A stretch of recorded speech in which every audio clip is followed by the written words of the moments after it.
one can stop me now.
one can stop me now.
past 5 years, we have witnessed the birth of countless excellent teams and players in all 5 major regions. They are still remembered by us to this day. At the same time, we also remember our fans who loved us from the very beginning. On the occasion of this 5th anniversary, let's turn back the clock to the starting point of PUBG Mobile Esports, the Southeast Asia region, where all the stories began.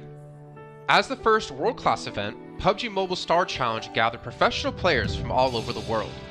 With continuous development, the 2019 PUBG Mobile Club Open Global Finals is undoubtedly the most exciting event. 2019 Fall Split Global Finals, ladies and gentlemen, give yourself a round of applause! Among the countless rising stars, one shined particularly bright. Bigatron Red Aliens, a team from Indonesia, Bigatron Red Aliens! just got first place in the PMCO Southeast Asia Fall Championship, earning the chance to compete in the PMCO Global Finals in Malaysia. In the subsequent prelim stage, intense competition kicked off immediately. And finally, they advanced to the Grand Finals in second place. BTR demonstrated impeccable strength in the competition. By the end, BTR was leading the lobby by a significant 106 points, bringing the first ever championship title to the SEA region.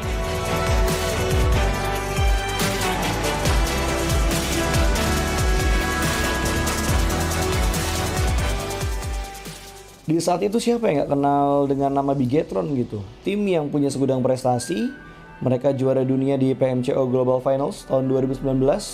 Mereka banyak banget melahirkan pemain-pemain berbakat, Zuxi, Luxi, Ryzen, Microboy. Terus habis itu Zuxi, Luxi juga saat mereka menjadi juara dunia, mereka berada di masa prime-nya mereka banget. PUBG Mobile Esports always strives to develop and grow year after year. That's why we made sure to continue the support and build the SEA region. In 2020, the improvement of the competitive schedule introduced the World League, which later became the World Invitational. We also launched the PUBG Mobile Pro League, where even more outstanding teams joined the competitive stage. In the 2020 PMWL, BTR once again clinched the championship in the East. This had given Southeast Asia the title of the strongest region in the world. They hoped to continue their legacy at the PUBG Mobile Global Championship, the pinnacle of PUBG Mobile Esports. However, BTR was not able to repeat the performance from the previous year. Top 2 teams is going to get those this round. Winner with a chicken dinner, Nova XQL. With the rise of Team Nova, countless brilliant moments were had, but this also left many players with regret. After BTR Red Alien won the Global Championship in Kuala Lumpur, we thought C region was the best. We thought nobody could beat C region except maybe RRQ Athena, maybe Illuminate the Murder, maybe Mega Conqueror, but C region was the best at the time. And we get to the league. We heard of a team called Nova. We thought maybe this team is not that good. On the contrary, they owned all the teams. They were very good. Let's move forward to the year 2021. With continuous efforts, more teams and players joined the Pro League. For example, Xavier, who placed third in the 2020 PMWI East League, also secured second place in the PMGC East League. FaZe Clan also made their debut on the world stage. Có thể nói 2021 là năm thành công nhất của Dingo Xavier trên đấu trường quốc tế, khẳng định vị thế và tên tuổi của Việt Nam vô cùng mạnh mẽ. Còn với FaZe Clan, đây là năm đầu tiên họ đặt chân đến với giải đấu cao cấp nhất của PUBG Mobile, nhưng lại khiến tất cả những đối thủ khác đều phải dè chừng và e ngại. Undoubtedly, the year 2022 has brought the greatest changes to the SEA region. Vampire Esports emerged, dominating 2022 PMWI, winning both the main and after-party tournaments, while also setting records for most chicken dinners, most eliminations, and more. They were not only facing competitors from the SEA region, but from all over the world. Everyone was talking about VPE and wondering if they could maintain their performance at the Global Championship or if it was just a stroke of good luck. On the last day of the 2022 PMGC Grand Finals, VPE won 3 chicken dinners alone, moving from the bottom of the table to 6th place, achieving the best result for the SEA region. They pulled off another miracle, but sadly, it was not enough to win it all. In 2023, VPE continued their impressive performance. They once again won everything at the 2023 PMWI. 23 PUBG Mobile World Invitational Champions, Vampire Esports!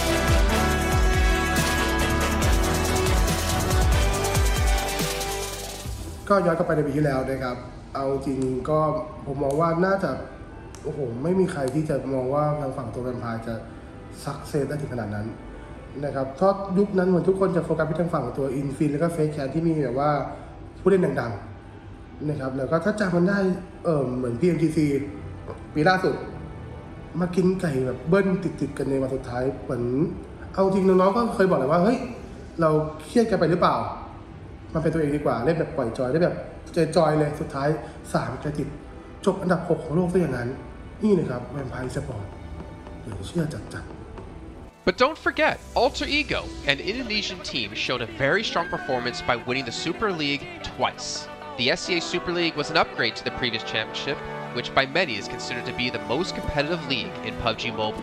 They could potentially become the next legend of the SCA region. Untuk dibilang legend, gue rasa belum sih untuk Alter Ego. Walaupun mereka sempat ngedapetin back-to-back champion untuk di PMSL 2023, itu menurut gue hanya sekedar untuk ngasih pembuktian gitu bahwa Indonesia tidak kehabisan pemain berbakat. Ya mungkin contohnya Rosemary gitu. Datangnya dia ke Alter Ego tuh bener-bener jadi ujung tombak untuk Alter Ego. Dan gak berhenti di Rosemary. Masih ada Alpha juga yang didatangkan oleh Alter Ego untuk mengisi kekosongan atau kekurangan dari Alter Ego. Dan gue rasa PMGC 2023 ini akan menjadi ajang Global Championship pertama gitu untuk Rosemary dan juga si Alpha. Jadi wajib banget kita nantikan performnya mereka di PMGC 2023. Dan please di notes pastikan tonton Alter Ego sampai akhir. Of course, there are many more teams we haven't mentioned, but these teams will all take part in the 2023 PUBG Mobile Global Championship. So what do you think? Who will be the ultimate winner in this year's PMGC? Will they be from SCA? Well, there's only one way to find out. Greetings, PUBG Mobile players! The long-awaited Frost Festival is about to commence. In the new version 2.9, we'll be introducing battles filled with a frosty atmosphere. Snow Battle is coming to town. Furthermore, you'll also get to experience updates to World of Wonder and Classic Mode. So let's dive right into it. In the Frost Festival, we'll be bringing you a series of snow-themed content, including a new Snowy Village-themed area, fun interactions with snow pals, and snow-themed items for more gaming fun and excitement. When miraculous December comes, the Frosty world will undergo some magical changes. Stay tuned for updates. Don't miss out. First, let's take a look at the new themed area, Snowy Village. The village covers a wide area of 280 by 150 and has loads of supplies. It's located near Stalber in Erringel, Iceborg in Livik, and Goroka in Vikendi. In addition to the buildings on the ground, the underground area of the Lucky Ice Tower is also worth exploring. Make use of the 2-story layout to experience a completely new battle experience. Sound the bell in the Lucky Ice Tower, and you can even summon rewards. Additionally, the village also has a snow rail, which can help you quickly move around and gather supplies. It allows you to navigate flexibly between different areas of the village and also swiftly relocate to advantageous positions during battles for your team to counterattack more effectively.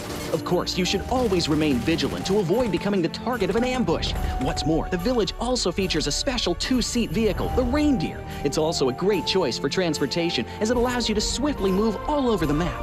For intense battles, we've also prepared festive and practical battle equipment for you, the Snowball Blaster and Snowboard. The Snowball Blaster can be used in many ways and has loads of functionality. When you aim it at the ground or a building, it can create a snow pile cover for you. When used on enemies, you can temporarily transform them into lively snow pals to restrict their movement. When facing bodies of water, you can use the Snowball Blaster to freeze the surface so that you can walk on it. It's definitely a practical yet entertaining weapon. After transforming into a lively snow pal, you will be unable to use firearms to do battle. You'll only be able to rely on basic actions such as walking, running, jumping, and swimming to evade enemy pursuit. It takes some time before you can revert to your human form. Let's build a snowman together. The snowboard will also bring you a whole new experience. Apart from helping you glide and move on various surfaces, it can also be used with the Snowball Blaster. Explore the many possibilities and use these two items to have all kinds of fun. We've also designed very various interactive mechanics, such as searching for snow toddlers, lucky ice, and the snow blast zone. When you encounter a lucky snowman on the map, don't be in a rush to leave. There are 4 lost little snowmen hidden near the lucky snowman. Search for the 4 hidden snow toddlers and bring them back to the large snowman. You'll then receive a token of gratitude. There are lots of lucky ice scattered across the map. Shatter the ice to get the supplies inside. Try using a melee weapon to break the ice more easily. Furthermore, you'll find that snow has engulfed some red zones on the map, and the falling snow will bring about many interesting effects. Players within a snow blast zone will be transformed into a lively snow pal if they're hit by the snow. If the snow lands on the ground, a snow pile cover will be created. In this World of Wonder update, we'll be introducing a brand new transformation skill gameplay and a catch me hide and seek gameplay for you to enjoy the transformation skills to the fullest. Of course, you can also use this skill to create more interesting creations. We've also added a Snowy Village map template to celebrate the Frost Festival with creators. Additionally, we've also made some updates and improvements to gameplay devices, game parameter settings, and the editor. For more details, please follow the official PubG Mobile community. We'll continue introducing the latest WoW content to everyone. As for Classic Mode, we've also made some improvements to vehicles, firearms, creation mode, emotes, settings, and more. First, we've enhanced the designated marksman rifles. Some DMRs can be equipped with the full auto mod to fire in full auto. We've also improved the attributes and handling of some vehicles to enhance your driving experience. We've also added a new garage mechanic. From now on, you can choose your dream ride during matches. Meanwhile, we've also added a custom SFX adjustment feature. You can adjust the volume of some sound effects to whatever best suits you. As for creation mode, we'll be introducing some quick view features for watching the victory dance and fireworks displays and the new Frozen Kingdom themed performance in order to provide players with more possibilities for creative content. Furthermore, we've expanded the emote backpack. Now you can equip more emotes before entering the battleground. That's a wrap for the main content in this new version. In addition, new content will be added to the Popularity Battle event, Metro Royale, and Season Rewards. For more details, follow our official PubG Mobile community. Snow Battle is coming to town. Winner, winner, chicken dinner. In 2020, while the eyes of most PUBG Mobile viewers were focused on Southeast Asia as well as other regions, there was one region in particular that went under the radar, the 2020 EMEA League. Numerous teams from different regions were fighting for a spot in the 2020 PMGC. Among them, the teams from the EU region were the most dazzling. Kanina Power, which had previously won 3rd place in the 2020 PMWL West League, managed to break through and eventually won 6th place in the 2020 PMGC. Class Dilge Athletics from Turkey also successfully took 8th place. For the entire EU region, this was a great start, and in the future, the EU region would grow into an even stronger region. The EU region seems to have endless potential. They always have a number of astonishingly talented newcomers. In the 2021 PMWI, in addition to the veteran team Kanina Power taking 2nd place, the newly reorganized team in 2021, Next Ria, Xenox in the smokes, the solo by themselves, surprisingly won 3rd place. The EU region seems to just have endless potential. There's always a number of astonishingly talented newcomers coming up through the ranks, developing their skills, and in 2021 at the PMWI, you had some of the veterans there for sure. Kanina Power taking 2nd place, an incredible performance coming through from them to get that 2nd place. But not only that, you had the reorganized team for Next Ruya in 2021 who won PMPL Turkey. They came 1st in their region and then were invited on the back of that to the PMWI West to take 3rd place. So these new talents working as this new roster at the time, a phenomenal resurgence there, and there's so much more left in the pipeline, I'm sure, for this region. I'm really excited for what the future has, and I can't wait to see what they've got. In the 2021 PMGC, teams from around the world gathered once again. First of all, worth mentioning is that among all the participating countries in the Grand Finals, Turkey had the most with 3. Among them, teams like S2G and Next Ria finished 4th and 6th respectively. This was a massive achievement. The efforts of the EU region are constantly bearing fruit. Now they just needed an opportunity. 2021 yılında Dünya Şampiyonası istediğimiz gibi başlamıştı. Çünkü West aşamasında 3 takımımızı birden ilk 6'ya sokmayı başardık ve büyük finallere 3 takımımızı göndermiştik. S2G 4. olarak buraya katılma hakkı kazanmıştı ve kadrosunda Rip7, Timber, Kalse, Sylas gibi isimler vardı. Büyük finallerde ne yapacağını çok fazla kestiremiyorduk temsilcilerimizin çünkü dünyadaki takımların iyi performansları söz konusuydu.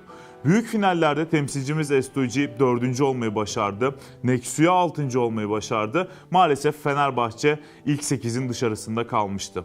Ama bu takımın ileride çok iyi şeyler vaat ettiği konusunda herkes hemfikirdi. Next, let's go directly to the 2022 PMGC. At a time when everyone was focusing on whether Nova could win 3 consecutive championships, a team that was not originally a favorite to win was about to become the focus on the stage. S2G performed consistently in the first 2 days of competition, always maintaining a position at the top of the leaderboard.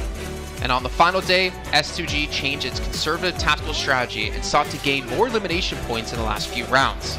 And in the last round, S2G secured the championship with 15 elimination points. PMGC champion of 2022, it is S2G! They finally broke through and made history for the EU region. 2022 Dünya Şampiyonası bizi büyük zaferler getirdi. Tabii ki Dünya Şampiyonası başlamadan önce bu zaferlerin geleceği konusunda çok bir fikrimiz yoktu. S2G kadrosunda bazı değişiklikler yapmıştı. Takıma yeni katılan oyuncular vardı. Özellikle Reis ile birlikte takımın form seviyesi gerçekten çok yüksekti. 2022 Dünya Şampiyonası finallerine 2 takım göndermeyi başarmıştık. Bir tanesi S2G, bir tanesi Fireflux. Maalesef 2 takımımızın kaderleri birazcık farklı oldu. İlk günden itibaren S2G sürekli olarak zirveyi kovalarken Fireflux için işler iyi gitmemişti. 3. gün geldiğinde S2G güzel maçlar geçirdi ve şampiyonluğu Türkiye'ye getirmeyi başardı. Bu Türkiye e-spor tarihindeki en unutulmaz başarıydı. This year, the EU region has continuously produced even more strong teams. First of all, G Gladiators won first place at the 2023 PUBG Mobile Pro League Spring Regional Championships and third place in the 2023 PMWI. Veteran teams like Next Ria and Canada Power have been performing better and better this year and successfully qualified for the 2023 PMGC. Subsequently, hot recent teams like Mad Bulls, BRA Esports, Major Pride, Elise Esports, Demorte, among others from EU, have also successfully gotten a spot in PMGC. They all look forward to continuing the success of the EU region in 2023. There are many questions surrounding PMGC. Will S2G successfully defend their championship?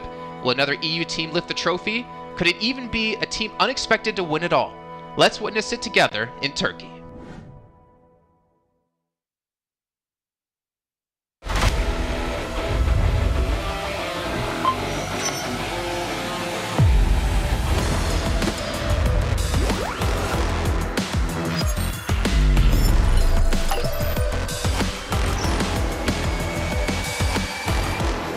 Gold Investigator.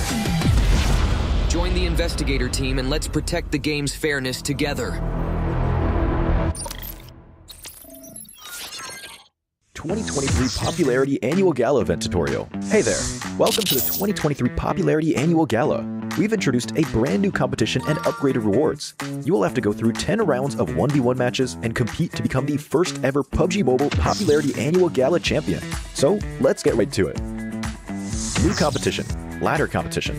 The Popularity Annual Gala event will be utilizing a new ladder promotion system. Players' initial ladder grade will be determined by their battle points at the end of the first round. Ladders are divided into 6 grades: Triple S, Double S, S, A, B, and C, with Triple S being the highest. Ladder promotion rules.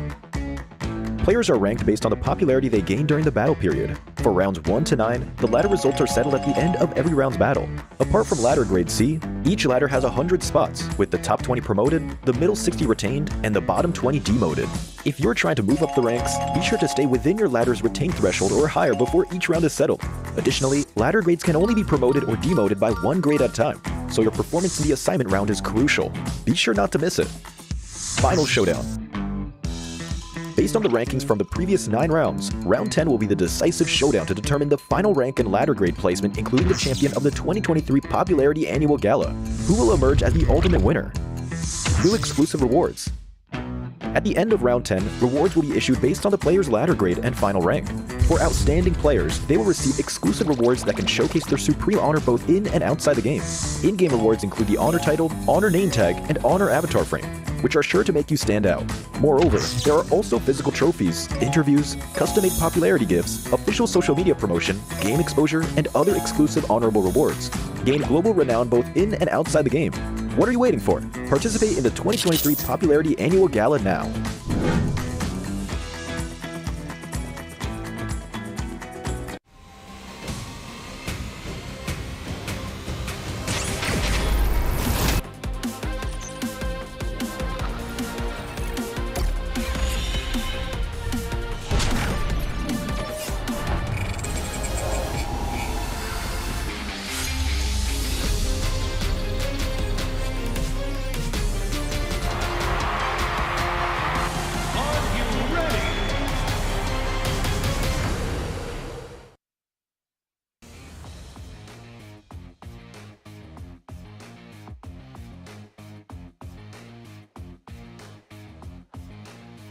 Welcome back to the PMGC 2023, and this is going to be the last chance stage here.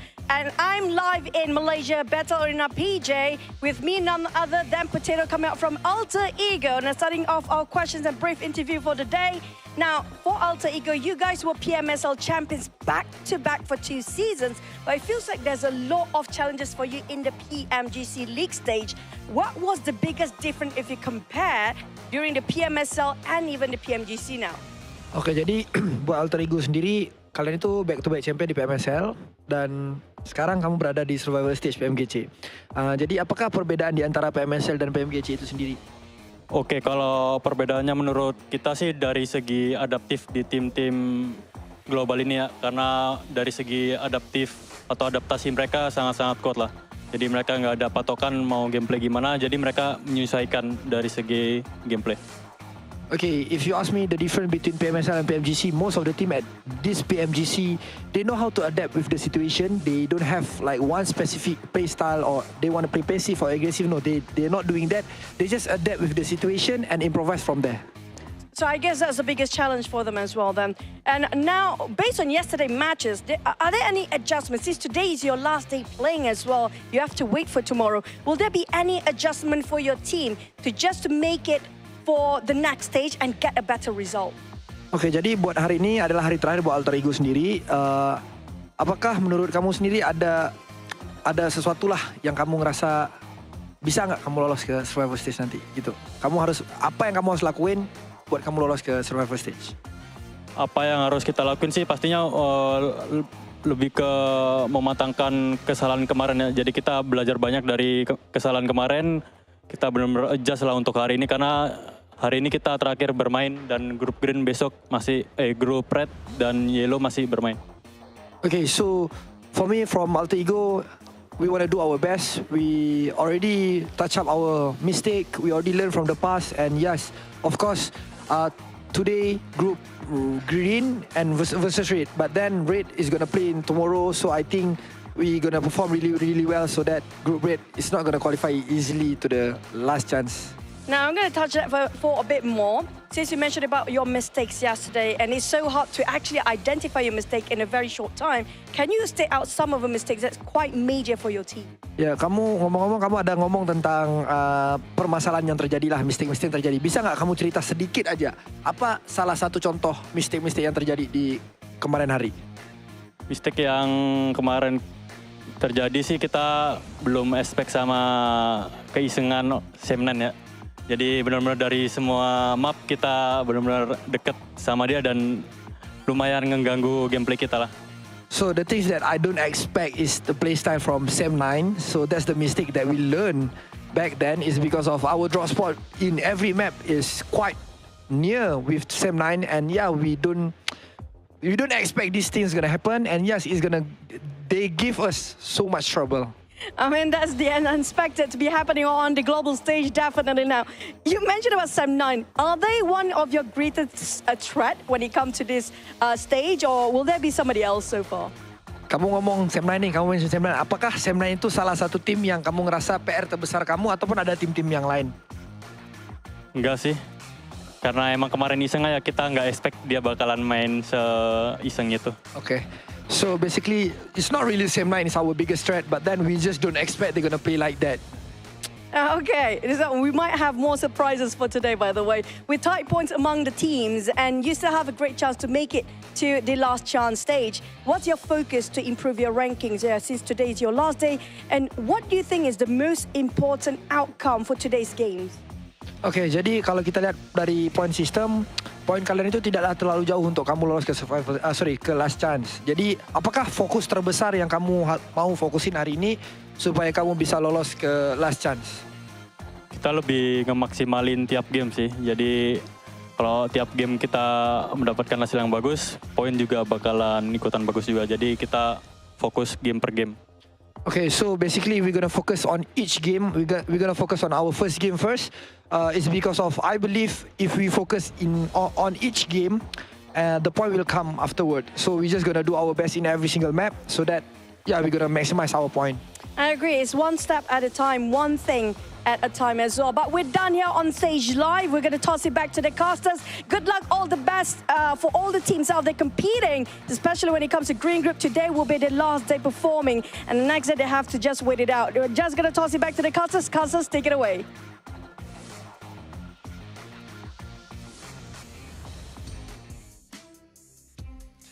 Well, as you heard there, Potato, Altigo, and all the teams from Group Green, this is your last chance, your last 6 matches to get as many points as possible and potentially keep yourself in the safe zone. I'm Jason Kaplan, and we got Maxman and Kalaris here on the desk to break down everything happening, obviously, yesterday and what's to come up today. And honestly, Max, well, no, wait, I'm not going to go to you, Max. I'm going to go to Kalaris first. Altigo had a rough day, to say the least. Yes, they did, and I VOD reviewed them quite extensively. So obviously we heard in the interview there that, Sem9 was one of their downfalls. Luckily for them, they're not playing today. However, I think that is not the issue for them. Yesterday, the issue for them in 4 games out of the 6 was unnecessary risks. You think back to the Sandhawk, you get caught in the water, BTR takes you down, you're done. You think, and the other water scenario on Erangel as well, that was not required whatsoever. The first game on Erangel, where they're coming late to the circle, they're trying to go for a central spot. You're too late. Try and play edge instead. Again, another unnecessary risk. And then finally, Sem9 on Erangel being able to take them out when they're trying to find cars, right? So all of these unnecessary risks that they're taking could be easily mitigated if they're just playing a bit more mature PUBG Mobile and trying to play a bit more of a controlled style. Well, there you go. Before we can hop into some more analysis here, Max, I know you're just ready to talk. Got to remind you guys at home about the Infinix GT10 Pro official smartphone here at PMGC 2023. And while you're on your new lovely device, make sure you check out TikTok with the tag PMGC 2023 to find out some stuff behind the scenes, hopefully some interviews, hopefully anything for you guys to watch. And of course, if you do post about the event, make sure you use the hashtag as well. But Max, as you heard Kalaris break down Altigo, there's another team out there we really have to focus our attention on, a team who had a special invite into the group stage. It's G Gladiators. I don't know. I don't know if I want to talk about them. I'm making you talk about them. I don't know. I want to talk about them. I mean, Gladiators, we expect more, right? I still believe in the Gladiators cheese. They're going to cheese until the very end here, Jason. They're going to maybe qualify to the survival stage, to the last chance, should I say, with just a few points. But I want to look onto other teams possibly, because we got also a big shift of groups, right? And one of the few teams that's been added to the mix today that I'm especially excited to see play is going to be Enigma Galaxy. They played exceptionally well back in their Group Red, and especially with Coops, he was the second top fragger of his group. One of the best pickups, I would say, in the entire year of PUBG Mobile Esport, right? With how they are able to take these fights now, how aggressive they are. I'm especially interested to see how they're going to fight for their spot in Pachinki on the Wrangle against, I believe it's Deek Xavier, how that really unfolds. But Enigma Galaxy has to be one of the teams that everyone is looking at to qualify for the Grand Finals, so they're a very big favorite for me here going in these matches. I'm hyped for them. I'm also hyped for Duxan as well, because South Korea, let's go. Here we are. They're awesome. They're awesome. And I mean, to be fair, they had a great start to their group initially, and they kind of fell off slowly as time went on. But I've said it multiple times, as South Korea constantly gets more and more days, more games on the board, they're great at assimilating information. All of their teams, all of the teams that qualify for PMGC. So I'm hoping for Duxan to prove big here again today. That was great analysis about Gladiators, by the way. I was going to say, well, that's great stuff to talk about, obviously, Enigma Galaxy and Duxan. But, Max, I really want to hammer home about Gladiators here. My attention actually are over towards potentially Inco Gaming, because obviously they've seen their brethren teams of Alpha 7, of Loops, of Influence Rage perform pretty well. I'm curious to see if they can rise up and be another Brazilian strong power team. But also Hyper, because the roster they ended up fielding in Group Red wasn't the roster they ended up fielding in Americas, or the team they ended up fielding in North America PMPL. I mean, to be fair, GFan on the roster was surprised to see them do so well in the group, considering GFan's kind of been out of the team for a while now. But they have, I guess, a lot of pressure coming their way from North America in general, considering they're our only representative. And I don't know. It's going to be tough, man. That's all I can say. I know that Zifan is watching a lot of, doing a lot of viewer parties, watching all of the different regions. So I think that that might have helped out, actually, because he knows kind of what to expect in these matches against all these different teams, how they're going to rotate, and how these matches are going to be unfolding. So maybe that has been helping them out quite a bit. But it can't help you against the domination of Brazil right now, because Influence Rage are just running away with it. And as you said already, talking about Inco, Jason, they have already played at this stage. Nenebich in particular, one of my favorite players of the region, that I would like to see them potentially climb up. But that would be too many Brazilian teams almost in the Grand Finals. There can't be all of them. That's not possible. Or could it? I don't know. Yeah, we'll see. Obviously, still a lot to come up down the way. But we can see a comparison here of Mad Bulls up against Enigma Galaxy. And Mad Bulls obviously struggling when it came to placement points, able to put up a ton of eliminations and obviously double chicken dinners as well. We could see just obviously the performance when it came to group stage quite different when it came to eliminations. For me, Enigma Galaxy, I do feel like they were the one surprise for me, especially out of Group Red, to not advance through to the Grand Final straight away. I mean, they just fell short of Morph by a few points here and there, because Enigma Galaxy had a great start, and we know this team as a very formidable roster. I mean, I think a lot of people put a lot of stock in if Coops is gone, then if he's eliminated early, then maybe they don't have much legs to stand on, but I don't necessarily hugely agree with that. Of course, he is a force to be reckoned with, right? And somebody that is going to be sitting very strongly with him, as you can see with the 43 eliminations. But this team still is able to play a macro game, even if Coops is gone. It's just that he is quite the powerhouse to speak of. I mean, thinking back to PMWI, Max, we did see Coops kind of be similar to Nomi, similar to Matic. He was kind of off by himself, but also the funny thing was he was the tip of the spear, it seemed, in most parts. He would be like the first one across the rows to get position for his team, but he'd be so confident and so successful to be able to do that it allowed Enigma Galaxy to kind of adapt their style quite a bit to how Coops can perform to his best. If you're Enigma Galaxy, you don't need an IGL. You just need to, Coops is engaged, we just follow Coops. Enable him. No, just enable Coops exactly to kind of take these fights, because clearly, as you said, he is the spearhead of these scenarios. He is the one that is leading the charge for this fight. And a lot of the time it's very successful when it works out that way. And the rest of the team, sure, they can frag out. We know Lord, we know Freak, we know how Rauf can also pop off in these matches, but clearly it's just the setup around Coops. If he gets knocked, pick him up. You want to keep him alive as much as possible, which is what I wanted to see almost from Quest with Al-Hajj, but it's just not been the case. Al-Hajj has been going out early, so it goes to show how important it is to keep a star player like Coops alive until the very end, because it increases your odds of winning those matches pretty significantly. So yeah, I hope that it's going to work out for them, though.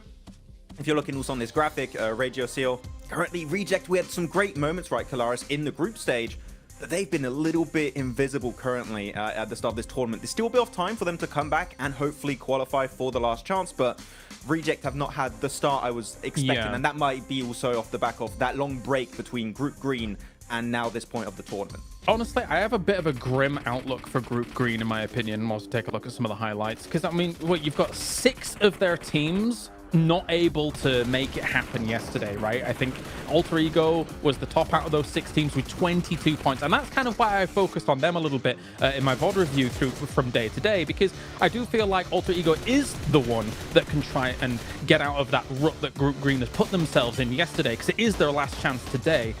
So much so that I do believe that Alter Ego will make some big changes coming in today. Like, for example, I think that they're going to go north on Sandhawk because Hyper goes down towards Camp Charlie, which was a backup drop since they moved away from that northwest island, for example. So we'll see if that actually pans out here today. But yeah, I think they've got a tall mountain to climb as Group Green today for the most part.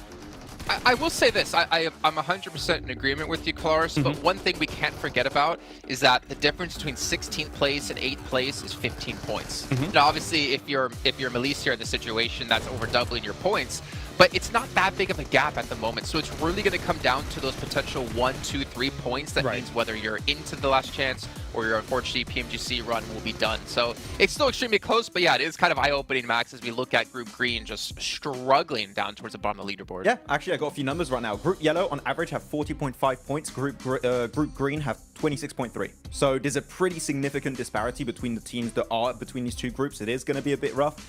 There's room for them to, of course, catch up here, but as we know, for the survival stage, it's only 2 days. The team of Group Green only have 6 matches remaining to have an impact on the leaderboards. And after, I mean, Kalaris in esports, this is always the worst scenario to be in.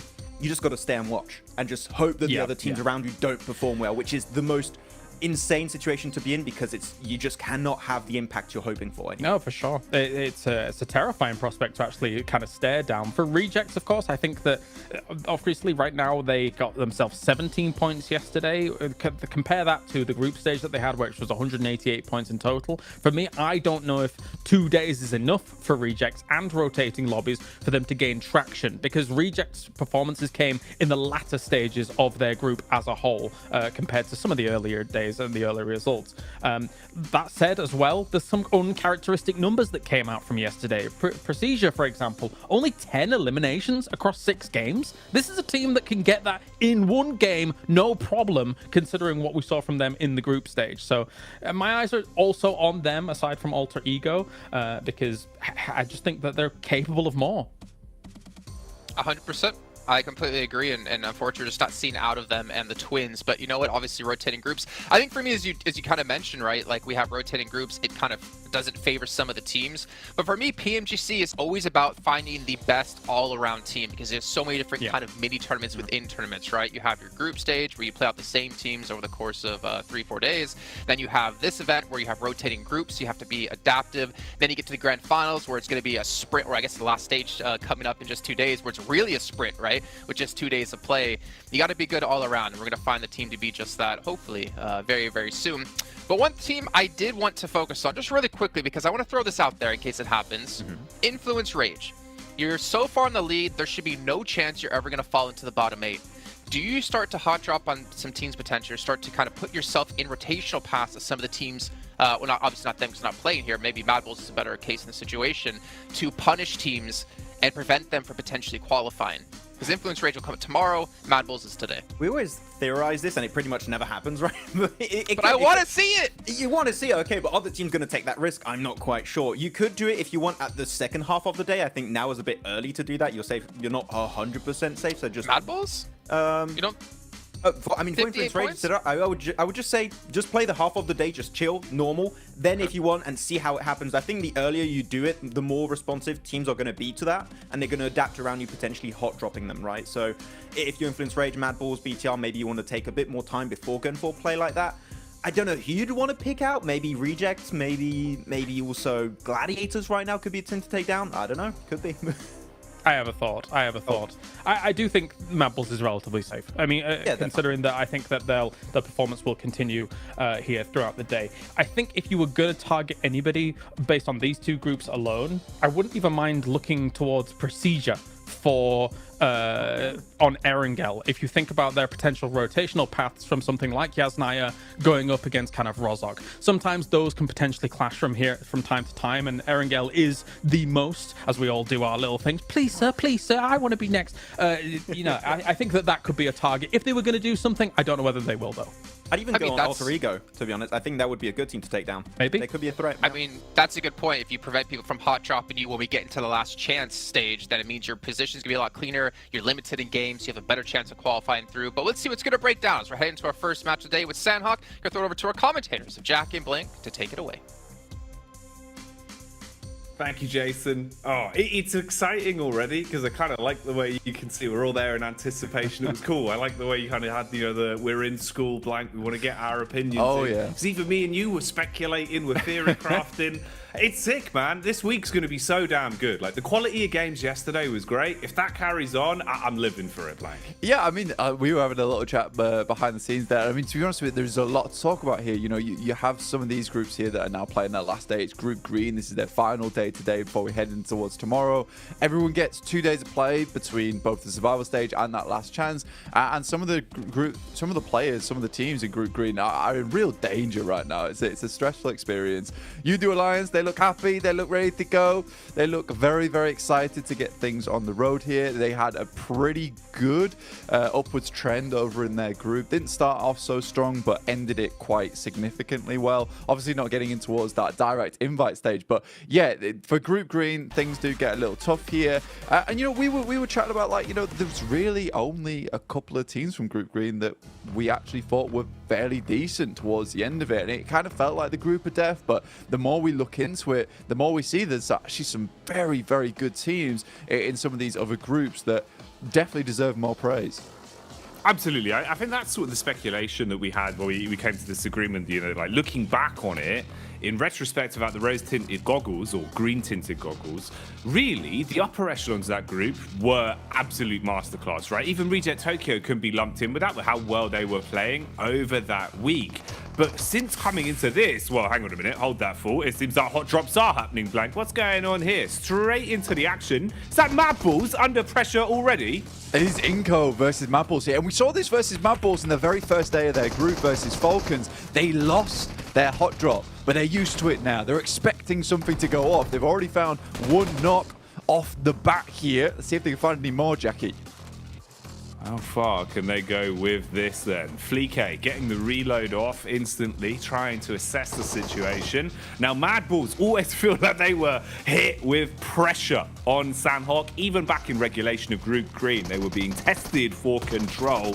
Inco are the ones that are starting to show up here, though. Early damage done. Fleek down by the DBS. Another knock coming in, blank. Bit of a trade, but now we're seeing them both be severed. Lots of damage across either squad now. It was one apiece, but Inco were able to get that res off there. Vitali will finish off Fleek in the meantime. Zerich desperately trying to hold his own. Becker trying to head down the stairs. Nice little peek out coming through from Inco. Only one Mad Bull left remaining, but it's Tulika. He was having a fantastic day yesterday. Not about to let this game slip out of his hands, but he's only got one teammate left to bring up. But a huge amount of damage onto Squash.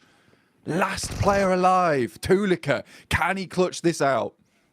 Oh, is it going to be burned clutch like a used car salesman? Drop down for Squash, seeing if he can clear his way through as the bullets come flying. Tulika calls for the backup of his teammates, rotating further over so he's got room to try and pick him up later if possible. Doesn't peek off the back of the bait of the movement either, so Squash still holding. Frozen expires, and it's all on Tulika for good. No chance of getting his teammates back, so worst case scenario has happened here. Even if either one of these solos get away and give up the final elim, you have crippled yourself coming into the opening game today. And this is it, blank. They've got to roll with the punches now. Yeah, Neighbor Galaxy also having a little peek in here with Ralph off in the distance alongside with his teammate. So this fight is not going to go well either way for both squads right now. Tulika is on the broadside, will be spotted almost immediately. This shotgun that Squash has found himself alongside with the SK-12 that he's currently holding on to, it is just stressful to deal with now for Tulika indeed. One shot will be enough to take him down unless he's at distance, but for the Mad Bulls, this is still sort of an important fight to win out on, right? You do not want to be losing your spot in Ruins. You don't want people to be feeling like you're an easy prey come towards that direct invite towards the PMGC, that global championship. So for anyone watching, all the other teams that are already qualified, Mad Bulls having to put on a bit of a performance here, a bit of a display. Goodbye.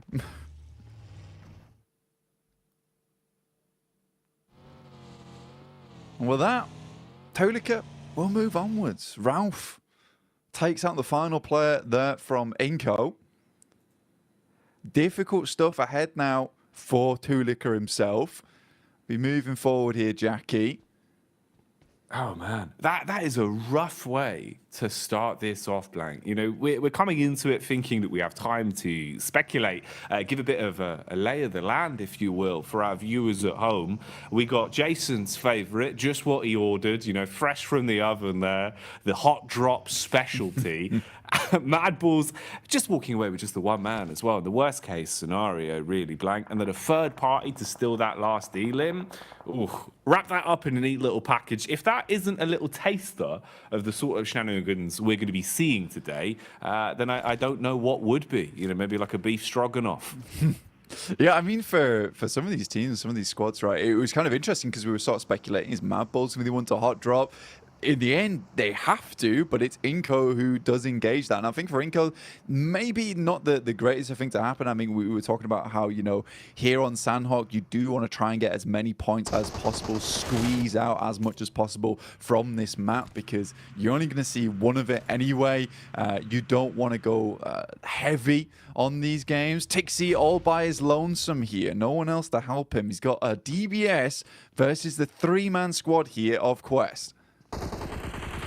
Easy, straight around the corner. Easy two-pump, double barrel action. Straight into the face of Kitsune as well. Causes him to go bounding around like a very aggressive bunny rabbit. And he's put the foot down, Blank. At least hits onto a one. The sprint out as well. Basically just offering themselves up as sacrifice there. Those are some freebies for Gladiators. You get the response in as well for the situation. Get everyone back on their feet. You're going to be happy with that. Yeah, you're going to be really, really pleased with the fact that Tixie's able to hold his own on this compound. It is typically where Tixie does play as well, over towards this eastern side, able for the rest of the team to get over towards him as well. And I think that is nice. That's a nice regroup coming through from Gladiators. A lot of times they've been fairly slow on that approach. If one player is all on his lonesome, backup doesn't come half as quick enough a lot of times. So for Tixie, he is thanking his teammates, clapping them on the back there. That is a very, very pleasing result for Gladiators. Not so much for Quest, currently on 13 points. It's not really looking too good for this team, even after the absolute mad plays we saw from Al Haji yesterday. I don't know how much further Quest is going to be able to get into this tournament, but I think next year is going to be a really good year for Al Haji, no matter what team he's on.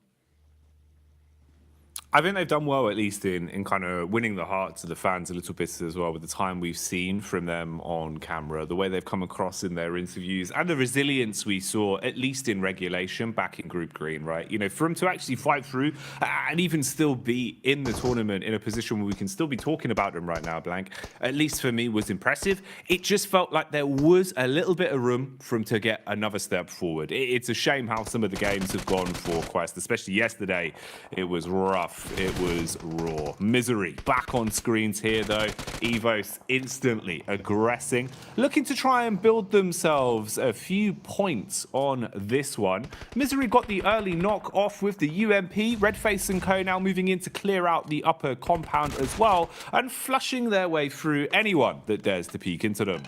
Yeah, it's a nice little fight there from Pasija Evos versus N-Hyper, leaving them down to one player now. And I think for Pasija Evos, this is very well set up. Yesterday didn't look too great for Pasija Evos. I mean, they were doing extremely well over in our group stage, but kind of fell off just a little bit there towards our first day of play for Group Green. 21 points, though. It's not terrible. It's not ideal either, but it's good enough. Pasija Evos, it is just Misery now coming up against some of the players here from NASA. Xenox will open things up. And what more can he get done? Bullets down range early on. It's good high ground, good position to be in. They've got a great understanding of where exactly they could be potentially fought from. Bit of a move on the go here as well, as we see the rotation from Evos off the back of their cleanup. Now finding a bit of a safer compound to play in, but they've been startled, detected from across the road. We're lying in wait. It's Melise of all squads. I hit and miss yesterday, Blank. Honestly, to be fair with you, mate, I feel like we saw a truer test of them, at least in Group Green. You know, from what we saw yesterday, it felt like they were struggling a little bit. Even CEO later, there were times where it felt like this guy was a bit of a one-man army. I don't feel like he was as quick to the mark yesterday. I'm hoping, obviously, with a day of rest, you've come back in a little bit more fresh-faced today. would like to see some improvements from them today. Yeah, I mean, for the Turkish squad, it's just a little bit difficult for them at the moment. I mean, they've been making a lot of right moves. And I think for an Edge team that likes to kind of read into opponents' movements around the map and cut the legs out from underneath them, they did a good job of it in terms of theory, right? In theory, where they were playing, it was all fantastic. Then they were going down to these engagements. They weren't always able to win it out very cleanly with a four-man squad going onwards and just clearing from there. And they ended up just losing games very early on. And this kind of the risk with playing Edge a lot of times whilst you're holding out and guarding those Edge sides is that if you get into an engagement there, you lose it, right? There's not much chance of getting very much further into the game. For other teams that like to leapfrog from Edge and then send towards kind of a middling position between the center of the circle and the outer side of it, you have much more chance to get further into the game and maybe pick yourself some pretty consistent placement points off the back of it. And we had a really good conversation as well yesterday, or even this morning, actually, bloody hell, mixing up my time zones. It's all going so quickly right now, where we were talking about, look, some of these teams yesterday just came out absolutely swinging, and I think in this format you have to, whereas other teams sort of got in their own heads a bit. Yeah, that was one of the big focal points we were kind of sort of umming and ahhing over, about how you could see the difference of, let's say, a team like Influence Rage, who came out just playing their style, just absolutely giving it, right? Any opportunity they had to just swing on a fight, play confidently, going into an engagement basically thinking, we've already won this. They're just thinking about the points being in their pocket. You're going to have so much more of a better time of it than going into it giving so much respect to teams, overthinking these situations. And we've seen that change. A lot of our squads from Group Green, it feels like their play styles have kind of flip-flopped more so than anything compared to what we were seeing during that regular point. This is an interesting one, actually kind of ties into that. You can see here, Reject Tokyo at least getting a bit more confidence to fight and contest for center control. A little bit lucky there in terms of the draw of the circle, but it works out. You've got a compound, you're in a good spot, and they're going to be pleased with this, mate. They'll be chuffed with that blank, because when they had center control, when they felt comfortable early in a compound, this is where we saw some of the better games from Reject, because honestly, they're great on defense, good comms. It just felt like getting there was rough for them. They've been playing a lot of Edge, and it hadn't been working out too well. I'd hope that would be a positive change. Bit of a fight potentially developing here as well. You've got the push up the hill. Focus is drawn from NASA towards the backside, but a few bullets whizzing on by. Room for a bit of a scrap here. Yeah, I think for Enigma Galaxy as well as Nasa, this is a case where potentially Enigma Galaxy will just think about just swinging wide of this, potentially trying to get in underneath towards Painan. I think Enigma Galaxy is a team that is very well known for some of their more smart rotations. A little bit of a scout there from Ralph. He's in very much danger now of taking a knock. Luckily, the vehicle is going at a strong 90 miles per hour. Alter Ego zooming in towards where Reject is playing. Already, Octa gets taken down here. They try and take control of one edge, but Reject has penned them in, locks them into one location. Now the nades can start to come through. There's a lot of damage off the back there. In the meantime, Duxan does take down Ralph. We talked about him earlier being very, very low.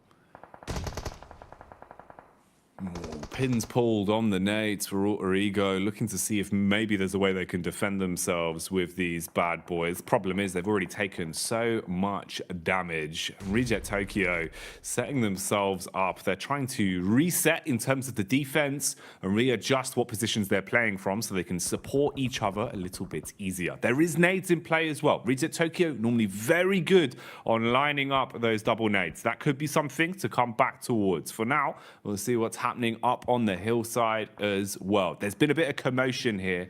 Teams have been making their presence known, and that high ground control is going to be worth its weight in gold the longer this one goes on. So pressure being applied there. Rotation coming in as well. You've got Alliance on the move as they start to make their way over. Drop in the smoke so they've actually got some cover to work with. And you'd need it because Melissa are close by and they're eagle-eyed, Blank. They've got eyes like a hawk. Yeah, for Udo, this is probably one of the toughest rotates currently happening on around the map, where they're sort of locked in between DX as well as Malice Esports, and DX has a fantastic control of his high ground. Something we saw a lot from them yesterday is identifying some very strong positions on the map, but also being really good at holding them down.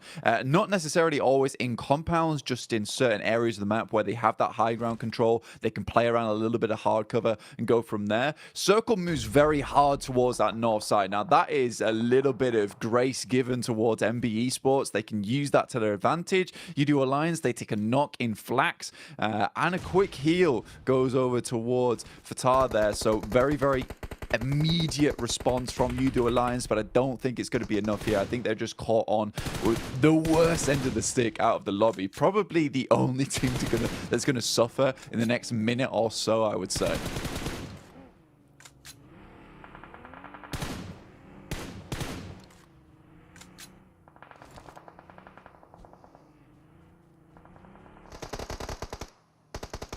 Malice Esports on this side of the map. Now, Kissu does go down. Poser has a nade in hand. We'll send it over towards Nisa, but Malice Esports, again, just crumbling a lot during these days. Again, Nisa, 5 eliminations found so far. Really, really good stuff from them. I think this is interesting because it is a lot of these squads that we see a fair few times that just come into these games swinging. They tend to do well, and I would say that this is a very, very good and promising mark of the game going forward here, Jackie.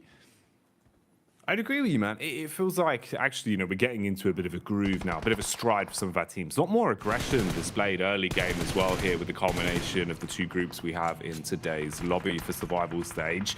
Now, they were being pulled and pushed in multiple directions here. It felt like they weren't quite sure which fight they wanted to set their gaze on, but now they've been thrust into one. They have to try and survive, taking a ton of damage up against the Evos. Good lay of the land from Link as well. Knows to look towards the distance, can see just over the ridge side where his next opponent is coming from. They've got an understanding of where exactly he's playing towards, but with the bullets connecting, they're going to start to farm up these elims. Malice, meanwhile, are crashing down as well. This is Udo Alliance still trying to push over that hill. They've been doing this for quite some time, Blank, and maybe it's going to start to work out. Nice connection onto Levites. He's dropped and finished off for good, and they're still pushing in. Yeah, Cluck's doing a really good job here. I actually like the thought process we saw from Udo Alliance. Unfortunately for them, DX followed them down on that south side, which is a really cool play from DX. You don't a lot of times see teams chasing on this situation. In the meantime, Reject desperately trying to hold on towards their central compound. They left it, they moved towards that north side, but they did face off versus FaZe. But they're currently still in a strong position. Gladiators, for them, this game is very, very important. They already started things off really well with a 4 limmer. It would be absolutely strange and weird circumstance that we see Gladiators get the majority of their points done on Sandhawk. As we know, they are horrid at this map. This is a map that they do not find a lot of success on, but already they're up to 7 eliminations. With 4 players alive, this is starting to be a really good run for them. There's an itch in the back of my brain just reminding me of one of the Sandhawk games we saw from Gladiators quite some time ago, Blank. And I just remember it starting off in the same kind of way.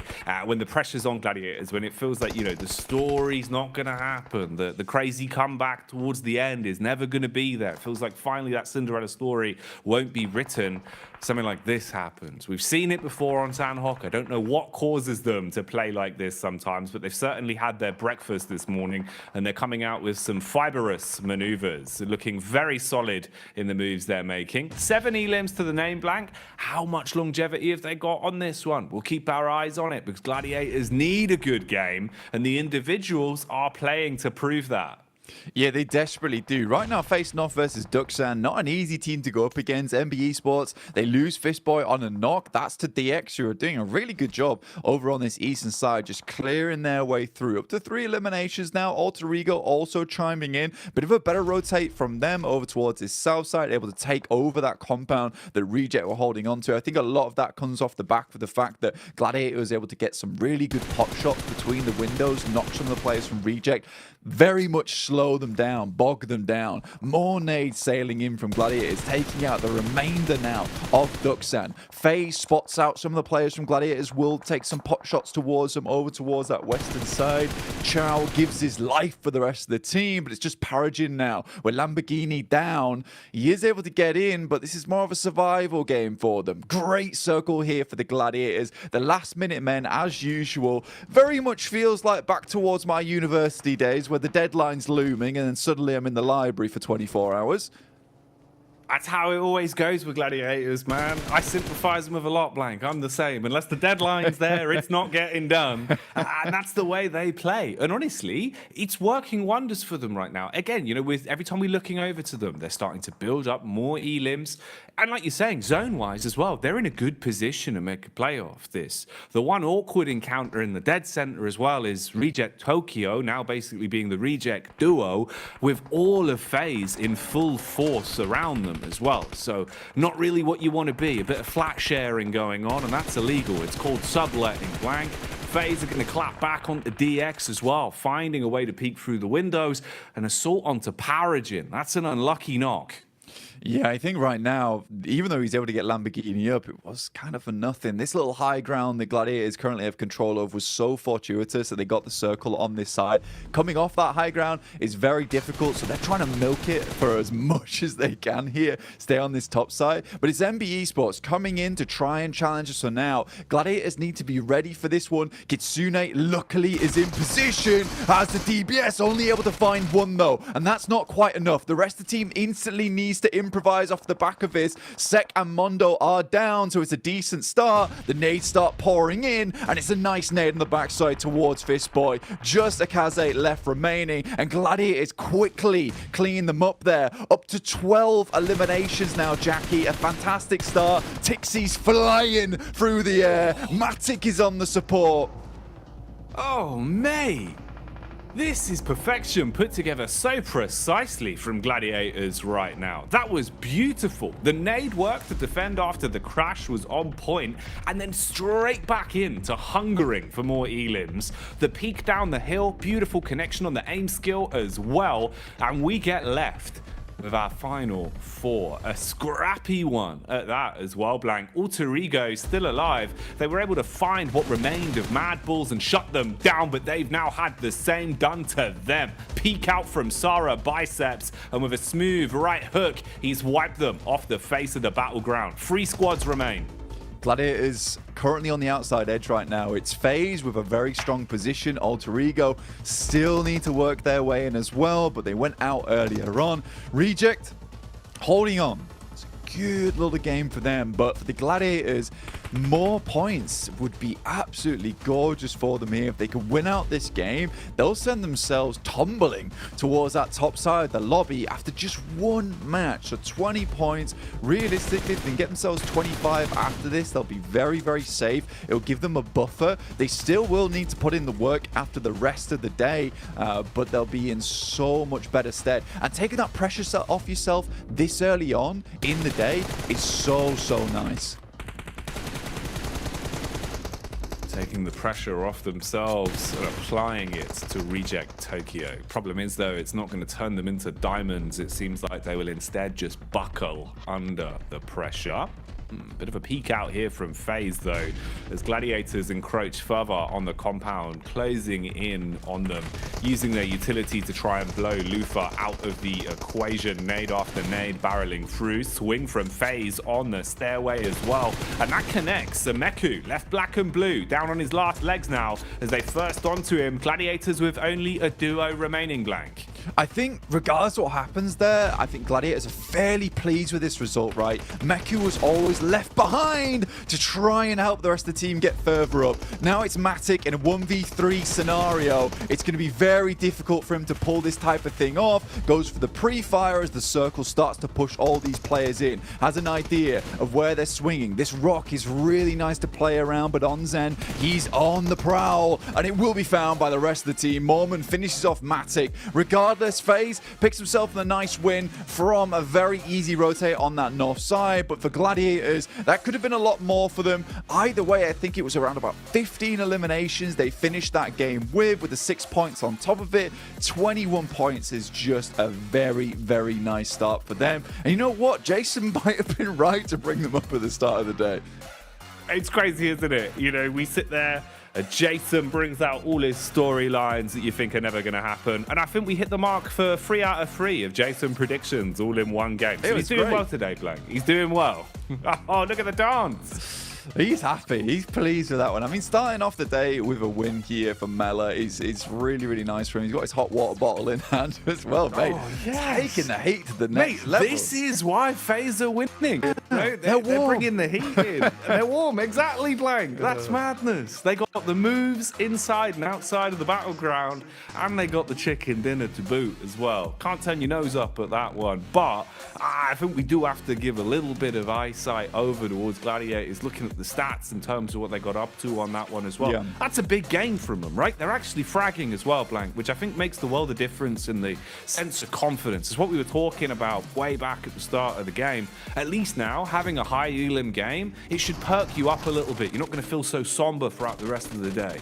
Yeah, I mean, the teamwork looked really, really good there from the Gladiators towards the end, and that's what you want to see overall. In the meantime, we're going to send you back over to the other team over on the desk. The desk team, the best team here. Like FaZe could get their victory on the board here, starting things off strong for Group Red. But to be honest, there's a lot of moving parts and a lot of working parts in this one that allowed quite a few other teams to have some decent results. You know, Max, I know you didn't want to talk about him at the start of the day, but I'm going to make you talk about him now.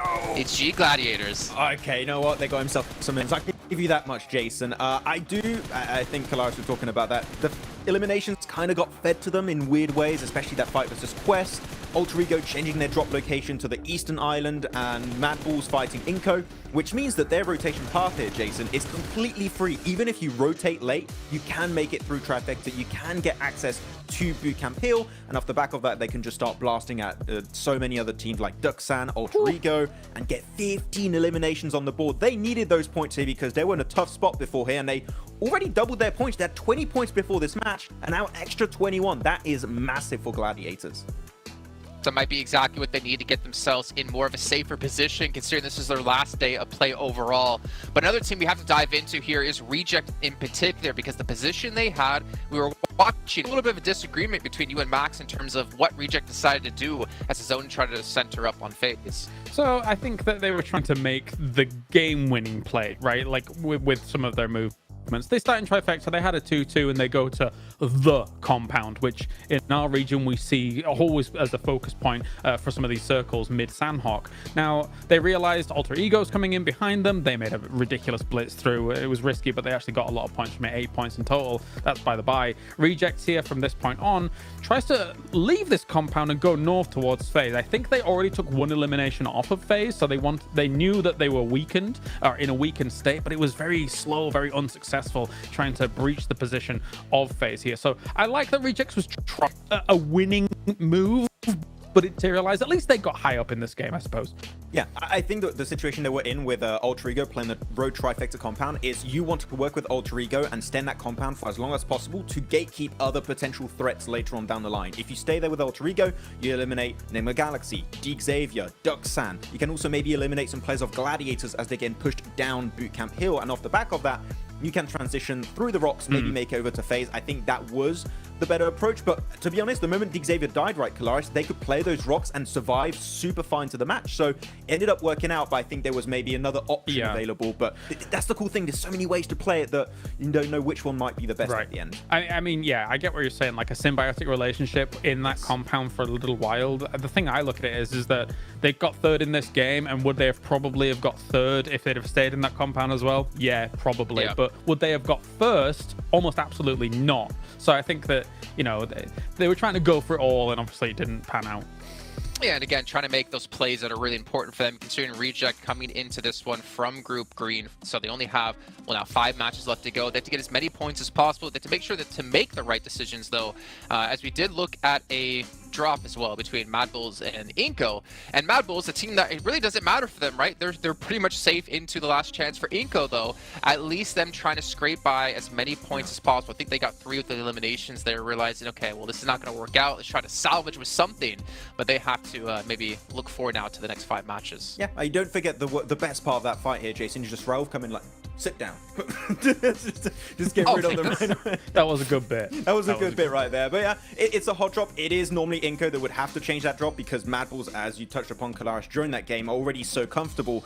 It is currently their fight to win currently in that position. If they win it, they clear it for the last chance. And Inco, they're just going to be maybe completely out of that position from the get-go. So yeah, Inco, cool. It's fair enough. There's only 1 of these maps per day. But you might want to try and think of avoiding those as much as possible because it can really impact your results over only 2 days worth of play. That is such a small amount of time that these hot drops can really impact your position. Yeah, it would be even especially more huge if there was more than 1 Sandhawk per day, right? But there's very little interest in giving up your position when you've done as well as you did like yesterday as Mad Bulls. One thing I do want to mention really quickly, because you said it while we were watching the game, and I kind of really liked the idea of it. We did see Altigo change the drop location, as was mentioned already on the desk here. They went up towards Cal. But then when the zone started to shift away from Corey, more centralized, and they were on the east side of Corey, you were talking about what do they do here in this position. And Clarence, I wanted you to bring that up just really quickly. Yeah, again, they're just playing really risky PUBG Mobile. Like going for these wide rotates, going up against Quarry, which is a very difficult place to transition away from. They have to bomb it through to try and make something happen. If they'd have come in from the north, it might have just been an easier time. But yeah, they did all right. But it was, again, very risky PUBG Mobile here. Yeah. High risk, potentially high reward for Altigo, who desperately need every single point they possibly can in our final 5 matches. And it's time to head into our second match of the day, which is our first Erangel of the day with Jackie and Blake. Ooh, the first of the 3 Erangels. This is good. This is always my favorite Porsche and Blank because it feels like we start to get the more nuanced games, right? Where we can kind of expect the more unexpected. But this lobby's already looking kind of wild. So we'll see what we get, Blank. We'll see what we get. We're in for some treats. Yeah, I think that the guys on the desk touch on a really important point here is that for some of these teams, you know, specifically what Kalaris was talking about really interested me in the sense that, you know, Reject, they go for the game-winning play at the end of the day. And I think you have to do that now. You really do have to go for these sort of things because, honestly, for Group Green, we know that this is their last day of play to get in towards that survival stage, not be in the bottom 8. And again, because you are the group that's playing the first 2 days in a row, you don't play the last day, you don't really know what marker you're aiming for, right? You don't know where that bullseye lies because no one is on that 16th position where it's just fixed, and you can think to yourself, we only need to get this amount of points to get in, so you have to push it to the max every single game. And I think that some teams are realizing, I would say too late at this point in time in Group Green, that they have to go for these game-winning moves. That had to come through yesterday. It absolutely had to come through yesterday. I think Mad Bulls took their fate into their own hands very quickly, as did Influence Rage, who have more than secured their position over towards the last chance phase. At this point, I think they have 77 points, something ridiculous at this point in time. So I think for some of these teams, maybe it's coming through too late.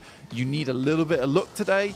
You need to really hit your shots. You need to be making strong rotations and maybe, just maybe, able to bump those points up just enough. I think for Quest, that instant elimination at the start of the day there on Sandhawk versus a team that most people regard as not the greatest Sandhawk team will really knock their confidence in a big way.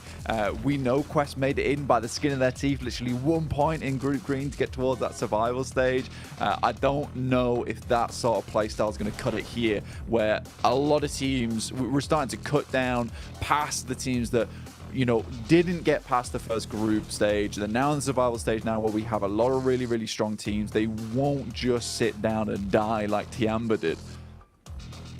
No, it's not going to be anywhere near as easy or as fine of a margin. I think that's the other part as well, is the fact that that was 1 point of difference. I would imagine it's going to be a little bit more of a stark contrast here. Well, imagine I would have cried. That would have been huge, man. Full John Rambo action to start off the day, but not going to happen. They will try and instigate the fight, though, onto Melise as best as possible, whilst they know they're a little bit fragmented over in Alliance territory. So he's going to go breezing off, and Poser will join the rest of the squad. Group up and see what they can get done. But yeah, it is very... I don't know, it's quite a curious way to start off the day, really, in terms of some of the teams that we saw playing well. It was a bit more unexpected for me. After what we saw from Gladiators, I was kind of starting to shift into that, you know, you don't believe in the Gladiators camp. But as soon as it feels like you hit that point on the meter, that's when they bounce back. I think they do it just to, like, spite everyone. They do, man. They really want to kind of like rope you into the idea that it's not going to happen, and then, you know, they make all the fans book their tickets last minute to the finals. That's how that always goes. But we'll see if they can maintain pace, because it was a good game from them. But it's a key point that you hit on as well that I think is quite interesting, in the sense that the best they can do now is try and repeat that as much as possible today, because obviously they've left themselves with no other chances to accumulate points. So if you're leaving it up to another team to decide your fate, that's the rough part. Losing Alva off the back as well. And I think this is something that's happened a few times now coming through from the boys on the squad. And I think that when you look at this, for Alter Ego, you just maybe drop trash around Mansion. Don't go for this 2-2 split between Lipovka as well as Mansion itself. It's not worth it. With the amount of teams that saw you yesterday get trounced by other squads, of course, NBE Sports is going to come down here and start to take some pot shots towards you. Mondo's coming in with the UAS, likely to clean this one up. The best Rosemary can do is send out some smokes, try and hit a couple of shots over with the DP, but I don't know, man. No, this is looking pretty raw. It's like uncooked beef at this point, Blank. It is not what you want, mate. One by one, just getting finished off a little bit here for Alter Ego. They've had such a rough couple days in terms of their opening drops. And again, you know, it does really feel like everyone's sort of passed the word around that Alter Ego is the easier team to bully on these drops, Blank. It just keeps happening. Yeah. I mean, you make yourself an easy target and teams will want those points off from you. And you don't make those adjustments, it's not going to go well in future. Max, man. Very astutely Max pointed. update. Max update, from the Max Mansion itself. You know, Enigma Galaxy usually dropping towards Pachinki. The Xavier over in Group Green refused to give up Pachinki whatsoever. They kept dropping there every single time, even on hot drops. But this time around, they drop over towards Severny. They give it up. This is the first time they've never dropped there. And I think for the Xavier, this is actually a really, really important little tidbit to go off the top of, because I like this maneuver. You drop towards Pachinki versus Enigma Galaxy. You know this is a strong team, but right now, you're currently third place, 53 points. Consistency, it can be afforded now. So a Severny drop for DXavier when it's open, completely reasonable, I would say, to go for this team. They know they can get further into the map. They know that they're strong holding in that mid game and then trying to take out teams towards that late game as well, with a little bit of sweeping from the high grounds. So I think this is a really good move from DXavier, and again kind of feeds into that storyline, as if you made those points happen in that first day, you have a lot of room to switch up tactics, to switch up strategies. You know, if this is a case that DXavier would be on like 15, 19 points, they might have considered dropping over towards Pachinki and just trying to push it to the limit down there versus Enigma Galaxy, trying to win out on that hot drop and then going out from there, because those 4 eliminations would be very nice. And you can't really fear that fact of, what if we lose the hot drop? You just have to go and think to yourself, we're going to win this hot drop, we're going to move from there, we'll take that central position and give it some really good rotational paths into the late game. Everyone else in this lobby is just going to get trounced by us. You just have to think that you're a much larger team than you actually are. Yeah, you've got to embody the stature, right? Make it, you know, look like it's hard for you to fit through doorways, that kind of stuff. Build the confidence up by making yourself feel bigger than you are. And that was what they did. I mean, even back in Group Green, right? It was kind of them versus Bra, was just like the battle of Pachinki every single time, Blank. And DX were willing to fight those down to the bitter end, you know, limping away with one player left if they needed to, or even conceding basically an entire run on one of our games of Erangel just to guarantee that drop. So I like the fact that they've at least moved away from that here and kind of thought, all right, we really did risk it, you know, back then. Now it's a little bit of a different kettle of fish. Let's not go for those sort of plays. So good to see the improvement there and the adjustment as well to be willing to even give up your normal confident drop. Man, drop is a word that is synonymous with Alter Ego at the minute, though, as every time we look towards the Elim feed, it feels like it's Rosemary that's just taking bullets from miles away. It's so unfortunate for AE for the way these games have been going. But again, here, they're just exposed. You've got a line of sight. MBE just keep putting the pressure on and blank. Yeah, I think for Alter Ego at this point in time, it's just not looking good, right? And I think we said this multiple times at this point. There had to be a change going today. Kalaris gave some really good points. There's some very risky rotations. I think this one in particular was a risky drop as well. I think you can go for risky drops where they provide you a bit more of an idea of actually getting further into the game. But when you're dropping over towards Mansion and then split dropping in Lipovka as well, and you know that Procedure dropped towards Yasnaya, MBE Sports drop around this location as well, you're sort of playing with fire at that point in time. You know, there is just an opportunity to, look, give up on the scouting early on. We have a very good read on where most of these teams move in from, just from watching a lot of the other games that have happened throughout the group stage. Let's just go for a 4-man push over towards Lipovka. We'll split out. We'll try and sweep up towards the top side of Kameshki and move down from there. There's a lot of good little pit stops along the way on that side of the map. So for Alter Ego, again, a risky drop, which I don't think was particularly necessary here. The Xavier, kind of expected from them. Move up towards northern side, take the high ground, control, and play off the back of that one.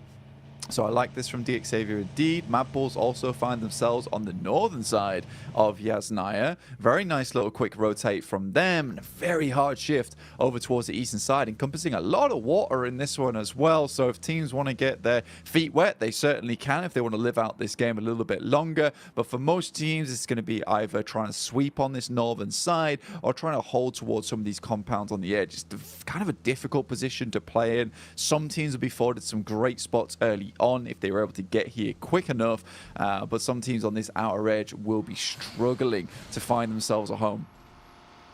Yeah, man, this is one that's setting up to potentially be a bit of a community swimming pool circle if it keeps up like this. About 40% water at the minute, so landmass really going to be important to lay claim to early. Try and set yourself up as quick as physically possible and don't leave it up to another squad to already claim all of the compounds. The mass migrations are coming through. You can see everyone starting to make their rotate down towards the zone, trying to get there as quick as physically possible. Bit of contact on some of the players that are playing slightly more defensive as well inside of the compounds, just listening out for where everyone's heading. Mad Bulls stopping for a quick pit adjustment. Meanwhile, we've got the pull-up from Alliance down towards the compound of Rejects, and that nade was tasty, Blank. That was a 3-pointer straight onto the head of OCO. Yeah, certainly painful. In the meantime, Inco is getting picked up by Enigma Galaxy. That's on the south side right now. Both teams were rotating in, so some pretty decent shots, I assume, were being made from inside the vehicle itself. Very much a turret going through right now from Enigma Galaxy, all in one vehicle. Slightly dangerous, but it's worked out for them so far, with Inco taking one knock and a flush off the back of that. In the meantime, Malise Esports situate themselves all the way over towards Lipovka, try and keep themselves as safe as possible. Alter Ego regroup on the coastal side towards the east with 3 players, but surrounded by an N-Hyper as well as the Mad Bulls, who have picked up what I think is one of my favorite positions within the circus, a really nice ridge side that you can play from over on this eastern edge, and keeps you very clear. You do have to worry about some of the teams on the eastern side. See right now, Enigma Galaxy just cannot find anywhere to stay. And this is what I'm talking about. If you come out on the edge here, you are going to be driving around a lot. And it's even more terrifying the fact they're in one vehicle, which is exactly why they try and get into a second, but not before Coops is pulled out of it. And Freak will just have to leave off the back of that. Man, it's so unlucky. You see the heads-up play there, trying to dash the smoke can before the drop so it blooms to at least give him some sort of cover. But unfortunately, UDO Alliance had such a good angle, such a good line of sight onto that position that they've basically just been gifted a freebie, and the situation there worsens even more for them. So you're still driving around looking for a parking spot in a never-ending garage, and there will never be a parking spot blank because everyone is already set up with guns, using these parking spots as compounds to play in. Yeah, and they won't be leaving anytime soon, so you're not getting that middle space. I'm sorry about that. In the meantime, we do get a circle that moves down towards that south side, in which case Reject and UDO Alliance's compounds become very, very valuable indeed. So for UDO Alliance, currently they do have the strongest spot, which is up on high. Reject slightly safer in terms of the fact that they can just sort of sit in this compound for a while. You know that UDO Alliance, with them being in this compound, they're not likely to move anytime soon, so they don't want to expend too many grenades just sending them down over towards Reject. So Reject have this outpost which is guarded by UDO Alliance. Eventually they are likely going to have to fight against one another, but both teams in this sort of mutual agreement at the moment. Melise as well, hitting a nice shot across onto a freak and dropping the man. So the situation still just going from bad to worse, second after second, constantly taking damage and feeling uncomfortable, just playing out in the open, exposed to the elements at this point. Reject Tokyo firing off the warning shots. FaZe on the move as well. Round the side of the ridge, contact from inside of the building. Ifan spitting bullets at him, seeing if he can keep the pressure on. Mormon going to dash back with a couple of smokes as well, at least provide some protection. Koi's got the range on it, trying to debate whether or not he wants to engage on this one. If he can hit the shots with such a substantial drop, battle back as well. FaZe constantly just taking damage from either side now. A lot of HP being licked off them as well. So this could start getting a bit rough for FaZe, Blank, if they can't find a way to calm this one down. Yeah, Hyper has got so many angles on you. GK first over towards the shack right now. Jifan taking shots from inside the building. FaZe have sort of set themselves up in a pretty horrid scenario right now for themselves. Hyper looking to potentially regroup, but again, GK first comes in with another clutch shot over towards Mela, in which case they might just send towards this. The blue is pushing them in, and an opening knock like that is absolutely gorgeous for them. First one's what you want. How many more are in store for them? Be a nice way to reality check FaZe straight away, man, off the back of their chicken dinner as well, if you could pull them down here. I don't know why GK keeps going for these shots, to be honest. So greedy. Looking to finish off Mela. You can kind of understand why he's going for it, though. You don't want to let that player live. They are able to finally flush him out, but two players out in the blue right now, and FaZe currently have pretty good shooting angles over towards them. Koi luckily does find another on Mormon. He's so up close and personal, taking a lot of shots. There's not a lot of support coming through. Ventores understands that he too needs to get a move on, and quite quickly with the circle moving in. Very, very quick movements all around the block for Hyper, but this has been a sort of a crazy push from Hyper, locking both FaZe and them to their dooms. GK first even drops over there to the play zone itself. This has been a very, very odd fight. Gladiator is looking to maybe get themselves slightly involved. Shifan inside the building, and Hyper actually indeed go down. Mormon as well as Ventores might be able to continue, and that felt like one of the weirdest fights coming through from Hyper indeed. I didn't like that whatsoever. Felt like almost a guaranteed hold over towards its south side, just given up by some odd angles being taken. Yeah, it really does feel like they've kind of both dragged themselves down. You know, we've no potential really successful outcome for either team in that situation. Very aggressive and very tunnel visioned in the way that they played it. So both squads basically being destroyed because of it. I mean, yeah, sure, FaZe still has presence at least, but hang on, hello, I'm a bit barrel roll straight into Matic. Okay, Misery. I guess FaZe were in fact just a present for Gladiators, Blank, because they've given them one additional point there and given us some nice showmanship in the vehicle. Yeah, I mean, I think he realised it was over as soon as he started spinning out of control. Nice shots there from Meku. PCG Evos try and stop off to get a little bit of scouting done and realise actually quickly put some gas in it, change the gears as fast as possible, please. Nice rotate from PCG Evos. They do get in front of the guys from Gladiators, which is probably not what Gladiators were hoping for. If they could have maybe got a little bit further ahead instead of being stopped off there by the random player from FaZe coming through, maybe they would have been in a better position where currently PCG Evos is though. But you look at the lay of land now, where we're currently playing over towards the south side. Most teams you can see situated on the southern side of the circle, right? Just because this is providing the most amount of cover, there is so much open ground to traverse through if you're coming up from this northern edge. So MBE Sports Gladiators got a bit of a weird rotation to make here. Gladiators could take the fight here versus PCG Evos and potentially move off from the back of it. There's going to have to be some good nades, and Kitsune does not spot the player off towards his left. Ooh, Kitsune engaging with the nades early, looking for the jump down. Nice. He was ready for that one, Blank. Instantly spots Redface and will leave him quite red in the face after that uppercut from the DBS. Zerich from absolutely miles away, looking to get involved with this fight where possible, scanning the hillside with his eyes and keeping a nice understanding of the situation. Meanwhile, here we see MBE starting to dive in an assault inside of the compound. Bullet after bullet, whizzing close by. Natsa now re-aggressing as well, looking to try and push their way back through. Spam up close. Fist Boy needs to land an uppercut. Not looking too good for him though, as he'll go down to the spray. How on earth is he still alive with a trickle of HP, Blank? It felt like he was trying to 1v4 that with nothing to his name.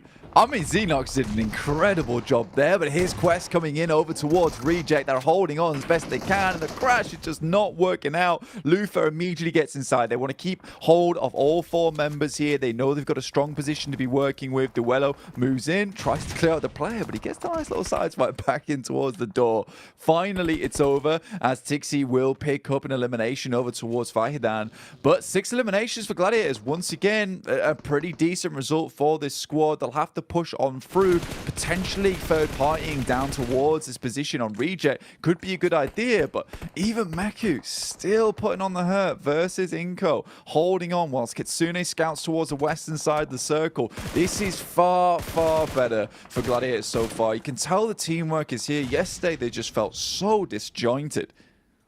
Well, they're just fighting as well, Blank. I think that's the one big difference, right? Is we're seeing them play so confidently now where they're actually pulling up, looking like they're going into these engagements with the idea being to win them, with the idea being to get elims. Whereas yesterday, it felt a bit timid. It felt like they were playing inside of a box and kind of waiting for teams to come towards them. So I'm glad to see it. Definitely a much-needed facelift for Gladiators, looking a lot more like the side that we like to see, at least. A lot of movement going on now as well. Bit of reshuffling. There's a ton of commotion down here. So everyone's kind of ringing the proverbial dinner bell, if you will. And it started to bait in the rotators, the man-dem that want to pull up and try and squirrel away some of the points. So let's see if that'll be a potential outcome here. Roadside shenanigans for NBE. Meanwhile, Melise engaging on Origo. That was big, Blank. Nice nade to open it up.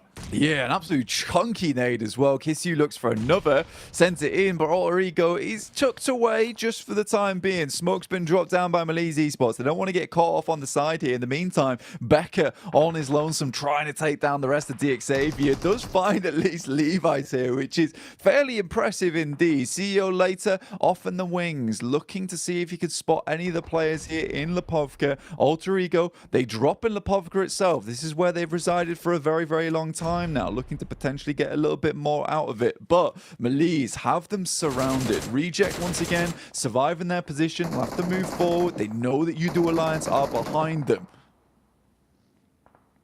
UDO, what can they do in a spot like this, playing on a hillside? Flax adjusting the crosshair, paranoid about the smoke expiring to his left, but wants to prioritize the correct angle, hoping they can get some shots off onto Reject. Once they expose themselves, they've got a three-pronged smoke wall blocking themselves at the minute, with the tree geometry providing a bit of cover as well. Slowly pushing their way up past the bushes now, as Lufa will jump in the rotate car. Oh, should have got info on that as well as he drove up. Seems like he knows he could be peeked from the ridge side. So we'll smoke that off and try and cover himself. Clark's up top blank. Man's got the DMR as well to work with potentially here. Seems like it's the shotgun also. Nice little DBS for close range engagements. And nades to boot. That could be a bit of a banger. Seems like it should be on target, but slightly off the mark.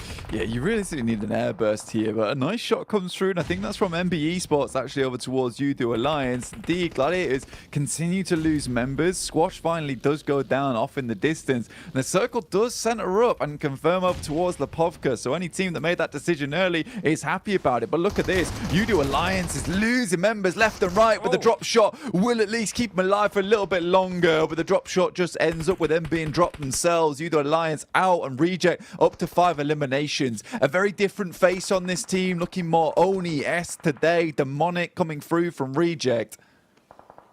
This is more what we wanted, right? You're raising hell a little bit now. They're getting stuck into the game blank, not playing as timid, fighting when necessary, trying to play towards center, contesting for edge control when needed. It's better from Reject, but they've got to maintain that, keep that course going. Don't let it drop off now, as they do at least find their way through the test of Udo and control that one. NBE keep popping up all over the shop. It feels like NBE have just been running back and forth, trying to stay alive from this roadside, having little moments of chip damage onto anyone that peeks into them. They're still here for now, just in front of Rejects. They're exposed if they go for a bit of a push. They're just using the smokes to hold themselves for now, but Zara is engaging with it. It's a nice first nade. Got the lineup on the second as well, Blank.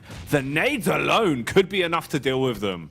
Man, the long arm on Sarah is looking good, but nasty shots coming in from Nakaze through the smoke, takes down a fair few of them. Now Duello left to challenge versus Akaze off in the distance. Nice shot on the edge, but quickly cleans them all up. And what a clean finish there from Akaze at the end. It looked like it was all done and dusted for the squad, but fantastically well held out by Akaze. Gladiators still at 4 players alive, but one of the final teams to be on this northern edge alongside them and NBE Sports.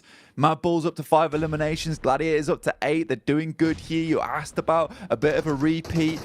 We even heard about the dinner bell, and so far Gladiators have been hitting us with some nice mash rotators at the moment. These rotates have been clean. Whatever they're cooking up today, Blank, it looks like it is fresh, not frozen. Nothing being reused here. Ooh, turning up the heat though as the kitchen metaphor continues. Have to get out of that one. Melise set ablaze, couldn't handle it. Kiss You dropped as the M4 will give him the damage. Business being done. Mad Bulls close by as well. They can start to breach and clear. Take the players out that are inside of these buildings now, but Frozen crumbles. He cracks under the pressure on the contact. And it's all getting a little bit sheepish. Constant damage being fired out by Gladiators, sure, but no one wanting to make the first mistake. You have such a sheer number of squads all close, shoulder to shoulder inside of these compounds, with only Gladiators being able to complete the push down towards the beach side. They're in a pretty dream spot right now, and it's going to be so much harder for this heat map of teams we can see all on top of each other inside of the neighborhood. A nasty neighborhood, Blank. They're not friendly neighbors. Not at all. Everyone's just leaving some horrid messages on one another's doors right now.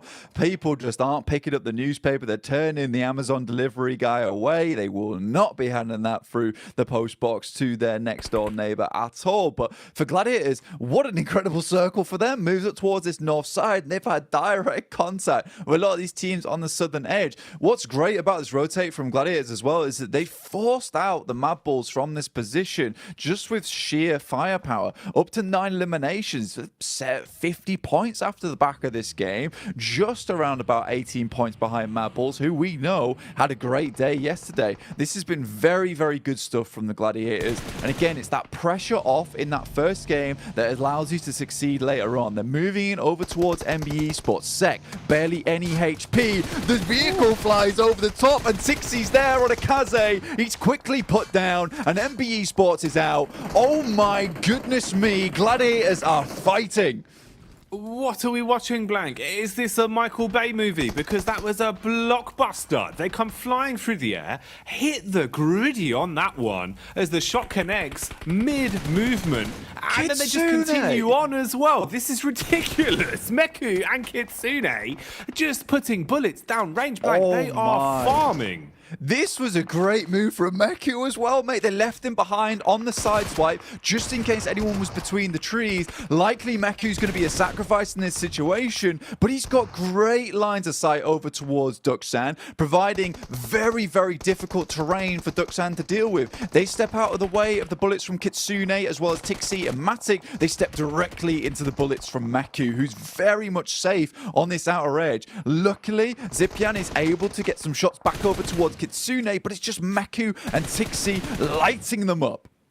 They're the Hydra right now, Blank. It feels like if you sever one head, 2 more will grow back in its place. That's what Gladiators are doing right now. A single knock results in them finding 2 elims, or the elims could keep on coming as well, but maybe it'll go in favor of Mad Bulls as Alter Ego wanted to try an Ego challenge, but they go down quick.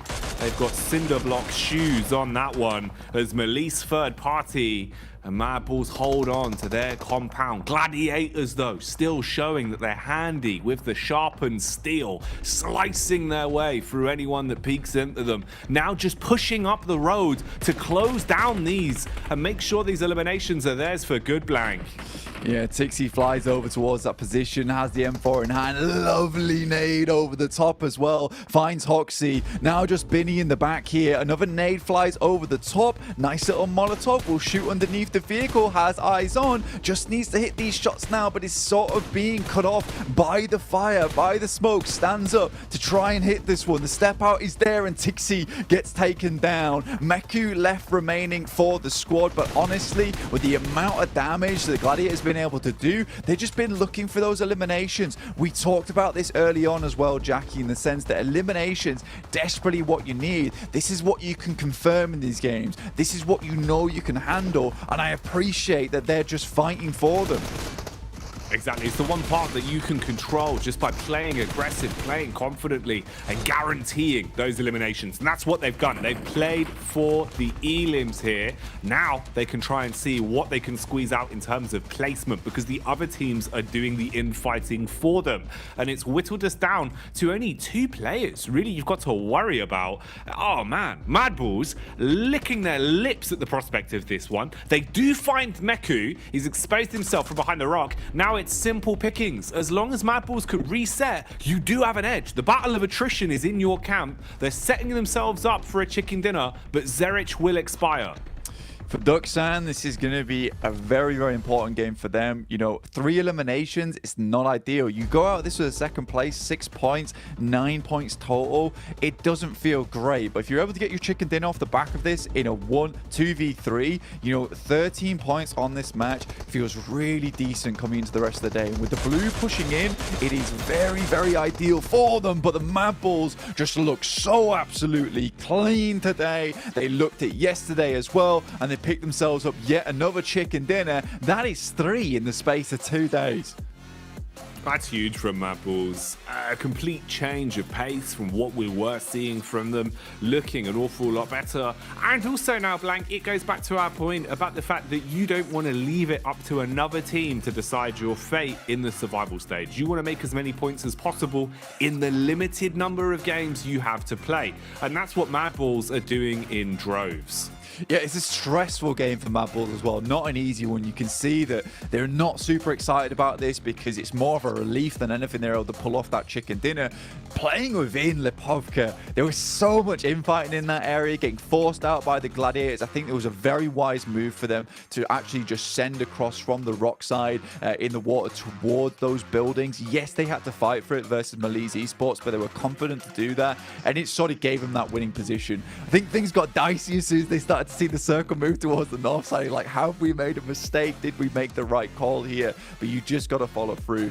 44,000 kilometers travel for Gladiators once again. These rotates are coming through quicker. They're more confident with them. I don't know what happened between the space of yesterday and today, but there has been some serious conversations between these lads on the team. Something's happened, you know. I don't know if it happened at the hotel breakfast or where it was, but it seems like Gladiators have got their heads screwed back on, and they're playing some really nice PUBG Mobile today, Blank. You know, this is exactly what we wanted to see in terms of them giving us a good game, showing us they deserve the invite in the first place and that they're able to make some moves here. What more will be in store for us, though, and can they keep it up? We'll find out. Let's get back to the desk with the #1 Gladiators fan. It's Jason Kaplan. Sorry, I think Jackie misspoke there. Mixspoke. That's the #1 Gladiator fan ever. But we have to say, it wouldn't be Gladiators if they didn't show up exactly when they needed to kind of advance on through in an event. And hey, you know, credit to them, another massive game for them in terms of eliminations, great positioning as well. They were able to crash in NBA Sports and kind of do the exact same thing, just the other way around from the prior match. But also Mad Bulls, man. Like, there's so many things to talk about. Oh, you know what? We're not gonna talk. No, let's do it. Maxman talked about Gladiators, and then we'll hop to what I have ready for Colaris. Okay, Jason McSpoke. But okay, Gladiators. I didn't want to talk about them because I didn't want to curse them, Jason. Okay, that was the reason. Oh yeah. Now I see. Okay, but right now, Gladiators, of course, playing that high ground position, able to leapfrog in the position that Mad Bulls left open after they regrouped from that 2-2 split, was a really good spot. And also, one thing I enjoyed, Colaris, from Gladiators is they tried to go for that high ground on the road. They tried to fight Enbest. They tried to also fight Duck Sandwich. Ended up not working out, but I think that if you're not in the city, you want to avoid a lot of that fight happening in Lipovka. Going for that high ground does give you a bit of an advantage. It didn't quite work out because Duck Sand had such a good angle, but I think that was going to be a game-winning play if they could survive until the later stage. Honestly, yeah, go on. No, you go on. I was going doolally in this game, if I'm honest, Jason. I was going crazy because how often do you see a basically close to Lipovka end like this? And for teams to try and manage their way through that, as you say, with Gladiators doing really well in terms of the eliminations and then going to the west for the rotate to try and make this work. Never mind, Mad Bulls winning off a 2-2 split across the rocks of north of Lipovka and in Lipovka. Where do you begin? There's so much to talk about. Well, obviously the smoke wall that Maxman brought up while we saw Mad Bulls able to transition with the PO smoke wall, as he coined it, to get through safely was something to be seen. But if we're talking about how teams got into Lipovka, let's also mention Alter Ego, Colaris. Oh. Do it! Come on. What are they doing? All right. You got really close to the mic there. I got really close to the mic. Okay, they're the Lipovka dropping team. Where were they? They moved west, right? They got lost one to heaven as they were walking through to heaven, which is ridiculous. And then they move north, and then they have to swim all the way back to Lipovka. They are lost at present. They are taking, I said it before this game, constantly taking risks here in PUBG Mobile. They're playing a very risky style. They've got splits. They're walking where they shouldn't be, going where they shouldn't be. And eventually, yes, they salvage this, but only because teams that had track of them swimming probably was Pasija, but they got kind of rocked up on Gladiators and kind of lost in the mix. So they were allowed to come back up on the shore of Lipovka. Am I taking crazy pills? Anyway, yeah, lost him. I'm done. Well, not to mention, you also pointed out, too, when we were watching, that Gladiators is probably the only team that could see them rock up on the beach, but they were about at that 400-meter distance mark away, so potentially not seeing them. Obviously, Malise was in Lipovka, potentially not looking towards them, and we even saw Kissu like, wait, what are you guys doing in that building? How did you guys even get here? Yeah! He's going mad. I've never seen him like this. Malise was like, who is he? What's going on next door? And suddenly, they were just... Anyway, I'm done. You know what? You know what, Colaris? You need to cool down by playing some of the Frost Festival currently going on within PUBG Mobile. You can revel. in the exhilaration of gliding down the slopes in a snowboard and using snow mounts like X-Men talked about yesterday, potentially turning people into snowmen as well. Make sure you guys load up PUBG Mobile, download the new update, and participate and play. Because also while you're playing, we do have the 2023 Popularity Annual Gala happening with PUBG Mobile introducing a brand new competition, exclusive honorable rewards for you guys at home to participate and win. It's all kicking off between November 15th and December 15th, so make sure you guys are getting into the game and potentially able to win some rewards you can show off to your friends. Also, while you're playing in this one, don't forget about the Pagani collaboration happening within PUBG Mobile as well. You can rub the engine with the iconic Pagani Amola and Zonda R models, which I believe. Klars, are you ready to be salesman yet again? Tell us the 740 brake horsepower, you got a V12 engine, as well as 710 Newton meters of torque, Jason. It's a car for you, but it's very expensive in real life. Well, my question is, can I fit in the car? Because we all know I'm extremely tall. Probably you cannot, actually. You're probably too tall.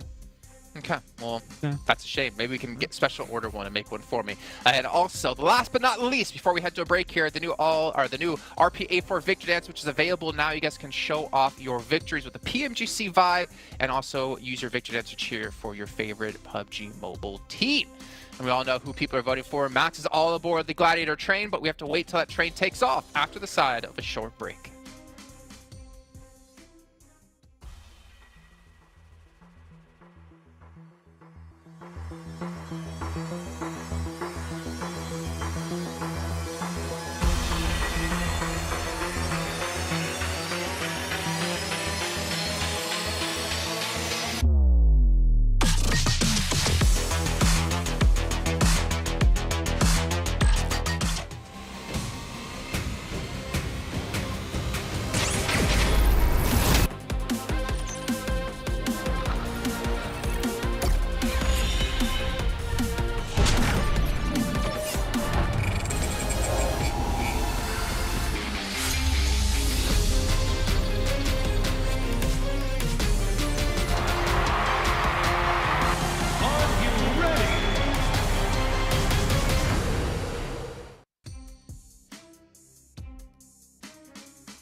Well, Max, I know how you are the biggest fan of Gladiators, but luckily for you, we don't have to talk about them too much more, because it looks like with the points they've gotten these last two matches alone, that should almost guarantee them a safe position into our last chance. However, it does get easier from there. Keep in mind, it's only 16 teams advancing from this into that, and it's only 5 teams advancing from the last chance to get back into the PMGC Grand Finals. So a lot of work to come for the Gladiators, and obviously a lot of other teams out there. But as we are about to head into our second air angle, my question is this. Klars, Alter Ego, are we going to see a word rotation again? Maybe. I think it depends on the playing path. I think they're probably going to... If the playing path doesn't favor Lepovka, I think they're going to try and go for cars and maybe fight someone. We'll see. Okay. Well, thank you for your contribution here, Max Ben. We're going to head over to our commentators to kick off our second air of the day with Jackie and Blake. It's interesting because Max always just makes such thought-provoking points blank. It feels hard to kind of, even regurgitate what he said, as it's just so big-brained. Yeah, you can't quite, grasp it a lot of times, and you do need to watch it back a few times afterwards and just really get the notes in there, understand what's going on.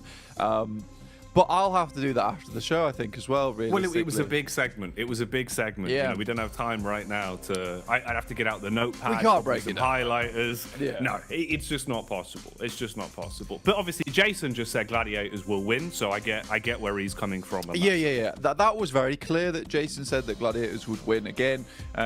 It's definitely going to be a Gladiators first place chicken dinner on this one. I think they're just playing out of their minds right now. I don't know what's gotten into them. What's quite frustrating about this, though, is that they're getting some flashbacks to last year a little bit, where they made it past the survival stage into last chance and then got pipped at the post over towards 5th place. And I don't want all the thunder to come now. I would quite like some of it to be reserved, keep a little bit of that lightning in a bottle for the last chance phase. But again, they've just started stepping up now. I don't know what I'm talking about, really. Keep going, I guess, for the time being. I do like the idea that you've gone, okay, well, look, you're doing pretty well right now. let's slow that down. Slow it down. Yeah. Look, you know, if you get too big for your boots and set the bar too high, you're not going to make it there again. And they're like, this is interesting. You are right. The thing is, we have such an intimate relationship with this team because we commentate them all the time right over in EU. So we sort of know their tendencies. They can be a frustrating squad to watch a lot of times. But there are a lot of confusing. Yeah, it is confusing. There are a lot of other great teams in this lobby so far at the moment. I mean, Reject have certainly started to pump things up just a little bit. I don't think we're quite at Reject levels of Group Green so far, but we're definitely getting there. And I mean, it all came from that simple interview that Sarah gave, which was literally the most base thing he could have done, which was, we're not going center enough. And then they went center and won a bunch of games. They're doing that again here. It seems to be working reasonably well too. So I think that they've just kind of shedded that mentality of like, it's not going too hot for us right now. Let's just go center. We'll just play our game and see what happens. And I think that's what a lot of teams are starting to do now, which is really, really good to see. You have to get out your own head here, especially if anyone who's in Group Green right now in this last chance scenario. You just have to play out these matches. I was going to touch on Alter Ego. I'm not gonna. It's tainted, unfortunately. I would have loved to have seen that team do a lot better, but we'll wait. We'll wait and see. We'll see how things lie at the end, right? Because I think we've kind of beaten the horse on that one, really, in the way the games. They're already being beaten. That's what I mean, but it's just not worth it. But it is a shame. I do agree with you in that sense, where it feels like, especially for sort of the storyline and the narrative as well, with like the interview we had with Rosemary way back on, I believe, day one of the entire event, and how they were looking like they were playing. I was expecting a landfall for them, Blank. I was expecting it to go well and for them to go from strength to strength. But they were definitely struggling today. What have they got up the chops? Anything hidden? Anything else? Maybe we'll see. If it's going to come out, this is probably the best time to do it, right? You're kind of leaving yourself with very limited chances. We've got 3 games, this Erangel and then 2 Miramars, and basically preceding that, that's the end for you to actually accumulate any points. You're just leaving it in the hands of other teams. So we'll find out. We'll see where we're going with it. Mad Bull's been looking a lot better, though, Blank. It's been fun to watch Mad Bulls, which is nice to say. Even if they don't look exactly ecstatic every time we see him on camera. Tulicker, honestly, didn't look too pleased with his win. But I think that was mostly just like stress and relief of going, okay, we needed it. At least we have a win.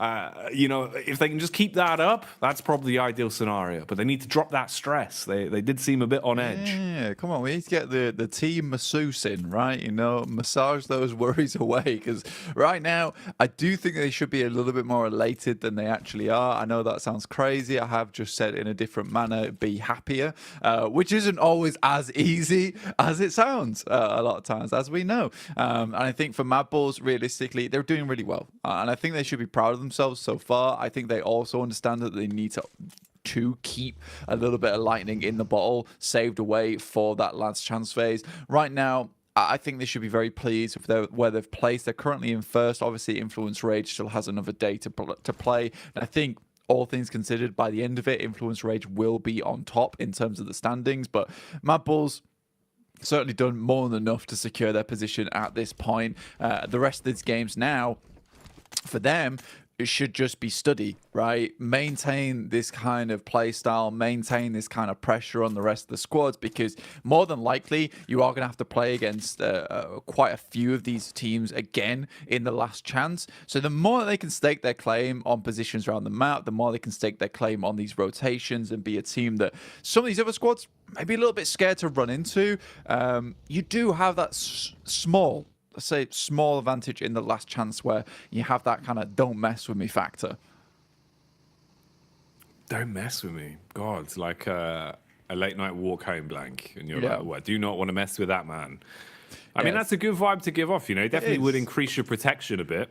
It is true, yeah. I mean, I just say it to myself as I'm walking down the street sometimes. That's how it works. Don't mess with me. Don't mess with me. People are like, The idea Daddy, that guy's talking to himself. That's what I mean. Just muttering under your breath. Don't mess with me, mate. Don't mess with me. Yeah. People just walking by.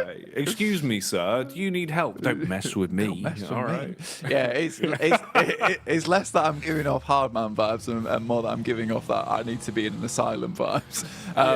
Which isn't ideal, but it seems to work. It seems to work. Hey, look, to each their own, Blank. You know, unorthodox strategies do seem to work best. If your enemy can't prepare for it, you know, how can you? I suppose. Yeah. In some way, that's a sentence. He's done a 720 kickflip roundhouse. Oh my lord! Didn't see that coming. The standard is a 360. Yeah, this is wild. Look at the man doing ollies in the car. That's illegal. But right, put the skateboards down. Yeah. Bloody hell. We need to get back in the game here, and some of these teams definitely need to get a rolling. Certainly towards that bottom side of the lobby, we're looking at N-Hyper, Udo Alliance. Nigma Galaxy sort of are disappointing us so far, I would say. And I mean, they're on our screens right now. Ragey Ocio will take down Lord from Nigma Galaxy. And again, they keep just hemorrhaging members, I would say, on their rotates. You know what? I didn't actually get to talk about this last game, but I will talk about it now, is that some of their rotates feel extremely greedy. I think that last match, most of the teams on that south side realized that, look, if we're on the edge already, I mean, they were rotating in from, what was it, Milta. They were battling out versus Inco early on. I think in that case, you just have to slow push your way in towards the circle. You're potentially not going to get a high placing off the back of this, but they could have easily taken up where Duxan was playing. Remember, Duxan got themselves a second place. Decent, good stuff. Yet they just drove around in that one vehicle, dropped out for a second one, lost Coops in the process, kept driving around to try and find another central position. And I think at that point, you just have to realize that this is not working out. Teams aren't just going to let you free roam anymore. No, it did feel like one of those where, you know, you're kind of thinking, you've thrown that away a little bit. You know, you did have a potential to try and see what you could actually get out of the game, whereas instead, I agree with you, the rotation was a little bit careless, and potentially even just the idea to jump out at that point. You know, you're only going to delay yourself even more in terms of like the startup time for the vehicle to actually get away, right? And it just meant they went from a 4, stuck in a very small camper van, to a 3, still sharing just the one small camper van. Wasn't ideal. A couple of pot shots been going out here, though. We've seen a little bit of damage coming across. Mad Balls have suffered 1 knock as well, so at least they're seeing what they can do to patch up the situation. Here's one for you as well, Blank. When we saw that first knock, it was Raging OCO in the car, and he bonneted someone. Call that Road Rage OCO. Oh, yes. I like that. Yeah, go on. We love to see it. He was doing an ollie in the car over his head. It was good stuff. We enjoyed it. We love to see it. For Reject, not quite towards the central right now, but a single elimination, that'll do the trick. They'll be happy, pleased with that one. DX Xavier also pretty pleased. Their position up towards Severny, right? You know, they don't drop Pachinki, but they get themselves a fairly good position to work their way out from. They've got a lot of positions they're currently holding on to. Now, DX Xavier, typical rotational path up towards this northeast side. So for them, again, we'll be going for something like that. Gladiators are just cutting straight through them, though. A bit of a dangerous push, I would say. I mean, you still have Tixie and Matic on the backside here with Kitsune and Meku going for this scout early on. You can see them starting to get a little bit squeezed here by the hydraulic press of teams, and the rest of the squad just is nowhere near to support. This is a greedy rotate, and I think for anyone in this location, I would be trying to spot out some of these stragglers, trying to take pot shots towards them as they move through. Again, Ralph out of the vehicle, taken down by Nasa. This is very bad news bears right now for Nigma Galaxy, and I think this is something that we sort of saw over towards their group stage as well, is that at the start, doing great. You know, happy days for Nigma Galaxy. Some strong rotations were coming through for this team. However, when you looked at them further in towards the group, their rotations were getting read so easily, time and time again. I think that's the final player from Nigma Galaxy, about to go down soon, but Reject taking a lot of knocks of their own. Gladiators barely surviving themselves, good amount of damage. Meku's on the side, Swan tries to swing out, lovely nade, will take down Meku, and now it's just Matic to try and hold down the door. Well, that's a nice trade, actually. And he's played it smart. He set himself up so that he could try and nade. I thought he was going to get the first off on the Meku with it, but instead engages towards Matic. Matic's basically as good as gone here. No HP, nothing to defend himself with. All off the back of Cluck's nades there. So nice retake on the compound. That was smart in the way he used his utility. And that's unlucky for the Gladiators. So Jason Kaplan's prediction there not coming true, Blank, because they've gone down without a single elim on that one. Got a bit too big for their boots. Yeah, that's what I'm talking about. But they've slowed it down, as I asked them to. Well done. You know, this is more the Gladiators we're used to. You know, going down in the first 2 stages. That's great. Brilliant. Now, do something a little bit more next game. Maybe revert back to, you know, making not the greatest rotations. To be fair, that wasn't bad by any stretch of the word. I quite liked it. Unfortunately for them, I think you make that rotation a little bit too late. You've got players that are not quite on with the vibe there in the backside with Matic and Tixi, who are not up front and personal with Kitsune and Meku. And you just get shot at by teams on the side trying to get in towards that warehouse that UDO Alliance, quite frankly, had already had a lot of control over. Could have gone a different way if Meku maybe had found that second shot, but like you said, some great nades coming out from Cluck there on UDO Alliance. In the meantime, let's have a look at where some of these other teams are playing. MBE Sports up towards that northeast side. Not a huge amount of points found, but they're consistently in the game, right? And I think that's something that's great to see so far on that side. Yeah, they've been making a lot of cameo appearances, you know, even in situations where it's just 1 or 2 elims and they stay alive. It feels that they're always popping up to be a little bit annoying, nip at teams' heels and try and farm the odd points here and there. This is one that feels like it's just a matter of, you know, the chase at the minute. Feels like you're being forced further and further back, and Rejects know they're being hunted on this one. Trying to play with at least some map geometry to give them cover, as NASA are definitely roaming quite far out and looking to gain a good understanding of where everyone is stationed, using the reconnaissance of Xenox here with the one vehicle as a bit of a scout, and then having a backup position to fall back towards. Freak's actually still alive as well, Blank. All right, yeah, so that's just the one man that remained. I mean, his entire team basically got picked to pieces instantly. So I suppose it's best case scenario, how far can he go, right? Because looking at a placement game with this one, it's pretty early. Going to be a while on the stopwatch before we come back to that point. Yeah, I do think it definitely comes back to that case of Enigma Galaxy. A lot of their rotations getting read into towards the end of their group and not making too many adjustments off the back of that. Again, even in their group, there was a lot of feeder teams down towards the bottom as well, which just allowed them to make these rotations. And I think you try and do the same thing again here in the survival stage, where every single team is very willing to take shots and has great gun skill. Remember, these are the best teams in the world, all fighting out for a place in the Grand Finals to really display what their region, what their team has to offer to everyone that wants to watch. So I think that for Enigma Galaxy, again, it's just a case you can't just randomly rotate over heals. You need to have a bit of scouting going on. You need to ensure you know exactly where some of these teams might be playing, so you can angle yourself in such a way that you can cross and be out of the line of sight of some of these squads that might take shots towards you. If we see it again on that next match from Enigma Galaxy, where they make a random rotate like that and start losing players out the back of the vehicle, I would be fairly remiss to say that this is another team that's feeling like they're going to be in the bottom 8, because I don't sense an adjustment coming through tomorrow. No, I don't know how you'd give the whole squad a facelift in such a short space of time, right? I don't really think there is enough adjustments that could be made to really change things around quick enough. That's the problem. It feels like we're already getting to that point where, you know, the fine line blank of squads that haven't already accumulated points, especially from Group Green, right? With how tomorrow is going to go, you're not even being there to make a case for yourself, just having to sit pretty and sit on your laurels of the points you've already accumulated. Definitely for a good majority of our squads now, we're seeing that they haven't been able to cut the mustard, haven't been able to really build enough points. But there's been a bit of a change positively for a few of them. At the minute, though, we'll see how things go right here, right now. We'll stick to the facts that we're being given.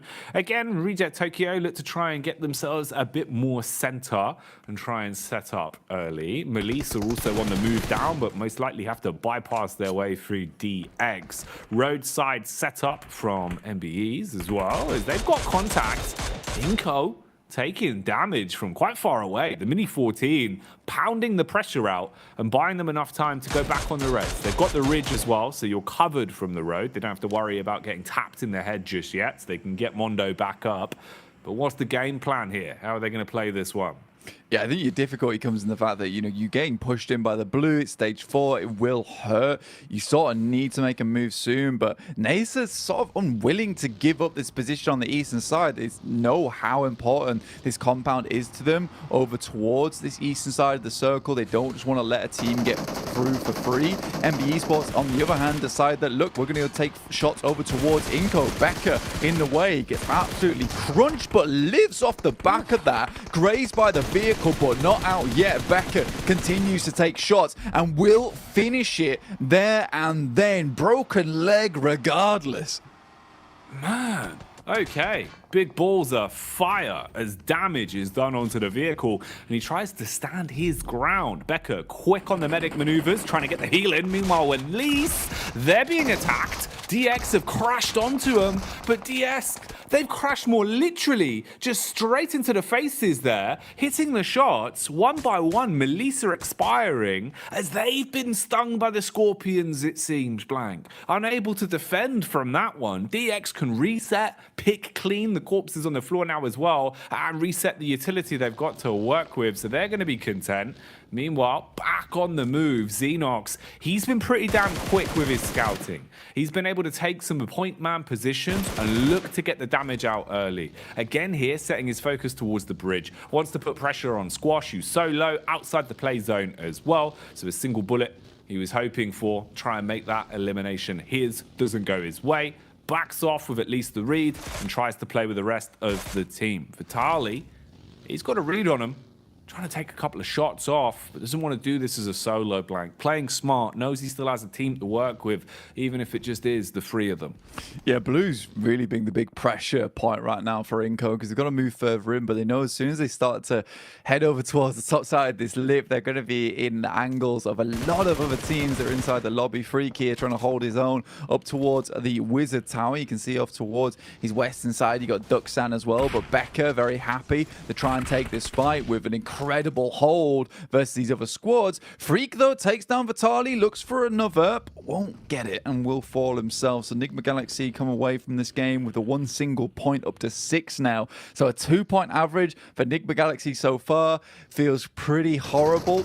Quest get way further into this game than they have any others, and that's saying something considering we still have 12 teams alive. We see Procedure Evos off towards that central arena alongside with Reject and Hyper. This could be a great game here for Evos and starting to get some of that points potential on board.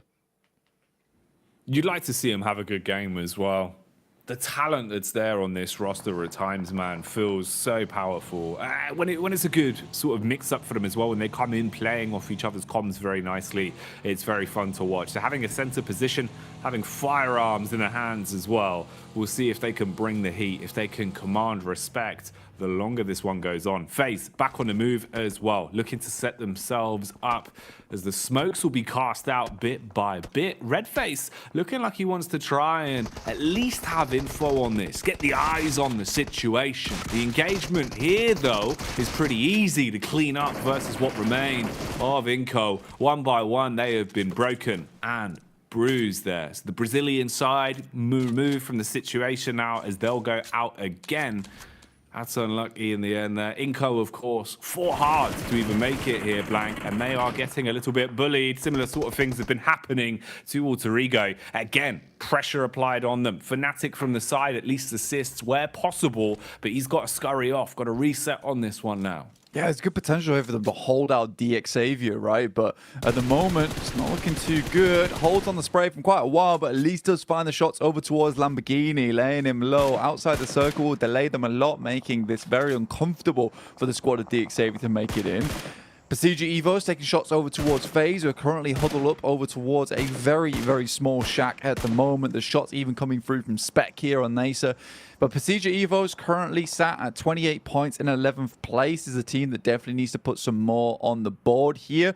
I think for Pasija Evos, they have a lot of history on this team, right? And I think a lot of Indonesian fans would be very excited to see this team go through to the PMGC Grand Finals, specifically just to be able to see the twins there on the grand stage once again. But 28 points, that won't cut the bacon just yet. They need a little bit more on board, and with this very central position they currently hold on to, this is a fantastic game to rack up some big elimination points, to rack up themselves a good amount of placement points too. You know, this should be a second, third, first place game guaranteed. It needs to be. It needs to come to fruition in that manner. Setting themselves up nicely on this one. So can they coax it out? Can they force a big point scorer from this one? And what's going to happen here in the close quarters engagement with so many teams shoulder to shoulder, all pushing further down? As soon as that zone starts nipping at their heels as well, it will cause problems. Isn't much breathing room, so you've got to fight for what you want. Pushing in now on Reject, looking to try and swoop in and steal the compound from underneath them. The nade will aggress first. Julo ready with the shotty as well, firing off buckshot from the DBS. Meanwhile, the building is burning. Lufa waits up close. Ooh, didn't even see that one, Blank. Swings round the corner, hits him, takes him off his legs. Hello. Genocio turns for the back door as well. Read this fight well, Blank, but he's been peeked from the window, takes half HP off him. Just waiting now on the off angle, tries to back nade whilst his teammates are fighting tooth for nail. Nade's going down. Who else wants a piece of this fight? What is this? There's 3 teams on the same compound. Regioso sends out the side into the vehicle to get himself some better angles. He's fighting for his life at this point in time. Spec moves in, Hoxie's half HP, and Regioso's out on the edge. Surely he spots Junie, but he doesn't inside the smoke. And now Dukshan have another battle to get through. Need to get more players back up on their feet, but they're falling so quickly. Just Hoxie and Junie left alive. Junie, a veteran of these high-scale tournaments, but Nasa move in at the best opportune time. Will pick themselves up 9 eliminations off the back of this bad boy too. 2 players left alive, but on the southern edge, this is pretty decent stuff. Damn, that was an intense fight. That one was a lot easier. That's a slay down there, as we see both of Alter Ego's last remaining members quickly packed up and swept away. Beautiful fight though on the compound, man. Even in the way that Tokyo tried to play it with rejects bouncing back and forth, right? We saw OCO, smart heads up plays at least. Even though they go down in the fight, you could see the gun skill, the mechanics there were out in full force. Nice intense compound crash though leads us into the rest of the game as FaZe again continue applying pressure. Chow's been overwhelmed, gets bitten to pieces. It's actually Evos are able to steal away the final tag onto that. So getting the extra elim for their troubles. Parajin though will be put down in the ground as he's picked off by FaZe. Now starting to make their move into the center, getting themselves closer and closer and just trying to play off whatever geometry will actually provide some sort of protection for them. And Torres, suspicious about the smokes as well, knows that there could be someone lurking, waiting to peek. And he's got contact on Star. Quick flick there, hits the head blank and shuts the man down. Yeah, very nice little shot there and pick up from FaZe. This is a really difficult area of the map to play, honestly. You see a lot of teams play this one out. You realistically just have the tower here. There's a slight dip as we head down. It's almost unnoticeable, but it does give FaZe a significant advantage, in which case they can take shots over towards Xavier. The difficulty is the fact that so much of the western side of the circle is still in play here, that Pasija Evos have a massive advantage. Despite that, FaZe is not letting that up. And it's so surprising we're not seeing Pasija Evos take a little quick peek over towards this eastern side. See if they can pick themselves up some more eliminations. Right now, they're currently running on 12 placement points, 16 elims. This is a game where you want to pump those elims up, even if it means you get yourself a second place. But I can see why they wouldn't want to give up the gas station here. But maybe just letting one player out on the loose, you know, sending to the side, find a quick pot shot over towards FaZe, because currently it's a 4-player team. They have a chance to try and take down Pasija Evos in the endgame.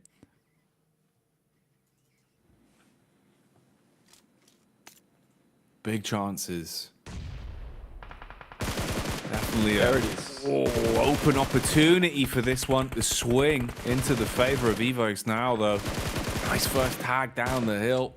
Connection across, DX suffering from it as Luxy will be able to spray his way in. Gets the tap off that we needed to see. So the compound control still firmly in their favor, and they're starting to clear out the players that were edging closer towards them. FaZe, meanwhile, still down towards the ridge side. Mormon and Malaya playing together as they start to make their move up.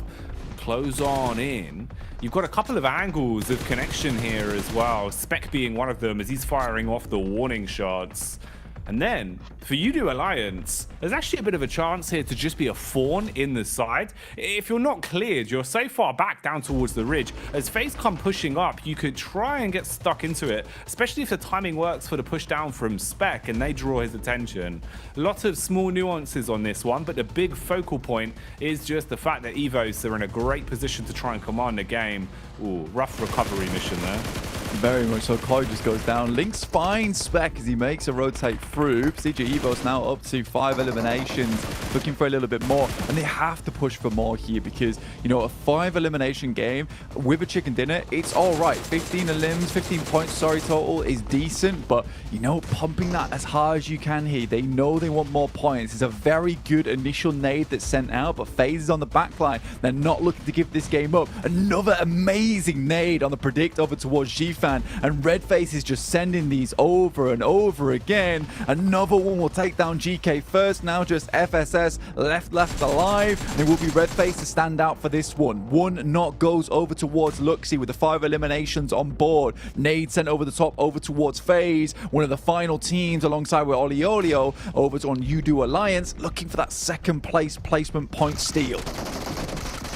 Evos, this is where you've just got to shut things down, close it out, don't let mistakes start to get out of hand. FaZe fighting tooth and nail though, bombarding down onto Misery, who's forced to hit the deck, so belly down to the ground, drops himself into the vehicle and tries to drive out of there, keep himself safe, susceptible to the shots though, but goes for the getaway. If we can see the res, FaZe will at least have a fair fight in the 2v2 in terms of the players that are currently up, but Evos are going for their recovery as well. They want to grab Link, have some additional numbers in this battle to play with. Quick pop heal as well. Nice peek up. Beautiful damage done with the AR. Switches to the DBS and wants to go full frontal blank. He's getting in their faces. What is going on?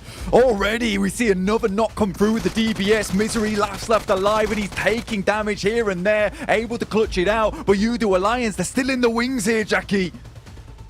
Oh, skirting around the outside. Is there anything that can be done? They're low. Now would be the time to strike whilst the players are down. They're knocked. They're on their last legs. Doesn't have the full list of information that we do though, so his decision making will be affected by this. And this just gives more time to Evos to try and reset things. Redface now back up. He's just going to be watching, looking for the peek over. Gets the heal in as well. The longer this goes on, the more numbers you're going to have to fight against. So Udo Alliance, the chance of this one being clutched now far harder. Again, falling into a position where this should be a guaranteed chicken dinner for Evos.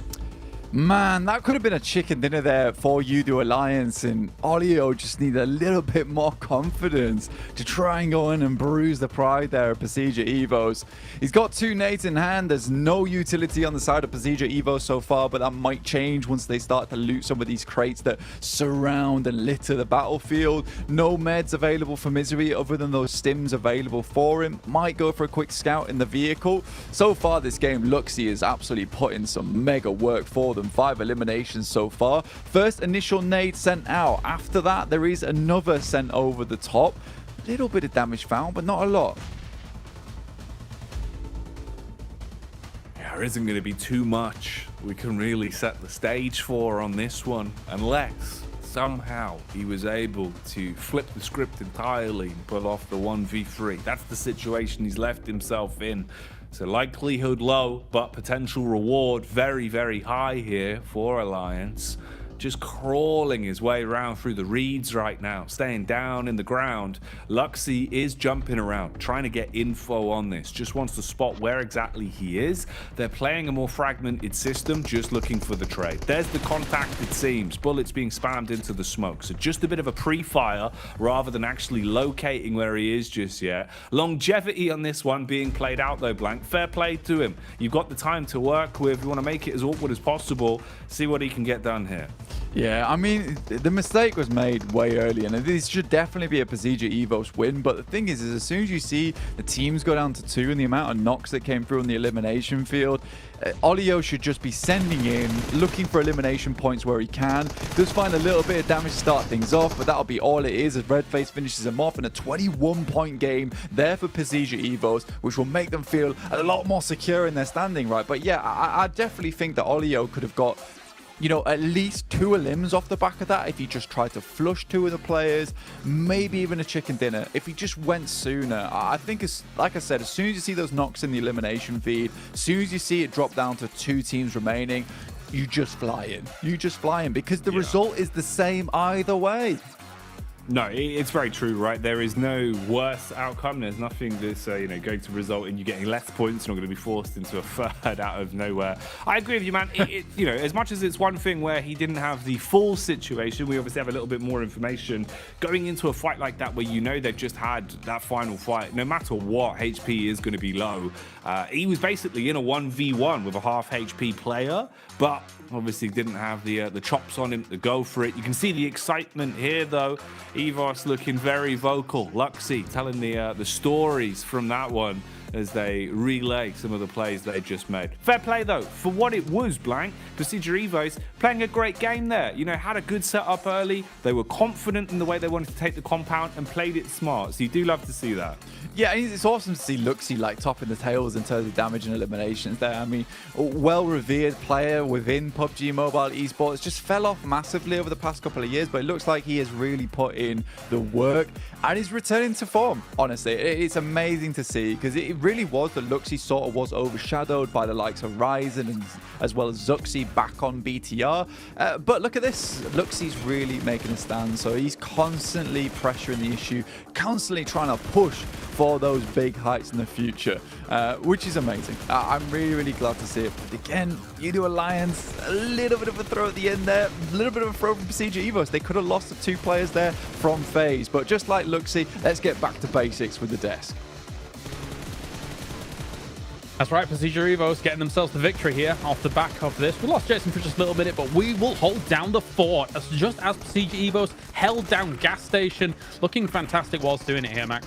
Yep, and able to weather the storm with 2 teams pushing on their location, right, Kalaris? You had, of course, Hyper going downhill across the road, trying to go for the engage, which, of course, you are in this location. It's very easy to abuse with that third-person perspective. You can just jump, chuck the nades, get the easiest eliminations in the world onto Hyper, but then FaZe trying to go for a third party, and I really thought that was going to be the end of Pasija Evos, but it's down to Misery. He's able to clutch it up, go for the res, and get rid of the final player of Yidu Alliance.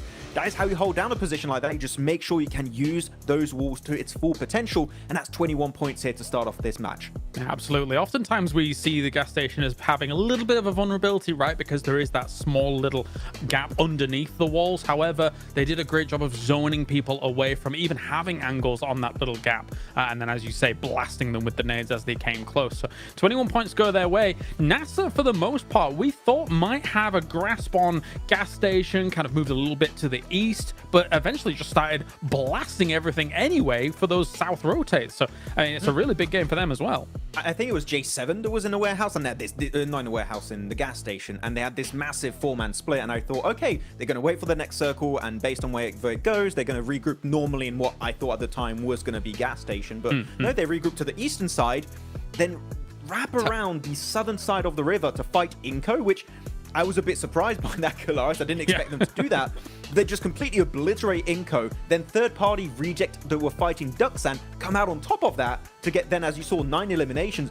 it's the craziest way to get to that point, but I mean, the elimination showed up, so I can't argue too much. They got the points they needed in this match. No, indeed. Them alongside D Xavier as well, with the amount of elims that they were able to garner. Very important for their campaign across what is only 2 days of gameplay, with also UDO Alliance kind of making what I would say almost a surprise entry when it comes to the upper echelons of this game. Not necessarily because of the circle and how things were playing out, but they were in a very wide split to start things off match for UDO Alliance. And then I think when it gets down to that 4v1, 3v1 scenario at the end, it's very difficult for him to make that call to try and crest the hill, right? Considering the elimination feed and how it all works out. Exactly, you just have a big lack of information. It's like, did the entire team get flushed out? Is there just one 3-man team remaining? Is it going to be like a bunch of solos? We're just not quite sure at that point. So let's not take the risk. Let's try and survive to try and just secure second place. So I do get the idea. If he did know that was a misplay, but I just, as you said, I don't think he had the information that it was a full squad. So if he did know, then unfortunately it could have been the good time to strike, but it was still a second place. So a good match, and currently the best match for UDO Alliance. Hello, Jason. I was actually just doing my impression of Gladiators that game, just not being here. I don't know, that's a little mean. But I think this game, though, was mostly just about the teams who desperately needed to get some points under their belt, getting those points under their belt. You guys already talked about Besija. Obviously, this is their last day of play as well, so they really have to rack up as much as possible to build that buffer. UD Alliance, this is the first time they are playing, so they can get some steam going here as they go on forward into this one. And Nazir, which, I mean, 9 eliminations, that's a good start. I think for me, for a team like that, it's a confidence booster. It's to show them that, okay, we can compete against these teams, even though we might have been struggling the first couple of matches, but where can they go from here? And obviously, we still have that one Erangel left to come today. Gladiators, going out early, but again, they should be relatively safe. Alter Ego, not really much to say about them either. If you have anything to chime in with Kalaris, but I mean, not gonna honestly, force you. I mean, as you're saying for Nasser, I like their decision making to just start sweeping and start eliminating. Like, if you think about giving up a gas station location, yes, you could sit on the edge, on the east edge of that circle and just slowly creep up to that. Maybe you'd have to kind of have a bit of a skirmish with the remaining members of Alliance, kind of north of you, as they're also wanting to be approaching from that similar angle. Maybe you lose people out on that, but they decided, no, let's take that south side, which is covered a little bit more by, you know, the terrain as a whole, and actually take some really good skirmishes. So I'm impressed from that game. I agree. Well, we'll see if they can maintain any sort of momentum though going into the next match here. Let's throw it back to our casters, Jack Gimbley. Thanks, Jason. I know, man. It's a treat blank, right? With the way that the games have been going so far today, they just keep delivering. We keep getting some real moments of excitement. So honestly, I'm just kind of living for it, man. This is a good time to be enjoying the survival stage from a safe position, anyway, right? If we're in the games, different story. But watching them, I'm having a field day. Absolutely. I love that. You know, Jason is so excited that he went slow-mo for that throw. That was amazing. Beautiful stuff. We got the hands up. Everyone wants to speak to the teacher, apparently. Tulika doesn't know what's going on. That's fine. Zerich is slamming down. What a weird scenario that was. Okay. I do think, it's like 2 boys in the back, like, we're just here. Zerich and Tulika are doing everything. Zerich is like, another rotation gone wrong again. But to be fair to the Mad Bulls, I think honestly Tulika probably is a little bit stressed because he has done so much work for them. I think he's really, really doing well for the team, and they should be very, very pleased with his results because I think he's come a long, long way in the year he's been playing with the Mad Bulls. It used to be a case that he was a bit of a loose cannon on the team, always going a little bit too far away from them, but he plays much more as a good teammate now. Supporting Zerich and being a great frontliner without getting too aggressive. So I've been very, very excited to see the development coming through from Tulika in particular. He's looking good, man. He really is. And I think, you know, it's interesting because this entire Mad Bulls roster can definitely deliver at times. And we've always kind of set that precedent that they are very exciting to watch. They are very explosive. It just wasn't super consistent, was I think the problem with it. Whereas now, at least into survival stage, it kind of seems like something has clicked and they've realized, you know, we really need to make sure that we're the ones making our own future for ourselves. So we're free chicken dinners already under the belt, which by and large, you know, that's no easy feat. They've definitely had to put the work work in. That's over the space of the 2 days as well. And we're only really, you know, a handful of games in today. We still have this last Erangel and then 2 Miramars as well. So anything else Mad Bulls can find on the day, they're going to be happy with. We'll see, though, as we are getting back into it. Third and final Erangel then. So any chance for some last-minute shenanigans, we'll see if they'll be coming out. Yeah, I mean, for some of these teams, might want to go for a hot drop potentially. It's the last map of the day, so it's one where you could pull out some secret sauce moves on the Erangel match, especially with Group Green, this being their final match of Erangel they will be playing, so they could surprise some of these teams. Maybe. We'll see what happens if they just keep it basic, though. I think a lot of these teams are kind of really leaning into consistency more than anything at this point in time, realizing that, look, it's not easy to pick up these points, and I think for us, it's just a better idea that we just keep things going the way they wanted to. But Zerich actually drops over towards Nasa, but I think this is more of a case of this playing path causing this more than anything. But this is going to be difficult, particularly with the fact that a lot of the Mad Bulls are not in close contention. Luckily, they've got 2 shotguns, which are going to be extremely useful in this close range combat that they're going to get themselves into very shortly. It looks so terrifying watching a man in a raincoat with a blade just crouching around the corner blank. It's very horror movie-esque, but it's not October anymore. It's November, so we're getting closer towards the Christmassy season. I imagine we'll see some gifts being given out inside of the compound, most likely being bullets, though, with those shotguns. Seems like the phones are going down, and there probably has been a technical issue, so probably going to need a rehost on this bad boy. So cut short. Not going to be seeing any shenanigans on this one. We'll relive it, get things sorted, and then get people back in for another test on the old Erangel. I do like that, you know, it sort of felt like Mad Bulls stopped that match. They were like, we're in a horrible situation, guys. Can we just get a rehost? Come on, man. We shut it down. Yeah, we shut it down. I mean, I think most teams, considering how quickly we got that rematch as well, down, slam of the desk, considering how quickly we got that rematch going through as well, most teams would be pretty pleased with how that one worked out, considering how horrible that playing path was, right? Not easy to work through with. Yeah. No, exactly. Honestly, unless we roll the dice and end up getting a critical fail again, right? It should be better. It should be better than that for most of the squads in terms of easy routes to your common drop spots. So hopefully won't be all doom and gloom for them, and it shouldn't take too long to get things sorted out and straight back in. Nice seeing some of our players on screen as well today, Blank. You know, there's not been a lot of time with the player cams today, and it does give us a bit more of an insight into how some of the teams are looking. That sort of human element. Oh, hello, I say human. We've got man them Sith Lord over here. I know. Maku just in the dark right now. Look at him. Yeah, very spooky. I have the power to win any chicken dinner, no matter the length of time in the survival stage. Oh, dear me. Unlimited points on the last day. That's what they need. That's what they need at the end of the day. I mean, realistically, we need to start getting some of these points going. And if you need to become the Sith Lord, you need to start shooting out some bolts of lightning from your fingers to get it done. All respect to Maku, realistically.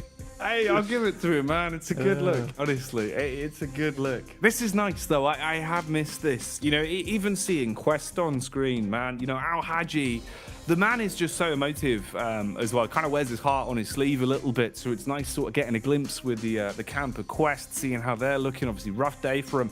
Rough span of days, really. But still looking like at least the mental fortitude is there. A little bit of frustration, maybe bubbling to a boil. But that could be used to their edge. The FaZe cam now on screens as well. And damn, we got the stats to back it up as well. FaZe not actually having a bad day of it, to be honest, Blank. Yeah, I think for FaZe, it's been pretty decent. I think we got the dance moves from Mela earlier on, and now we're coming back for some more. Oh, okay. I thought I was going in a different direction. We got the love heart instead. That's great. Thank you very much. For FaZe, honestly, that last game was really, really cool. I enjoyed the fact that we saw the almost 2v4 coming through. They looked pretty strong with it. There's definitely some strong players on that team. Mello and Vintoris, really, really long-standing players within the scene as well. PUBG Mobile, they've done some really good stuff in the past. We got Enigma Galaxy on screen at the moment. A team that's just kind of struggled, right? And I think that one of their major issues, they don't find enough vehicles, which feels like, you know, it feels like you're failing at the first aspect of PUBG Mobile. And that feels bad to say because I know they're a good team, but that's like rule number one, right? Just get some vehicles on the drop and go from there. Look, the way to word it in a friendly manner is they've been very cost efficient on fuel today. They've been using the the carpool lane. Yeah. It's not ideal, that's for sure. It's definitely not. I mean, we're trying to put olive oil in the tank right now. It's not working. Let's just get... That's not going to work. That's not dinosaur juice. Yeah, let's get some more vehicles. Let's get some more dinosaur juice from the ground. Let's pump it up and just get on moving, because 4 vehicles better than 1 vehicle. I don't feel like I need to say that on PMGC, but there you go. But 20 seconds before we get back into our 4th match of the day. Bit odd because, again, with that plane path, no, calm down. I do love the idea that they've not communicated this to Liquor at all. So he's just sat there like, why do they keep putting their hands What's going on? They're all becoming mannequins at this point in time. We don't exist. These are just stand-in dolls for Naomi as well as Frozen. Right then. Well, let's get our seatbelts snapped in, as it's time to go back to Erangel. Last game of the day today for this map. Following this, we get the back-to-back Miramar. So a bit of a change of pace there, a bit of a change of scenery that will be just around the corner. Who's getting that last chicken dinner on Erangel, though? And how's this game going to go? Let's find out. Plane path, a little bit nicer. Yeah, way nicer actually on this one, because I think whenever you get that plane path that moves down slope right on the edge of the map, you're given so many limited options, especially forcing a lot of teams to drop over towards the Sosnovka military base as well. And if you do want to get towards one of your original drop spots, you sort of have to drop towards that middle third of the plane path, which means that more than likely you're going to run into at least another 10 other teams trying to do the same thing alongside with you. So picking up some of those trash drops, trying to pick up those vehicles, going to get very hairy indeed. So with this plane path, you're going to have a lot more room to drop out when you want to, and kind of spread yourselves across the map. Even though it is far off towards the western side, a lot of teams will be much more pleased on their approach. Nacer dropping over towards Rozhok right now, alongside with the Mad Bulls. I don't think they'll be dropping right on top of them potentially, but we'll wait and see. We get another circle, very similar to our last one on our angle, up towards that northern side of the map.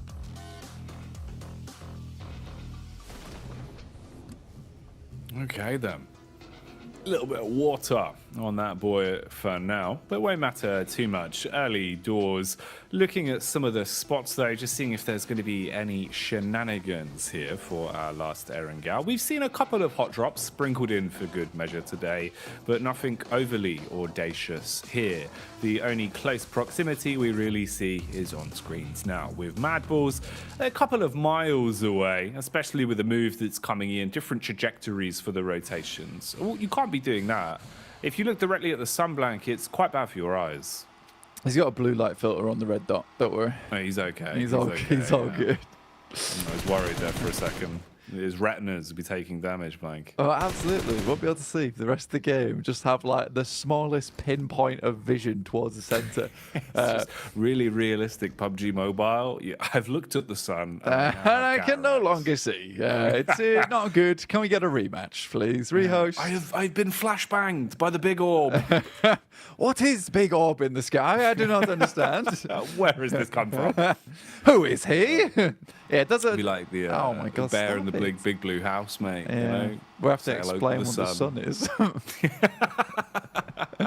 Well, everybody. No, I'm only joking. But we are going to head over towards the northern side for the time being. NBE Sports, I don't think they've done too badly at all. Kaze's kind of been like the main driving force of the team, though, right? Yeah. Hitting some really, really good shots recently, but again, some of their rotates feel just a little bit lacking, getting caught on the edge side quite a few times, which doesn't feel great for them as a team, because I do think that when this team is put under pressure, some of their rotations to try and extricate themselves from those positions become a little bit haphazard. I think they've been fortunate on some of these other games where, for instance, they had an opportunity on that last match to escape, and they zoomed in over towards Inco, and immediately got put down by them. But that could have been a much better fight if it wasn't the fact that Becker just withstood the force of a vehicle going 60 miles per hour. Doesn't make much sense to me. FaZe, though, immediately take a knock. Zfan will move up. Mormon has only got the shotgun, but a great drop shot there will take down Shifan. A little bit of that greed being punished away there in the box compound. So Mormon with the AK, slays from far away, throws the clip back in, as they will hit the DECK. Gets the res back off as well. Meanwhile, Car Chase City is the name of the game here, it seems. Ooh, contact from the side, though, baited in as they pulled into Quest's domain. And right now, they are ready to rumble. They assault onto the close range players. Ooh, good damage done onto the getaway vehicle as well, as Al Haji is throwing out the bullets. And they're chasing the Quest convoy hard on the tail blank, looking to see if they can actually fight this one back and chase him down. I mean, they desperately need the points, right? And I mean, FSS is moving straight up towards the top side of Everest, trying to escape as quick as he can. Get his level 3 in hiking done here. Fahidan sends towards that top side, just tries to spot for him, but I don't think FFS is going to be in this situation for too long at all. Al Haji will just be medkitting away, gets himself back up to full HP here. But FaZe, I think they did a pretty decent job to sort of resume operations after taking that initial knock there from Zfan. And it will be N-Hyper who really does suffer the consequences of getting too aggressive in this location, dropping down to just 2 players now. DX on screens here, getting the looting done. DX been a little bit less uncontested in terms of fighting for common drop spots. They've been willing to actually mold themselves into less common drops or work around some of our other teams. That's something that we are now seeing from them, which was quite uncharacteristic of what they were doing game in, game out, at least back during the regulation part of the group stage with the full group green. So shows at least some smart adjustments for them there.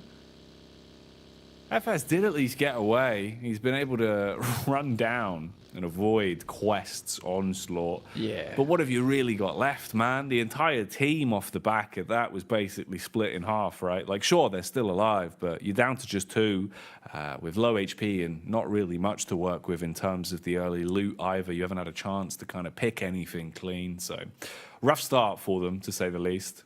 Yeah, I don't even think FS even knows where he's going at this point in time. Sends up towards Zaki, of all places. Enigma Galaxy make their way in towards Rozhok. I think this is a bit of a lion's den that you don't really want to get into too early on. Easy gets taken down by FaZe, who pick themselves up yet another point on the match here. Quest tries to come in for a little bit of retribution. Al Haji spots out, but Onzen's very ready for the same peak again. Doesn't try to go for anything fancy here, and Quest realizes it's probably just a good idea to bail out this one. Gladiators up towards the northern edge of Georgia Pod, still looting. They've got a lot of time ahead of them to make this one happen. A lot of teams did shift themselves over towards the eastern side of the map, so a lot of this western edge is quite free, and with a lot of the infighting that has happened between FaZe and Hyper as well as Quest. A lot of these teams haven't made their initial rotates yet. Zerich spots onto Ralph from Enigma Galaxy. You got Freak on the side here, but Zerich is very quick with it, in and out of cover like a shot here. Trying to hard commit and does pick it up, landing the follow-up shot. Ooh, quick pre-fire as well. So Zerich was paranoid about the peak there, coming around the corner a little bit quicker than he had anticipated for. Does go fast on the chase, but already with the engine purring, they're just trying to get away and avoid just losing most of their stock here in the Mad Bulls territory. So give up the fight on that one. We get a cameo from Reject Tokyo as well. They seem to have done a good job of finding themselves 4 vehicles to work with. So Rotate's now going to be a bit of an easier piece of the puzzle for them. And they're also heading over towards Rozhok. So you do have a potential here where you're going to have quite a few close grouped squads actually, especially with Nassar pushing further down. They might actually get a bit of a read on this one. So room to breathe. Big split for them as well, actually. Basically running a buddy system of 2 players apiece. On the bridge cam to the left, you can see Rosemary as well, starting to inflict some damage towards FaZe. That's another hot spot. In terms of the heat map there, Gladiators towards the top, just above Quest. Quest that seem to be edging closer towards FaZe after hearing the dinner bell being rung. Yeah, it's quite a lot of teams that had a lot of these engagements happening earlier, right, Jackie? And they decided that, you know, they're not going to move across the bridges. They're going to get stuck in over towards this ridge side on the western edge. And I think that has made for a very interesting western side of the circle with a lot of these teams opting just not to push forward. Quest, I think that was a rundown over towards Alter Ego that was found there after they took a couple of pot shots. Lufa looks over towards Tulica, will find the initial shot on the DBS, backing off just slightly, now looking for Zerich, who is holding his own as best as he can here. Oh, felt like that one was a little bit sloppy to get the final pickup there in the end, but they're still fighting for it, still looking to close things out. Frozen, fragmented from the rest of the squad, peeks out through the smoke. Ooh, look at the nade lineup on that as well. A couple seconds slower on the getaway, and he could have been eating that nade. Would have absolutely ruined him. Luckily, Mad Bulls will still hold on with just one man. Frozen, the ice-cold assassin that had to let it go on that one, as he'll back off and tuck into a better angle. Meanwhile, Lord puts some bullets down range as well, just keeping the pressure on. So Rejects in the thick of it now with players surrounding them from most angles here. Coops does fall back after at least playing his initial card, going to the compound to play off his team. Yeah, it's actually a really strong spot that Rejects able to pick themselves up there. I mean, it's not an easy one to immediately take control of. Alva looks over towards Quest, will find 2 of them, immediately sprays both of them down. It will just be the 1 player left remaining now for Quest in Fahidan. Our Alter Ego desperately needed those points as well, up to 4 now total. And I think for them, you know, currently in 9th place, 36 points. That takes them to 40. So they're not in the worst spot in the world, but it's not great either. Let's put it that way. I think for Nigma Galaxy, on the other hand, still need to get some more points on today, realistically. N-Hyper currently at 10 points total, 0 points on the game. You know, there's a couple of these teams from Group Red that really do need to get a move on at this point in time. But this is one of the more infighty lobbies we've seen throughout the entirety of the survival stage. Yesterday was just quite dominant. A lot of smart maneuvers going around. This is very scrappy, I would say, in terms of the fighting that's been going on. Yeah, that does sum it up pretty accurately. It's been a very, very scrappy affair. Close quarters combat being the aggressive maneuver here from Alter Ego. Kicking the doors, running on in, and finding the pickups with both barrels there. Stereo connection onto Quest. So they're taken down. Gladiators are close by, close enough that maybe their ears are perking up and thinking about the potential, but they might have their heads a bit more screwed on, thinking about the longevity of the game here, rather than trying to get involved with potential dribs and drabs of elim points. Reject Tokyo still looking like they've got confidence as well. They've got a good setup in terms of the position, but they haven't really cascaded back. They've still been controlling the outer ridge here towards the hillside after not wanting to give it up when Mad Bulls pushed in and applied a bit of pressure onto them, trying to keep control of the land they've found. Lord seems to have taken a bullet to the back of the head there, though, so down on his last legs for the meantime. Quick head count of our squads. You can see that a fair few of them have already lost players, so the battle of attrition has been going on in the background. The only actual squad wipe we've seen, though, was Quest. Yeah, it's been a sort of a difficult game for a lot of teams where they've just been taking a couple of fights here and there, trying to escape from it. And you can tell that's kind of the survival stage mentality of a lot of these teams, that you start to lose an engagement. Right, that's it. We'll just leave it alone. Let's get out of here as quickly as possible. And Hyper's initial fight went horribly, horribly wrong, really pear-shaped in that sense. But for Reject, they picked themselves out a very strong spot. And you're right, they're holding on the outside edge. They've realized that the 3-story gives them a lot of strength in terms of being able to spot out teams and take some shots across the way, try to weaken some of these squads, potentially even get a flush. But leaving this position also is a little bit rough for yourself, because you are surrounded by some compounds that can quite easily cut off your disengages. So for Regiosio, probably one of the smarter players, I would say, to leave on the outside edge. Really, really strong individual player in of his own right. Can get away with maybe a quick knock and then a retreat back to the rest of the team. So I like this play from Reject so far. It's looking strong. FaZe, though, do find one of the players in Kitsune there. I think that's a bit of a misstep coming through from the Gladiators. They should have known there might be more teams coming through on this area, and just allowing Mela to immediately pick himself up a quick and cheeky flush on towards them. Their gatekeep gets shut down almost immediately. Guarding the edge here, though. Meku with the full wide berth on the rotate, trying to get as far back as he can. There is still a play to be made, though, inside of the blue. If you could assist Mela, you could still put pressure on Meku and force him to give up the aggression on this one. He was just looking for a read, and the information play does still stay alive with his hands firmly on the wheel, so he's happy to at least be breathing on this one. Alter Ego are relatively close as well, with even a slight push there, just looking for a read themselves, so assessing what exactly was going on ahead of them. Meanwhile, Melise looking to try and make their move over the bridge at some point here, with the zone pushing further in and actually setting itself up in a relatively good spot for Evos once again as well. Melise, though, will have to fight tooth and nail for this, and they go for the brutish approach, sending the vehicle in with Kishu just driving his way through straight away. We'll put a pin in that, though, as there's a fight going on, and FaZe are fragging blank. They found their way through all of the Gladiators in seconds there. Mate, again, this is Mela just absolutely killing it today. And I mean, we saw that on that last game, almost the 2v4 versus Procedure Evos. And Mela once again shows us he can do it just as easily in the mid game as he can in the late game. So really, really heads up play there coming through from Mela. I don't know how that just occurred, but with the DBS, that guy is absolutely kingly, and I think that's going to bring Gladiators back down to earth once again. Maybe one or two more good games for them to see them feeling a little bit safer into the lobby at the end of the day. 59 points, it's pretty decent, and with the amount of teams that are currently sat down towards 18, 17 points total, there's a chance for this team. There's still a chance, but that does not look promising. For FaZe, on the other hand, they've had some pretty cool standouts today. Not always been able to get all their players towards that end game, but, you know, at least some eliminations every single time. They're already up to 30 points on their first day. It's good to see. It is nice for them. Big game.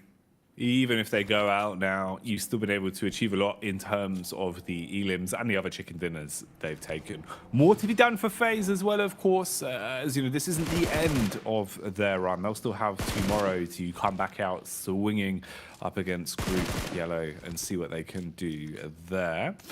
Fight continues on now, though, with Frozen being really close in terms of the positioning. You were thinking maybe there was chance for the fight there. We'll join that again, though, once things kick off. For now, you've got the rotate on screens, and Melise still trying to make their move. Trapped under the bridge here, as CEO later wants them to pay the toll. He is trying to defend this, it seems.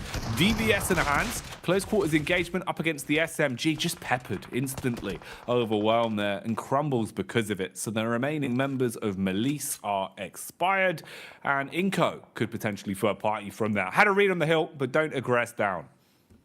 Yeah, for Inco, it's a little bit of a difficult scenario for them, but they're able to hold on to it. Not bad at all. DXAV continue on. I think this has been one of the more consistent teams from our lobby so far. Inco moving over towards NASA, over towards Spec at the moment. A little bit of a difficult position to be playing in. Doesn't really have the support of his teammates, but a nice first initial spray down. Everyone's just trying to get the DBSs on the roof, but he doesn't care. The Vector will do the trick. Oh, he cuts his way through the first. Looking to re-aggress here as well. Bullets going down, detonations inside of the building. Xenox looking for the wide swing, close up through the window, spots another Inco man, but he's been punished from the side himself. Down on the floor now. Spec as well, eats the nade. Perfect bounce on that. Beautiful use of the angle as it ricochets off of the wall and takes the man down. Both of them playing medic, looking to get the reses in and reset on the fight. Doors wide open, head taken clean off as Squash, he goes out of the situation. Star comes sprinting in and this fight keeps on going.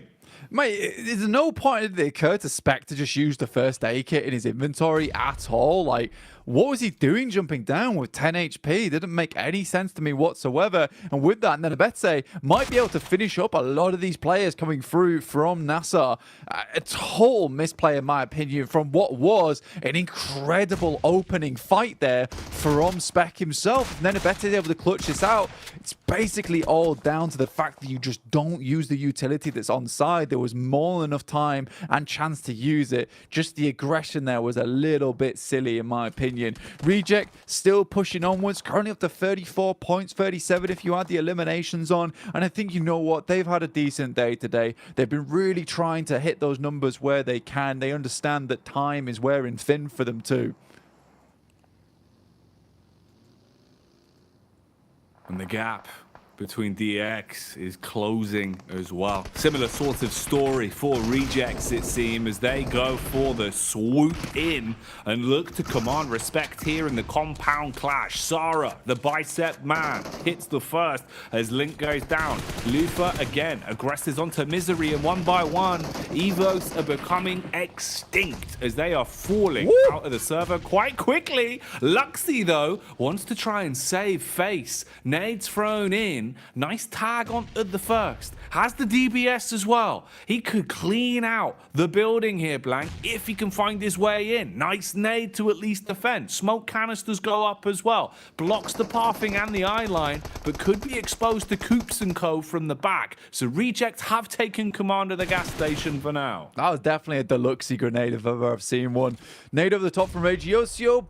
Bounces, actually just airburst a bit too early there for him. Looks to send another one over the top. Has a general idea of where he is. Great nade from Regiosio. Will finish it off and Pazija Evos goes down. Now remember, this is the position where Pazija Evos won the game from last match. And I think for Reject, they understand that. They're like, look, we'll take it off your hands, no problem. Quick push in, picks up a lot of eliminations off the back of some really nice shots with the DBS. And that's confidence we wanted to see from Reject a lot earlier on. For Udo Alliance, it's starting to get a bit better for them each and every single game. You know, their averages aren't looking too bad at all. Currently 5 points per game. Yes, it's not championship level of averages, but for some other teams who really have not done that at all, I would say this is a promising start for Udo Alliance. They've not been looking too bad in some of the fights they've been able to find themselves in today. We've seen some smart decision making, even at least keeping games going when they're low in terms of stock, low in terms of manpower. So Udo Alliance, pretty good job of at least being a thorn in the side of some other teams. What can they get done here, though? In potentially a position where, you know, there is a chance you could chalk this one up as a W, as a chicken dinner, if you play your cards correctly. Frozen, still just trying to keep his attention drawn in the direction of Reject Tokyo. Rejects that are now getting themselves situated inside of the vehicles, driving seats at the ready, and start to set their focus on the new zone. Everyone's going to want to move their way further forward now. Udo Alliance with a good spread of it as well. They'll have nice control to work off of. Meanwhile, MBE, Sec on the snipe with a Mini 14, firing off the warning shots, makes his presence known, but no actual connection. And he has given an inkling across the Udo as well of his position now. Yeah, Cluck here off in the distance. Your Udo Alliance currently at those 5 eliminations found so far on this map. Could you go even a little bit further? You're talking about before Sec on that Mini 14, hitting some nice shots. Nenebete, in the meantime, takes his chances on the rotate while everyone is a little bit distracted. Will be able to get himself to fairly defensible position as well over on this side. MBE Sports off in the distance. Very, very close to him. Udo Alliance is trying to take him down, but it is Olio to spot that one out. Once again, we see Udo Alliance in this situation where they potentially can take the chicken dinner on this game. They came second on that last match so far. Some very nice little averages on our angle. Reject will send in over towards Coops, last player remaining. Good initial grenade, but just overwhelming force here from Reject. They just swoop in like an aggressive seagull at the boardwalk, just wanting to steal away their set of chips. And they take that one down instantly. Udo Alliance have got a good spread for it, good setup in terms of the positioning to maybe get a few shots off here on Reject Tokyo. And they're the ones that want a gun for the longevity on this. Both squads with 4 players alive. For Mapples, it is just Frozen. And keep in mind, Frozen's team, they were picked off by Rejects quite some time ago. He was hoping to get revenge, but he'll find nothing for his troubles as you do connect onto him and they dispatch the ball. Seeing red now as we fall to our final 3 squads. Hey, look at the damage being inflicted here as well, Blank. Softening them up now. Confidence is there. This could be where they start to rev their engines for the dive. Yeah, looking to move in towards it. And I like this spread coming through from Udo Alliance. So aggressive. The distance, though, Sarah is able to pick up one from MBE Sports. They have to immediately get on that res there if they want to get something done off the back of it. They might just send in over towards MBE Sports as well, claim a little bit more space. Cluck also getting involved, realizing that MBE Sports looks a little bit weakened off the back of that one. Olio with this position on top of the rooftops is so unbelievably strong, though. Jackie gives them so much advantage coming into the future. Reject were able to get a little bit further around, but more and more shots keep pouring over their way. MBE Sports with Mondo up front with 1 nade left remaining, but fully kitted out here with the MG3. Quick looting, quick reset, shuffling. Everyone waiting for the right strike, the right moment to stick themselves into the action. The aggression works well for the first connection. Bullets downrange onto MBE, at least quelling their numbers for now, forcing one of the players into a knock and leaving them with a decision to make. No real quick move to get Modo back up, so you're probably going to have to give up the goose on him, fragmenting their numbers even more. And this setup from Udo is still looking so powerful. Every time there's a peak, they have the geometry to defend themselves whilst dealing damage. They've got set up so if there is contact, someone else can help out as well. They could play for trades pretty efficiently from this, and all they've got to do is hold. Everyone else sitting on the edge of the rim as well, not wanting to push in yet. The zone will be the only part that could potentially throw a spanner in the works for them.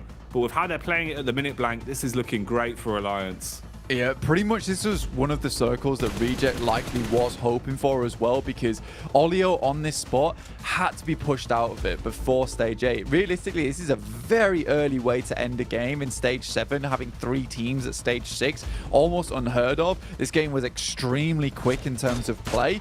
For Reject, though, they know they need to get further into the circle. They need to regroup Regiosio as well as Sarah, but this circle does assist them. Getting Olio off from that rooftop gives them a much more even chance here, much more even footing. The fact that he's able to take pot shots downwards provides so much information all the time towards the rest of his teammates is causing so much problems. He's finally off it now, and Reject might be starting to think about when they want to move off towards the rest of their squad. Lufa hearing the sniper shots whizzing by him. Ooh, it looked like his days were numbered, but the team defends as they assist their mate. A few pot shots back over.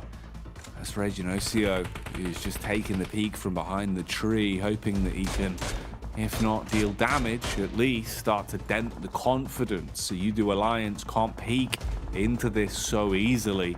They've still got such a good setup though, and this could be absolutely fantastic. They thought they had the lineup with a nade. No real response to it though. Not actually turning onto this one. They just leave themselves laying there in the open. Can't really retaliate too easily, and they're just being farmed, Blank. The nades go in again for the easy cleanup, and they're taken out of commission. Wiped off the face of the battleground there, leaving it into the final fight then. Yeah, 3v4 now. And I think for Udo Alliance, honestly, when you're in that situation and you are MBE Sports, you just have to hope that he only has 2 grenades and you can withstand 2. Unfortunately for them, Olio had been sent forward with a blinding 7 in the back pocket. The circle moves over towards the north side and Reject's going to have to play a very, very tough game. They've got no more smokes remaining either, so getting up will require them to get at least a knock. Lufa's not able to make it happen. Now just 2 players left alive versus Udo's 4, and they're going to send in on the approach. Is this going to be their downfall, or will this be where they win? Olio continues to send in some massive nades. He's been so important this entire game. The nade goes off, Reject will go out, and Udo Alliance, despite only getting the second that last game, Olio not going in for the 1v1 definitely makes up for things here on this Arango. You do take those wins, Blank, as they're pulling off another one. Coming out swinging here. You're going to be happy with that. You're going to be in a position now where things are looking a lot better already. They were a team that today looked like they were kind of nipping at heels and at least keeping themselves in a good position. Now it actually seems comparable to think, you know, if they could maintain this, Blank, for their day 2 tomorrow as well, alongside potentially the next 2 games we have coming up, then Alliance are actually in a much better position than it felt like potentially they were going to be coming into this. They're looking good in the survival stage right now, taking to it quite comfortably. Yeah, it's a really nice jump up from them as well off the back of that game. I mean, Olio, again, 1,088 damage done, only 84 damage received. I think their Sep on that was very nice as well. Or towards that northern side, they had, I think it was Iftar or maybe Flax, who was up close, just holding out MBE Sports that entire time. I think they had really good control over both Reject and MBE Sports, not allowing either of those teams any breathing room whatsoever. And that came with an aggressive hold, right? You know, they had to have the big split going there in the end game. But yeah, really impressive from Udo Alliance. And I think Olio will be certainly pleased because sort of gave himself up a chicken dinner last game, even though he didn't know it. This time around, definitely secures for that chicken dinner. In the meantime, secure your seatbelts because we're heading back over to the desk. All right, seatbelts are secured here. I don't know what sound that was, but we are back with Udo Alliance. Get themselves a big victory, honestly, and a pretty needed victory. We have to keep in mind that during this entire day, this is technically the easiest group for Group Red to go up against, considering the point discrepancy we heard from Max at the start of the day between yellow and green. So they need to collect every single point they possibly can, and Olio this time kind of redeeming himself, as we heard the caster say from our prior match, Max. Yeah, really happy with Udo Alliance getting himself that split. Of course, the circle not ending towards that kind of gas station location, so forcing teams like Reject to leave it. And when you have that 4-man split, pretty much, Jason, there's not much you can really do, and you're just very predictable behind that pylon. You just, the moment you try and peek your head around the corner, you're going to get completely wrecked. So 24 points on this one for Udo Alliance. Great match, and also play with over 1,000 damage, Kalaris. That's really cool. Yeah, wow. There you go. That's the sound for that one. Thank you. Even though we've not really properly seen it. Yeah, they were laughing together after that victory because they were like, we've seen this circle before. And we got to adapt from the previous game whilst doing it. I mean, they were holding strong up in the north, right? Like, they controlled so much room with this to be able to then head south that I think they actually really did, no joke, take learnings from the previous game and apply them here. I mean, they dropped Northern Stolber, right? No one is going to be on this game, in this lobby, stopping that kind of rotation. No one is in between their drop location and the spot where their game ends, so it's not going to be happening in 1,000 years. And yeah, Olio, sure, he was able to confirm that game earlier on match number 3, but here he's able to just survive with his team and get things done. So happy about that one, though. If I want to take the conversation another way, Kalaris, is Reject knew how strong this time around the Procedure Evo's gas station actually was. Like, how about we crash it just like 5 minutes earlier in this match and maybe win the game? Yeah, good idea. Yeah, and they hit it with severity as well, right? Like, they absolutely barreled into that position and really gave Procedure no time to be able to react to said attack here. So for Reject, I love the decisive nature of that. I love just the very, very small window you're giving your opponents to be able to react to an assault oncoming here from the Japanese team. Real quick, as we see in 21st place Quest, they have only 2 matches left to go before they're done in the entire survival stage. If they want to have any sort of chance, they had to come up big in these last 2 games. Otherwise, that's going to be one of our teams confirmed going to be out. But Enigma Galaxy, man, Max, 24th place. They have not been able to get anything going so far. I think that Jackie and Blank were talking about it also during the games, and I did come up to that like kind of conclusion myself also, is that they're just struggling to get cars, and because of that, you're very vulnerable to teams that are going to be on your path to the circle, and that's just been happening so many times for Enigma Galaxy, losing Coops, losing Lord, losing Freak, and then you just don't have the players to really compete for that possible win. So yeah, they got to get more cars. Really, it's as easy as that right now. I know I'm making it seem very easy, but if they get 2, 3 cars, 4 cars if possible, you're instantly taking way smaller risks while you're trying to get to a good POI in these circles.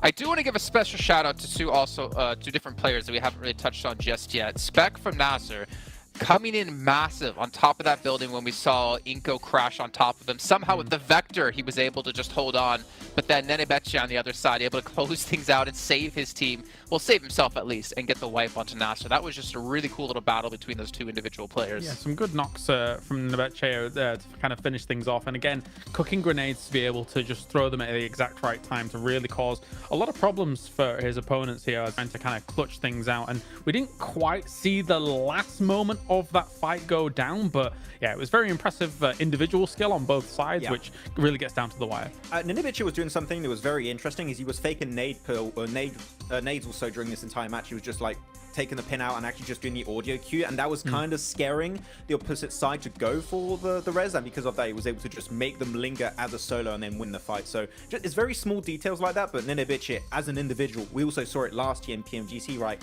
has the chops to be one of the best players in this lobby, I'd say. Yeah, and it's great to see him as well come back into his own when we first saw him come into the scene back in B4 over like 2-3 years ago when I was actually working on it a little bit more consistently. But guys, we are going to be heading to a short break shortly, but before then, I'm going to remind you guys once again about the Infinix GT10 Pro. You guys can pick this up. It's born for professional esports players, and you guys can dominate the lobby while doing so.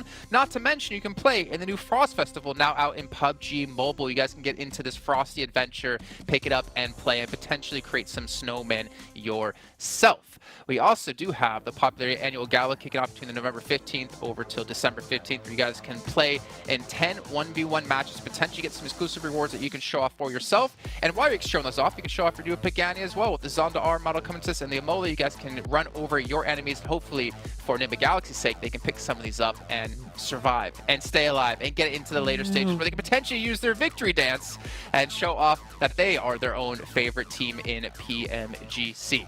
We're going to head to a short break while we get things ready to go for our first of 2 matches on Miramar, and we'll see you all in just a short few.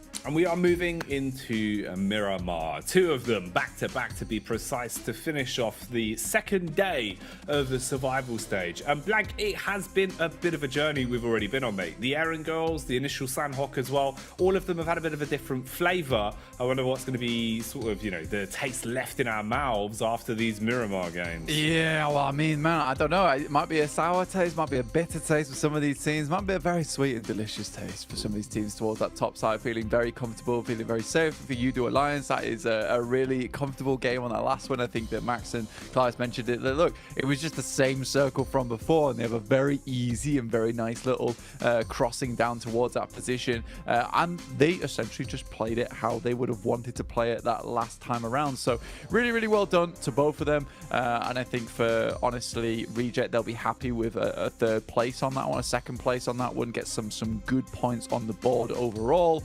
which they desperately needed, right? And I think that consistently today, Reject's been doing pretty well. And I think tomorrow we'll see some of those teams from Group Red try and hit some higher numbers as well on that chase. Again, today we will be setting that benchmark, at least for some of those teams with Group Green leaving us. And I think that's the most important thing for a lot of these squads to be taking a look at the end of the day, is where that 16th place lies. Currently, it is with Maliz Esports at 25 points. Okay, then. What are things going to be looking like in terms of the points after this first Miramar? What drastic changes are we going to be seeing? All big questions that will have a large influence on the overall standings, but we'll find out as we kick it off. The plane has taken off and we're flying over Miramar. If you take a look out of your left window, you'll see water treatment. If you take a look out of your right window, you'll see power grid. Please keep your arms and legs inside of the plane at all time. Now I'll pass you over to your captain, Blank. It is me, and also disregard that last comment about keeping your legs and arms in the plane at all times. At some point, we are going to be tossing you out because you're going to have to get into this match, gain yourself a couple of these points at the moment, because this is not a safe run from us. It's going to be quick, dirty, and it's going to be fierce going into this Miramar. This is our first of two before Group Green will end their run here in the survival stage and see just how many points that they have been able to put up and get in. Currently, Quest is one of the teams very much in danger at this point in time. Currently played 10 matches with a measly 17 points, currently in 21st place. It is going to take a gargantuan effort from them in these last two matches, and quite honestly, I just don't think it's possible, and this might be one of our first teams to be confirmed gone over in that bottom 8 of the lobby for the survival stage. They will not be making it through to last chance unless something absolutely insane can happen here on these last two Miramars, which I just don't think is going to happen. No, it would have to be miraculous. Not quite sure if it'll be going that way. We did have Maxman coming in with the hot drop breakdown as well. He gave us a quick lay of the land of the potential positions and clashes that we could be seeing. DX versus MBEs was one of them in El Pozo. And then the other potential that doesn't seem like it's happened was FaZe versus Evos as well. Max had been taking a look over the VODs. So he had basically came to the description, Blank, that we might be seeing those as the common drop spots. At least this time, it seems like some of the teams have got their heads screwed on and haven't wanted to run the risk of a hot drop this late into the day of competition, especially with some of them actually having a good day of it as well, like for Evos, right? Running the risk of that, not going to be ideal. Not the best playing path for it either as well. So that's why we've avoided that one. But honestly, probably for the best, mate. These hot drops are getting a little bit too warm, Blank. It's like being in a sauna, but you don't really want to be in there. You thought it was an ice room. Yeah, it's currently 1 a.m. The janitor locked the door. You're stuck in there. They've turned off the lights. It's a horrible experience overall. You're sweating. You're not sure what's going to happen. You're just going to have to wait it out and move out of the old sauna in the morning looking a little bit mummified. But in the meantime, we'll keep you guys nice and cozy at least. And we'll be there with the keys in the morning around about 7 a.m. because I don't wake up too early. But looking at this plane, obviously it wasn't too great for either of those hot drops on this side of things. Difficult to get down towards Chumacera anyway, so a lot of teams had to go for something just a little bit different. On the cards here, we do have MB Esports up towards El Pozo. In the meantime, Gladiators playing towards their preferred drop spot in La Cobreria. They have been trying to switch things up just a little bit recently, moving further down towards his south side outside Hacienda del Patron. Certainly have done their homework though. Not really a possibility here versus Nassau, who are over towards water treatment in the first place. So that would cause them to be running into another team fairly early on. I think for Gladiators, who haven't put up any points since that second game, sorry. Currently on 59. I think they'd want to push this just a little bit higher in these final two matches. I think 80 points is a pretty happy finishing point for any team within this lobby. Currently with Mad Bulls at 89 points total. Also, not the most amazing day for them, but they have put up some good points, right? I think yesterday just sort of overshadows the consistency that we're seeing today from them.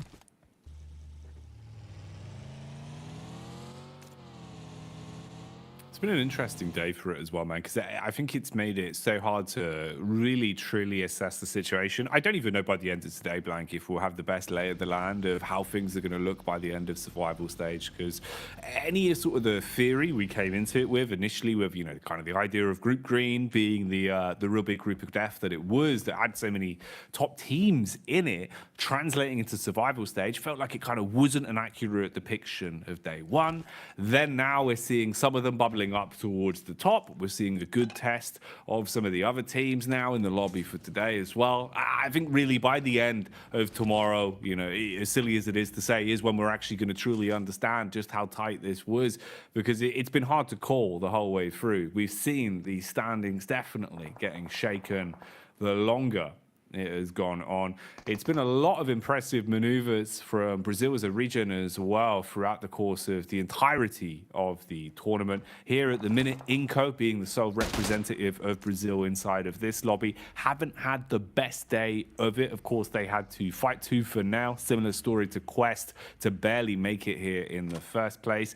I think the more surprising one as well is, you know, as we go deeper down towards the bottom, I'm kind of expecting a bit more from maybe your Ducks, maybe you know, Mega Galaxies as well, that, you know, just feel like there could have been a little bit more to be done. We've got one of them fighting here though, as they are going aggro, broken wall combat, as they look to try and swoop on in. Bullets from behind the camper van, can't quite close the gap. Switch to the secondary, that one will kneecap, fights through the body as well, backed up by his teammates, and the pressure is on now. Yeah, FS taking a huge amount of damage there on Hyper, and Duxan, like he said, yeah, really aren't giving up anything whatsoever. They're looking for more. FS will go down, and again, Zifan just has to send away as fast as possible. Hyper's really not been having a good tournament here at all in the survival stage, really struggling on every single drop at the start of the game. First couple of minutes just have been hellish for them. Zifan almost spinning out there on the vehicle as Vinny continues to pepper those shots across, gets a nice headshot, and Hoxie will finish off with one of his own. That's Hyper out with some beautiful gun skill coming through from Hoxie at the end there, and Duxan picks themselves up a juicy 4 points. Again, you were right, Duxan needs to do a little bit more at the bottom of the tables. That's a great start from them here on Miramar, and see them a little bit safer coming into the survival stage. Alter Ego, look, we didn't want to talk about the start today, but you know what? 41 points. It's not too bad, honestly. It's not too bad. They have certainly struggled, but they're struggling against the tide here, trying to get back to the safety of the beaches so they can sit up in those armchairs and just wait for this one comfortably to end without worrying about maybe being pushed out from that top 16. Obviously, only 2 more games to go, though, for Alter Ego. These are some really important matches for them as well, because by no means is 41 points safe at all. Feels like nothing's a safe threshold anymore, man. It doesn't matter how much of a buffer you've got, Blank. I'd still be a bit scared. You never want to leave it up to someone else, right? So just trying to keep that consistent growth of points always going. Such a hard task, but something that needs to be done relatively consistently, game in, game out right now. You can see already with the posturing, a lot of these teams earlier on today, even yesterday especially, when there kind of wasn't a level playing field, there wasn't a point where you could see one team pulling ahead, they probably would have gone for a few more of these fights. At the minute, it's a bit more sheepish. Teams sort of fighting to warn off other squads. A lot of defensive gameplay at the minute, kind of turtling, trying to gain control of your lay of the land and force other teams to feel uncomfortable, rather than swooping in, kind of playing that very aggressive, you know, guerrilla strong together mentality of just trying to overwhelm opposition by roaming as a pack, which was working earlier today. On Miramar, in this sort of situation, might not be the best call. One wrong fight could be the difference of you basically leaving yourself with no chances to get points today. For Group Green, that would mean no chances remaining over the course of the survival stage as well. So big pressure, big momentum shift needs to happen. Zone shift, though, is going to cause a bit of a cascade. Everyone wanted to get themselves into the center circle as quick as possible, but look at Mad Bulls miles away, taking a slow turn on things, wanting to just take their time with a rotate on this. Yeah, slowing it down massively, and that's fair enough for the Mad Bulls. I think they want to just confirm some more consistent placements here in these final couple of games. They know that they've done a lot already in the lobby to see themselves pretty safe here. Like you said, it's very hard to say what is safe, honestly, at this point in time, because there could be a massive jump up from all 16 teams tomorrow in both Group Yellow and Group Red. But we'll see what happens. For Mad Bulls, I would say that they've done really, really well for both their region as well as themselves, getting themselves fairly decently confirmed towards that last chance. There is still more to be done in those 2 days following, but at least they get a break in between. For some of these other squads at the moment, there is some serious pressure on them. But Miramar, obviously, one of those matches where you really want to keep all 4 players alive towards that end game, and a lot of teams are looking to pick up some central positions early on. Reject still following that same mentality of picking up that central spot at the beginning of the game. They've done a great job to do it down towards this south side already. This will see them in a good position to pick up some more of those points. Yes, they're not picking up those big chicken dinners, but they are very much definitely in that top 3 a lot of the time now. So, you know, I think they are another team that just felt the pressure from yesterday, weren't able to play comfortably, a little bit fidgety in their seats, but this time they are definitely playing much more how we saw in that Group Green, where they look like a formidable team, let's be honest. Yeah, definitely a facelift that I think both of us are pretty happy to witness here, looking a lot more like themselves. Interesting game so far. Few skirmishes, few fights just to get the backs up of other opponents. A lot of control of the map here being fought for. Peppered bullets being thrown in the direction of Gladiators now, though, as Tixie and co start to scout out, fan themselves around and look for the information on the rotate with the vehicles. Levi's really hoping for a heavy hit on this. He's got the bullets for it. Man's got 200 rounds in the back pocket, so he's willing to just fire off a few warning shots and keep looking for damage. Here's the overall lay of the land, though, the way things are looking with the map. It's Alter Ego that are barely coming up towards the entry point here as well. That would be Udo Alliance that have to fight through if they head into the zone. And they've got, again, another nice spread. Udo Alliance, I have enjoyed the way they've been playing, Blank, in terms of relying on each other as duos. Feels like they have a lot of faith in their setups where they'll play off each other's contacts. And they're probably going to be tested by Melise as well with this. So this actually might be an opportunity to see if their combat skill is looking as drilled as it has been over the course of the day. Yeah, for Udo Alliance, I think they've had some really, really strong like edge play style where they'll play off one another, and I think that they're cautious enough to actually go for that play style as well, where they won't push out the boat too far a lot of times, which is something that's very rare to see in these edge style teams. I think sometimes it's all or nothing for some of these squads, but these esports certainly have been plagued by that curse a few times so far already. But it's been pleasing to see Udo Alliance being able to really show a masterclass of how to do this one in the survival stage. For some of these teams that are towards that northern side, moving through Monte Nuevo, a little bit open area, down towards Chumacera at the moment. Also a bit of a horrid position to play. I think Nigma Galaxy quite happy over towards the north side of Chumacera right now with relative safety, being able to have a good outlook over towards some of these players that are down towards the northern edge on the low ground at the moment. Reject still just holding on to this central position though, and I think for them, again, it's just nice to see them play much more like usual. FaZe, I want to see another big game out of this team, actually. They're quite central as well, currently challenging Reject out for their spot, and I think Mella's really proven his worth on this squad, but I don't want to see as much scrappy, like we're going to get 7 eliminations on this match and go down in 7th place. I'd like to see a much higher placing with a much more confident finish here. Visualize that roadmap, that end goal early, have a good understanding of the way you want to play it, the way you want it to finish before you get there. Frozen throwing out bullets here down range.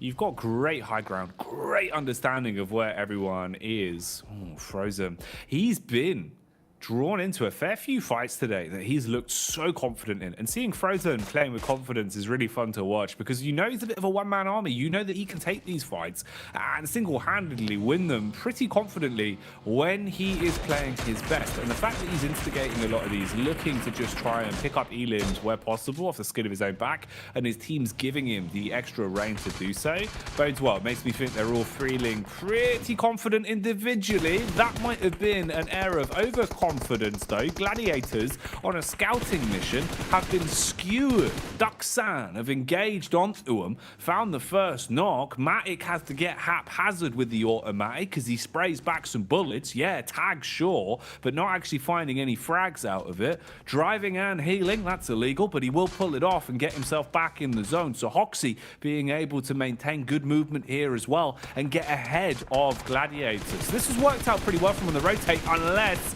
they get mowed down. Meku on the hillside flank. They thought their bad days were over. They thought it was safe to go back into the water, but Meku is there. Yeah, Meku's been having some really good off angles this tournament so far, and being able to pick up some of these eliminations despite losing one player will be really, really nice for the points totals. They desperately need them on board at this point in time, so I think Meku will be fairly happy with this one. Finished off a couple more as well. Hoxie and Zipian go down, so 3 eliminations for their troubles losing Tixi. It's decent, but you can see DXavier off in the distance there, down towards their south side. They'll be continuing to cause them problems in towards the future, and it's Alter Ego take the fight to Mad Bulls, who just have had a bit of a struggle so far. How far is this struggle going to go, though? Will this be struggle street for them? Or is it just the struggle bus that potentially they can hop off at the next stop? They do go for the getaway mission. Seems like retreat is better right now. So they try and back away. Oh, look at this. Matic getting an understanding of where exactly Quest is situated. Quest in a vehicle graveyard at the minute. Just smoke and burn tires all around them. And now they're getting smoked a bit more literally as Levi's lurking on the hillside hits them with a big surprise. Kante's gone down. This is not looking good for Quest. They jump in the minivan, trying to go full Scooby-Doo and get out of there, see if they can find some clues about where they can stay alive, Blank. But their days are numbered, surely. Yeah, I think for Quest, they bit off a little bit more than they could chew in that situation. They took shots over towards Gladiators as well. They were able to finish off one of them at least, but it's opened them now up to this fire coming through from DX also. And looking at the lay of the land where they have to move uphill here, it's going to be really tough to deal with. Mad Bulls managed to get away with that one. Yes, they took a fair bit of damage. 2 players still left alive though, down towards the south side of the map, but it's Reject once again able to pick themselves a nice central spot towards this circle, flanked by FaZe on the side, but definitely a good chance in this game. But it's nice to see Alter Ego as well actually taking it to task with currently the top squad in the lobby, which is Mad Bulls. Definitely seeing a shift in the power rankings here in terms of the way the teams are looking. Definitely feeling like there's a lot more confidence to fight, bringing down some of the walls that were put up on the back-to-back Erangels. Different stories here. Miramar always delivers something a little bit different.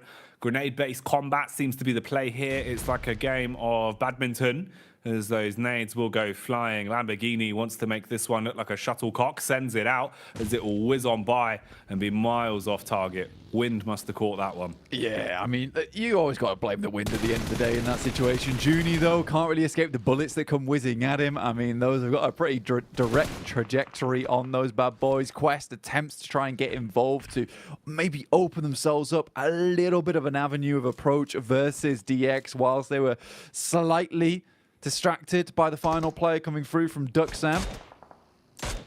More shots coming through from Enigma Galaxy, though. Over towards Alter Ego, off in the distance. Currently taking a 2-2 split, also holding out MBE Sports as well as Enigma Galaxy. But I imagine at this point in time, Otka as well as Rosemary want to regroup with Fnatic and Alva over on this western side. If they can get out of there, that is. Can they even stay alive and keep themselves in a position to fight? Inko here, ooh, hefty connection with the nades. I mean, you're still standing, you're still alive and in the fight, barely, as Squash He must have taken a ton of damage from the shrapnel on that. Melise, though, so heavily focused on the team in front of him, don't realize they're being backstabbed as You-Do Alliance come in, swing the scythe, and take Melise out of the equation. Quick heal in the vehicle, quick reset, and then set their focus on getting out of here. They don't like the chances of the engagement versus Inco. They're happy with the points that they stole from that one, and instead focus on calming it down, going off to a better position and playing the longevity on this one. Love to see that from the You-Do Alliance. Actually really starting to play some great PUBG Mobile over the course of the day, Blank. It's felt like the longer we've seen them going, the more they've looked confident, the more they've warmed up into the day, and it really feels like they're hitting a bit of a stride now. Yeah, I mean, it's a great read from You-Do Alliance as well, because they sense that that fight is very, very clean. Yeah, they were able to pick up the eliminations off the back of it and steal some away, but they know that Inco is fully ready and up for a fight. So they decide, you know what, let's not even take it. We have a strong position down towards this southeast side, which we can continue to manage. So we'll just leave this alone. We'll pick up those steals and play off the back of this one. Iftar comes up against Nick McGalaxy. There is a switch out from the side, and he has to be quick on the trigger here to try and take him down. Does a huge amount of damage, but takes a lot himself.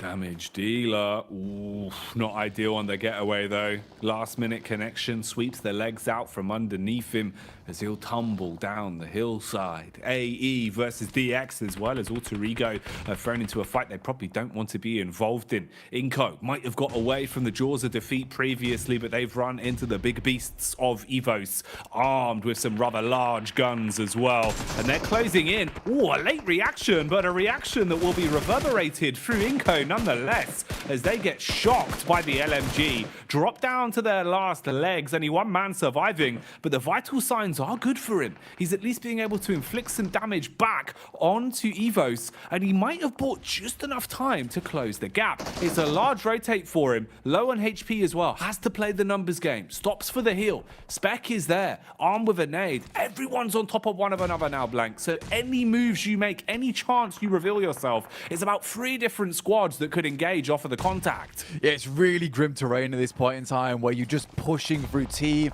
after team and the line of sights just aren't there, so you're almost always going to be running into a different squad that you might not have scouted out earlier, which is why the You-Do Alliance are just trying to take control of this valley as much as possible, where they have a lot of the info to themselves to play off the back of. Procedure Evos likely to go down shortly. Misery just able to back off away from that grenade as it explodes up in his face. Luxie drops behind, but it's a tall task ahead of them to deal with the remaining members here from You-Do Alliance. You-Do Alliance, well, we do damage is what they're saying as they're pulling no punches. The shotgun cleaves its way through them as the first shots will land dead on target. Misery, he's got a big old gun and he's been slick with it so far. 60 bullets remaining in the magazine, only needs 5 to deal with the first man. Nade over the back, tries to reposition, but too little too late as his compound gets detonated and he's down and out. Star wants to ascend to the heavens on this one though. Nade in through the window. That's a Molotov burning off the angle and making it far harder for You-Do to control this compound. He's got the smoke in as well, but it's actually just opened the back door for Spec. He's found the engagement, got a few pots shopped off, and kind of fragmented this setup now from You-Do. If Star keeps aggressing on this, Blank, there's room for the actual elims to go his way. He could definitely third party on this cleanly right now. Yeah, it's a potential chance for them as well. FaZe are also looking down this way in the meantime, see if they can get a quick sniff of this one, but it is Star and Spec looking to finish out this fight, and I love the fact they went into this with the 2 players. Cluck is there though on the side with the shoddy, and now just 1 player remains in Spec, who has a lot to account for here. Spec, what can he do, man? How far can he take this? He's all around them. They're starting to look down the hill, and finally they will spot the head as Flax will slay him. And they are out of the runnings. Losing an awful lot of our teams now as we're whittling our way through them quite quickly down towards stage 6.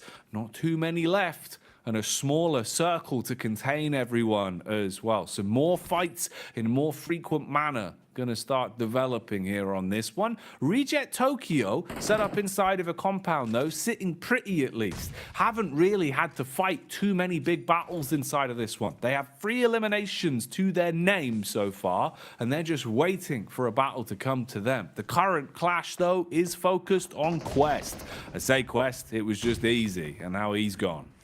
Yeah, I think for Quest now we can pretty much say that they're done and dusted. It's not likely they'll be getting into this last chance. So I think that was our last bid adieu to that team. I think they've done very well to get here, but that's probably good night to them at this point in time. Enigma Galaxy trying to get further into this match have had a bit of a struggle day over the last 5 matches, but this one looks a little bit better with 4 players still left alive, you know, 4 eliminations as well. This is a good start, at least something. And this is probably one of the most even and scary lobbies to finish a game off. We've got 3 teams, 4 teams. How many teams are 5 teams with 4 players left alive?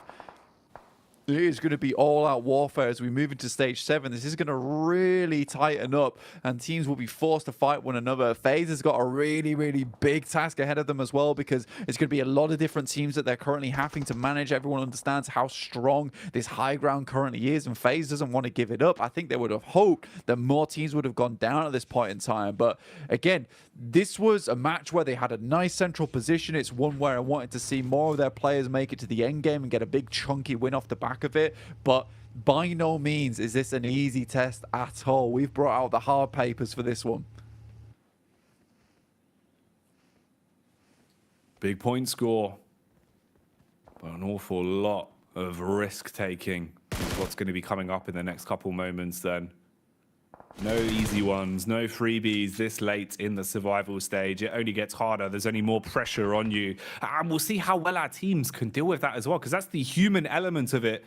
PUBG Mobile here in such a big tournament, the most prestigious of the year with PMGC, you really start to feel the reverberations in every play you make. A single mistake is the difference between your legacy and PUBG Mobile.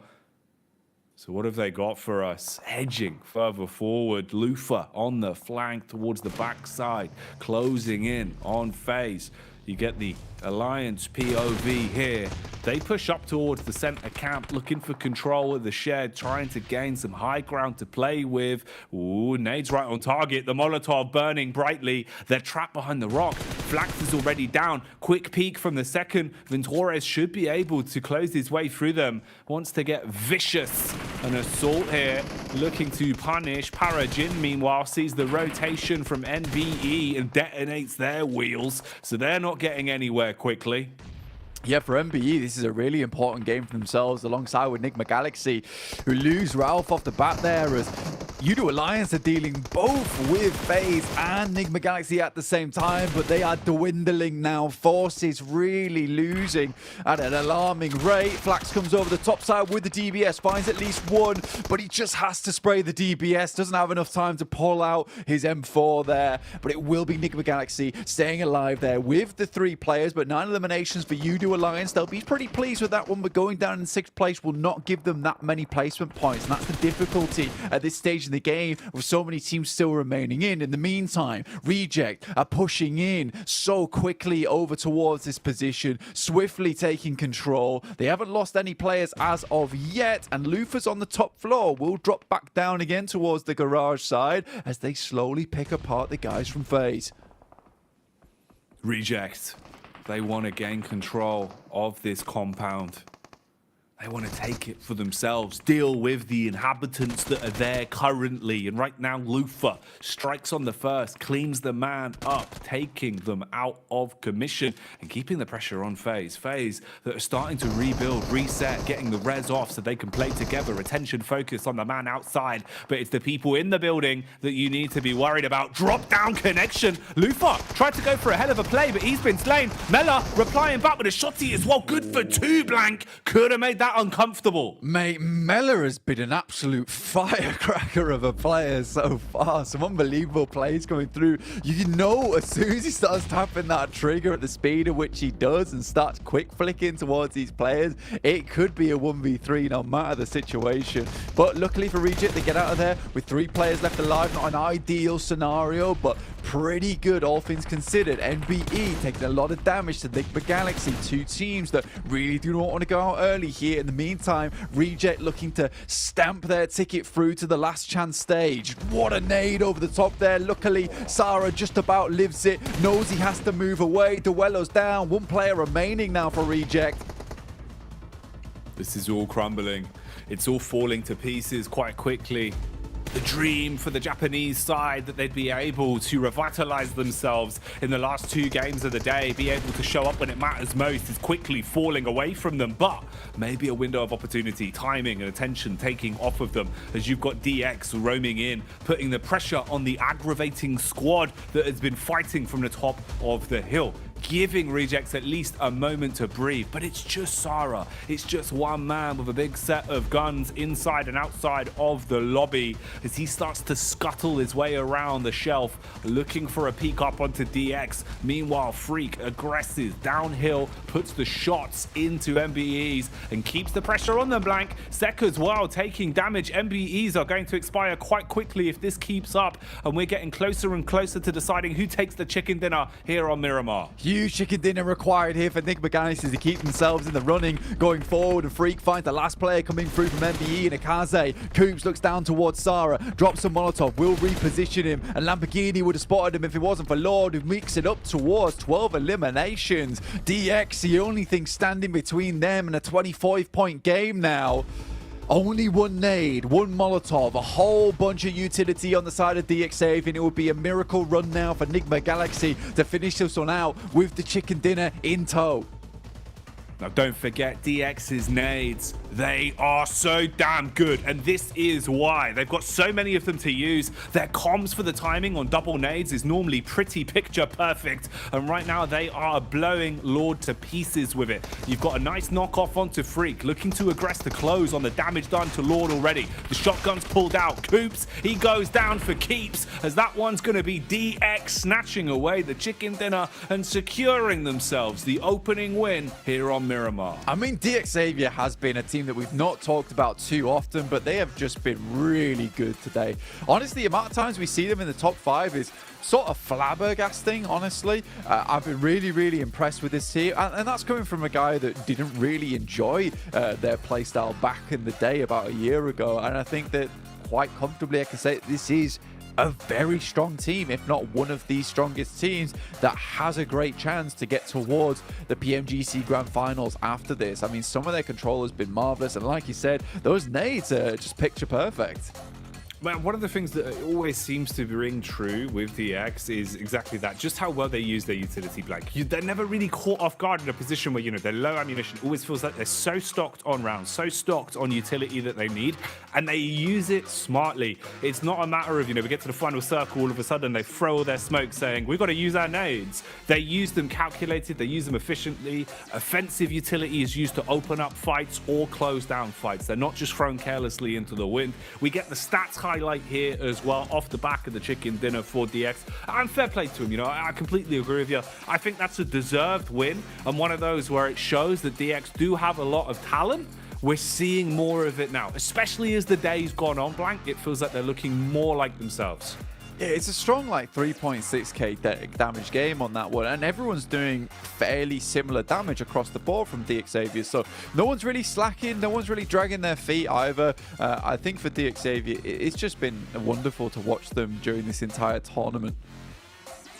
Yeah, I completely agree, man. It's been fun to see the level of lethality that they have been pulling out. That was an explosive game of Miramar, though. So whilst me and Blank clean up the dust with our little dustpans, let's head back over to a nice clean desk with Jason Kaplan.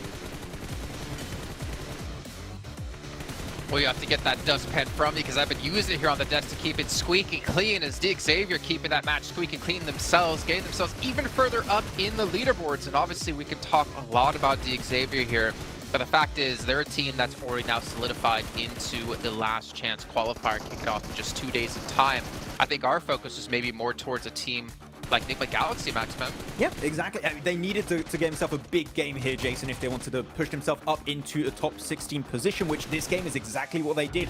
Because, guess what? They did not lose a player in the first 2 minutes of this match, so instantly that's going to increase your odds of being able to get a good game on board. And I think, Kalaris, when you're looking at this game, we have positions like what FaZe were doing, maybe a little bit too split, making himself very vulnerable to Enigma Galaxy to then take what I think was possibly a game-winning position. So Enigma Galaxy saw an opportunity, saw a weakness in their armor, and struck right where they needed to. Yeah, FaZe really was not warm in this game at all. You might have had the circle come your way, you might have had a decent position, but you needed to regroup earlier. You needed to be taking decisions a bit more speedy with that regrouping, and that never occurred. So other teams around it exploited them, like as you said, Enigma Galaxy. But DXavier shows in this lobby that you don't always have to be playing center. They could play edge, they can be able to sweep it. I don't think they've been the most flashy team across these 2 days of gameplay, but they've certainly secured themselves a spot in that last chance qualifier. And as Blank says, they have a great shot at getting to the finals. Yeah, DXavier clearly are a team that now look at that first place. They just overtook Mad Balls and Influence Rage throughout today. So really strong performance from these guys. And one thing that stands out to me for DXavier is they are really good at reading the circle, in my opinion. They know how teams drop. They know how teams rotate and respond to specific circles, specific scenarios. And off the back of that, they can get the path of least resistance in every one of these situations where they can reach the late game. And if they have a good situation later on down the line, they can gun for those wins, as we just witnessed here on this Miramar. So sure, as you said, Kalaris, not flashy, sure, but they are getting consistent points to be able to compete for that first place. Well, then let me throw this your way, Kalaris. DXavier in first place. Are they a first place team? Out of all of this, no, because Influence Range is the first place team. They've played 6 games, and all of the teams around them have played 11, and they're still in third place. So I'm going to stick with the Brazilians for now, Jason. Well, that's the point I'm getting at, is that DXavier, yes, they're currently sitting in first place, albeit having 5 more matches than Influence Rage. But the fact is, for me, this isn't a team that's going to be a CCT. This isn't a team right now that's going to win the Global Championship Grand Finals in Turkey. And what the question is, what do they need to do to improve to potentially take home that trophy, or what can they do to take home the trophy? Kind of what I was saying before about them not being the flashiest of teams. Sometimes when you want to be a CCT, you got to be a bit flashy, right? You got to go out and get those 15, 16, 17, 18 limb chicken dinners. And right now, I mean, this has been so far their biggest game when it comes to across these 2 days, but their previous victory, 6 limbs, right? Like, they know how to, as Max said, get to those circles, but they're not, bombastic. They're not just blasting everything out of control. They're just, easing in. Paragen is clearly, for me, the top frag of the team. He's been doing really good for himself, getting strong angles for the team. I just think when you put the entirety of DXavier in a 4v4 against other squads, I would see other squads possibly come out on top more consistently than the DXavier would, right? For example, I think Mad Bulls have really good fragging power in their team. I think Influence Rage, especially, I mean, when they're going to start coming in, I think they're going to be competing for that first place. So I think that would be the aspect of the gameplay where they could improve on, which is tough to do on such a small amount of time. But when it comes to macro and the overall rotational game plan, it's hard to beat right now. I would say they have some of the best in the lobby when it comes to reaching these late game situations. Okay, well, obviously we talked, a little bit about the top of the table, but the bottom of the table is something I'm kind of worried about. We've already I talked about Quest, who have 1 match left, currently sitting in 22nd place. But Melise, they're in 19th place with 11 matches done. If Melise want to have any sort of chance of holding on into tomorrow, they have to have an explosive final match here, but honestly, I'm not really seeing it. And then I'm even looking further up the leaderboard. The next, Alter Ego, 10th place, 43 points. I'm not quite confident 43 points is going to be enough to keep you out of the bottom 8. But we'll see and find out as we're going to head into the final match here for Group Green. So we'll send it back to our casters of Jackie and Blake. Oh man, one last game to decide it all for today then, Blank. And we'll know how things are looking before the last day of the survival stage. It's been a great day of it, and I'm hoping that the last Miramar will deliver, because that one was already quite tasty. Yeah, I mean, it was a great game. I mean, having that many teams in one of our final circles is just not something you see very often at all. So I'm excited to see what they can do over in this match. I think there's a lot of teams here who are really just fighting for their tournament lives, right? And I think that's one thing that is very evident from a lot of the playstyle. You can see Reject get themselves hyped up once again because they have done fairly well, right? 59 points over 11 matches with the start they had as well, Jackie. I think that that's a fairly admirable result because I think today they've really brought it back to favor. Prestige Evos as well. Loving to see the performance coming through from these guys. I worried that they just didn't have the elimination power, but currently they're at 32, just 1 point behind Reject. I think that they're doing well for themselves. And it's just been overall a great day to watch some PUBG Mobile. U2 Alliance, in fact, even really doing very well in terms of the numbers. I think they have a very good grasp on the game, and at least they're planning, right? And I think this feels like a team that's going to go into tomorrow hitting the same kind of numbers, because we did have this big trend of some teams that didn't do so well in their day one in Group Green who suddenly have turned it on for day two after making some quick adjustments on the fly, and some teams who just really gave it their all in day one and have succeeded because of it. I think you have to take those chances sometimes, and U2 Alliance has certainly done that. I think U2 Alliance have done a great job of it, yeah, man. Like, for coming out looking like potentially they were struggling a little bit into the first game, not quite being as lethal. The longer the day's gone on, the better it's looked, and just going from strength to strength, even potential, for the clutch that we've been bringing up a few times, where if maybe there was a little bit more self-confidence into just instantly going for the aggression off the back of the team fight with the other two teams, there could have been a timeline where you get another chicken dinner from that as well. But they weren't worried about the past. They weren't dwelling on the ifs and buts. They played some great games following that, and it's led us to this position where they're in a pretty damn good spot, and the lobby standings are getting shaken up an awful lot. Puts us in a good position. Let's have a look at what we're dealing with then as we go into the last Miramar. Killer playing path, to be honest with you, down towards the south side for our final match for Group Green today. I think that this is not going to be one that a lot of teams are very happy about at all. For the Gladiators, who really did have their big step up towards the start of the day, they haven't done too much after that point. It doesn't set themselves up very nicely, and now they're forced to move away from La Coberia. Luckily, they're quite used to playing down towards the south side of Los Leones, so should be able to work with this one just a little bit, but this does put so many teams close together in the very early stages of the game, so I'm imagining we are going to see maybe one or two teams take quite a heavy hit early on here, Jackie. Yeah, surely there's got to be some early commotion kicking off here. Just locking everyone in down towards that south side as well, mate. That is cruel.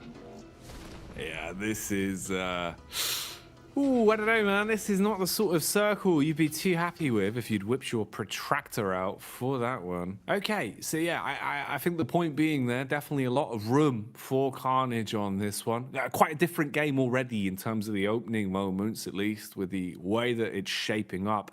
The posturing from the teams is going to result in, like you're saying, people being on top of each other quite early. So a lot of room for infighting, a lot of room for teams to lose out in a battle of attrition quite early on this one. Yeah, N-Hyper desperately to get some points on the board as well, because they keep coming into contact with teams early on in the game. A spray down from Star could be bad, but we've got the Rocky Rage Roaders over here who managed to get that party bus as high as I've ever seen it in the air. That's some serious airtime they got on that bad boy. Very cool cinematic moment to start off our game of the day. But yeah, I think the difficulty with this circle is that, because we're locking so many teams down towards Los Leones on this south side, and the circle, the playing path being so far down towards the south as well, teams are concerned with getting into Los Leones early. Just in case this does end up being an urban finish, you want to be one of the first teams to get towards that central arena. You want to be able to hold out those central buildings too, so teams aren't as willing to go far out towards that north side because they know they're going to have to come back down again fairly shortly on the next circle. It's tough. It's going to make it so we have less loot in the pool overall, less grenades, less utility to use, more rotations. Honestly, just trash looting overall. So I'm scared for a lot of these teams, and teams that desperately need points at the end of the day. This is not the circle or playing path that they wanted to see. No, yeah, definitely definitely not probably on the wish list for a lot of our teams today for the final game, right? This was, I guess if there's the bingo card, this was the one-off you were hoping you wouldn't hit. But it's come up, and it's what we're dealing with. So we'll see what we get out of it and what plays are made. Having a look as well for some of our teams down towards the bottom end of things, just thinking about what we've seen from them today. Honestly, I think now with the way that it's kind of shaping up and how it's been established over the course of the day, it does feel a lot more representative of what we've seen. Melise really haven't had the greatest day of it, down in 19th place there, probably sealing the fact that you really haven't accumulated more than enough points that you'd need over the 2 play days for them. Inco as well, always room to get a little bit further up. You'd hope to see the Brazilian side get a bit of a move on. Here they're just taking damage, not what you want if you're a fan of the region, but I'm sure Influence Rage will be doing more than enough to fly the flag once they come back into rotation tomorrow. And honestly, Influence Rage just had such a significant day yesterday, which with the way they were playing, I don't think it's going to stop anytime soon. Fully on board with Kalaris there saying that, you know, that is the first place team, and I don't really think there's anyone else that's going to take away that first place spot away from them, considering, you know, DXavier, Mad Bulls, 90 points, 93 points at the end of the day. Last day for them to accumulate points as well, with Influence Rage being, what was it, I think 77 points into their points total overall. They're not far behind of what is 2 days of play occurring in just 1 day for Influence Rage. Enigma Galaxy, that was a really, really good result from that last match. And it was a strong performance as well, with a lot of eliminations found for themselves. Despite that, they're still in 16th place with 28 points. So even with a big game like that one, Enigma Galaxy still got to toil away at these points totals and get the pickaxe out and start hitting these amazing veins full of elimination points and placement points total, because their job's not done yet. And although that was a strong game for them, it's one of the only strong games we've seen from them today. But again, I think for a lot of teams, they're in real difficulty hours for themselves. And again, all we can do is just watch how this map plays out, how these teams make their maneuvers, what players want to do with this one. Are they going to send this as hard as they can? Or are they going to try go for something a little bit more consistent? Certain teams don't have that luxurious choice. Melise Esports, they've just got to really take it to the max level. They've got to pull out the bandana, tie it around the back of the forehead, and go full Rambo in this game. Giving it to the maximum is kind of the only opportunity you really have. I think playing timid, playing your cards close to your chest this late, when you know how bad it's gone with the overall point score, you've got to take a different approach. You've got to kind of turn up the ante a little bit, get a bit more aggressive, take more risks that potentially you otherwise wouldn't go for, and play for those picks, pay for eliminations, because there's room for it. I mean, if you're talking about Influence Rage as well, those 77 points, keep in mind, they only had the one chicken dinner over the course of that entire time, right? The rest of it was all elims. It was all just big games where they were constantly padding stats, constantly finding more and more opportunities to play off the back of the gun skill and build themselves a point score because of that. That's what you need to do. And we've seen prospects like that from a few of our teams today. Gladiators have looked a lot more lethal. They've looked like they're willing to take fights. Mad Bulls have been roaming a lot more. They had some big point scoring games in terms of their elims today, comboed with the free wins that we've seen over the course of the whole affair. But definitely a lot more room for Carnage, I think, at this point. Playing safe is going to win you no fans this late. Sometimes you need that support from the backline as well, honestly, to really rev yourself up into these matches. For Gladiators, I'd agree with you. They look a lot more lethal coming into these matches, and I think the big thing, the big change at least for them, is this much faster gameplay, much faster rotational style, which does lead them to be making a fair few more mistakes, but it also leads to more variance in terms of getting those big matches. Before, they didn't really have a hope in hell of getting more than like 4 eliminations and maybe 1 or 2 placement points, which they realized is just not enough. And I think this year has been a year for them of just trying to perfect this new playstyle of heading center, getting these faster rotations working, and we saw it do fairly decently over in their region in particular. But they admitted themselves that it's a new playstyle for them. It's one that they're not super comfortable with just yet. Next year, likely, it's going to have a much bigger benefit for them. But they know they need to bring that playstyle out here in the final day of their Group Green in the survival stage to ensure they're able to get as many points as possible. They realize that they don't want to leave this up to chance like they did last year and just get pushed out in those final moments.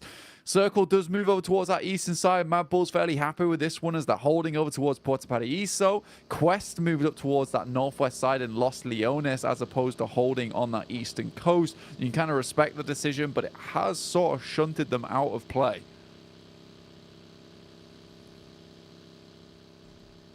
That's been synonymous with their brand over the course of the day as well, which has been unfortunate. It feels that they haven't really had too many opportunities to play the game out to the best of their abilities. Always very unlucky in some of the positioning. You're seeing the movement, the repositioning coming in from Reject Tokyo as they start to set their focus on a further forward position. Regiocio taking a lot of damage. Engine smoking. His back's going to be up. Scared about what's going on around him, but they are still alive for now. Engine's now starting to burn as the jump at the vehicle. Saved by the car, as that will actually pluck Gladiators out of the air. Perfect timing on that. If it was calculated, that is magnificent, as they've been able to turn the tide on this fight. Gladiators look like they had the drop onto them and should have been able to take out OCO quite cleanly. Instead, they body block it and find the frags, fragmenting Gladiators down to just a 2, and they're quite far back. The trades on this aren't going to be easy, and Sara's already on the res. Yeah, it's sort of a ridiculously aggressive play coming through from Gladiators as well, jumping out the window there with more vehicles in pursuit. A 4v2 on the outside, you're likely just to get shut down, and an instant beautiful DBS shot takes down Matic in the process. In that situation, you just want to just hold in the building, right? Pull out the nades, try and get something done alongside with that, and then wait for the cover coming through from Kitsune and Tixi. You playing a 2-2 split, right? But you're playing it as if you're all 4 in that one building. So I really did not enjoy that play whatsoever from the Gladiators, and they deserve to have those 2 players get taken down in that process. So a bit of a split mentality in the team there. Now just 2 left alive. We know Gladiators do go for these quite frequent salvage games, but remember, 62 points. That still feels a little bit iffy at this stage of the game for the survival stage. I think, you know, for them, it's all about trying to get as many eliminations extra as possible now, as many extra placement points, because after this, they're done. And that's the point we need to hammer home as well, you know, for the viewers at home, just so you understand the real influence of it. You won't have any more opportunities because, of course, you know, with 3 groups being mixed into the lobbies here, each of them getting exactly 2 days of play, you only have those 2 days. That's it. And your days are now expiring. This is the last game. So any points you find for yourselves here, sure, that's all said and done. But then you factor in the point we brought up on the desk, we brought up again here as well. Influence Rage already nearly have more points than our top teams after playing double the amount of games. And that is a terrifying position to be left in. If there's another squad that steps up massively as well, who knows how the final standings could be looking and which teams will progress when all is said and done. Lot riding on this. It's why this last game of Miramar needs to have some major moments in it. If you want points, you got to get them now. So Gladiators, even down to just the duo, need to have a good game of it. Need to try and squeeze as much as they can get from this one, Blank. Your sort of saving grace in this is that you just hope that Influence Rage can suck up so many points towards that top side of the lobby that 16th place bubble doesn't move that much, right? But with Mad Bulls not playing in, with DXavier not playing in, currently the 2 heavy hitters so far in this lobby as well, you know, I don't know how much that points vacuum is going to do for you. We will wait and see for tomorrow, but right now there's teams that needs to get a move on. Alter Ego, 43 points. Not safe at all here with only 1 player down, 3 players up. Also not another ideal scenario. Procedure Evos need to push this a little bit further too. Reject want more points on board. Currently though, their more consistent play style of trying to get towards that center arena, play off the back of that one, does seem to be working despite the horrid day they had yesterday. And resilience there being the key part. Being able to have that mental fortitude of bouncing back and keeping your focus on, even if you are a little bit upset with what went down or what you left up to history. It always shows just how far you can go in these sort of events. MBE's here towards the ridge side, a little bit paranoid. You can see turning all around them, suspicious about where the fight is going to be coming from. It's DX down towards the coastline with support in the trees as well. Levi's from the side strikes, and that's perfect. They had baited the attention of the first man. Oh, with all their focus down the ridge on Lamborghini, Levi's just ruins them. 2 back-to-back 6 shots, and he's just chock-a-block full of confidence now. They want to go in blank. Parajin's hot behind the wheel as well, so he's going to be coming in to assist. They're swooping in. This should be a clean-up on them. They outnumber them 2-1. Yeah, I mean, this is just a great play from DX overall, and you can see the quick flick decision in the sense of Levi sees that he's got 2 eliminations. I'm making the call now to push, but I'm going immediately. The rest of the team instantaneously responds, and this is just the communication you can tell going through from DX Xavier. Very difficult to talk about communication a lot of times, but easy to see in this situation with a quick response coming through from the rest of the team of DX Xavier, and exactly why we consider them to be one of the best teams in this survival stage so far. Parajin luckily hits that first aid kit just after the nade pops. Will bring him back up towards 70%, and although they did get those first 2 initial knocks here, DX Xavier's not sure whether pushing the issue here is worth it or just getting further in towards a circle. Reject taking a fight of their own alongside with Inco and Enigma Galaxy. They look incredibly low though here, with Reject trying to hold on. Nice nade from Sara will finish off a lot of the boys from Inco, and now they are out, down in 21st place. Their day of play is over until tomorrow. 21 points. It's not too bad. It's not the end of the world. Could definitely have been worse for them. And like you said, they've still got another day to try and slay. Meanwhile, there is a battle raging on inside of this building. Control of the house being fought for. Link, close quarters engagement. Peppers the bullets around the corner. But just as we see the push in, Shotgun Superstar here for Voodoo Alliance. Jumps out the window looking for the close quarters finish on that one. Knows that Misery's close by. Knows that he's going to be pushed by Luxy as well, but didn't expect the nade from the heavens. They dropped that one on him and blow the bits. You do. Are able to clean up on that one, stay alive. Reset from the fight. Did lose a little bit to work with, but they'll still be pretty happy with how that's gone. Yeah, it's a nice little play there coming through from Procedure Evos to hold on here, because they're certainly a team that needs to. Currently in 6th place, they want to get those numbers up a bit more. MBE Esports, honestly, for this team, 28 points up to 30 now on their first day of play. It looks fairly decent. Kitsune, last player alive now for Gladiators, well renowned for his survival in these squads, in these lobbies. See how much further he can get into this match though, because there's a lot of pressure on him. That can change in this situation. Mad Bulls also trying to look for another good game on this one over towards the western side. Have 4 players up and running. 2 eliminations so far too. Everyone's on the move now. You can see the hyenas in the lobby realizing how many weakened players are lurking around and how many points that translates to. Levi's has been sick today.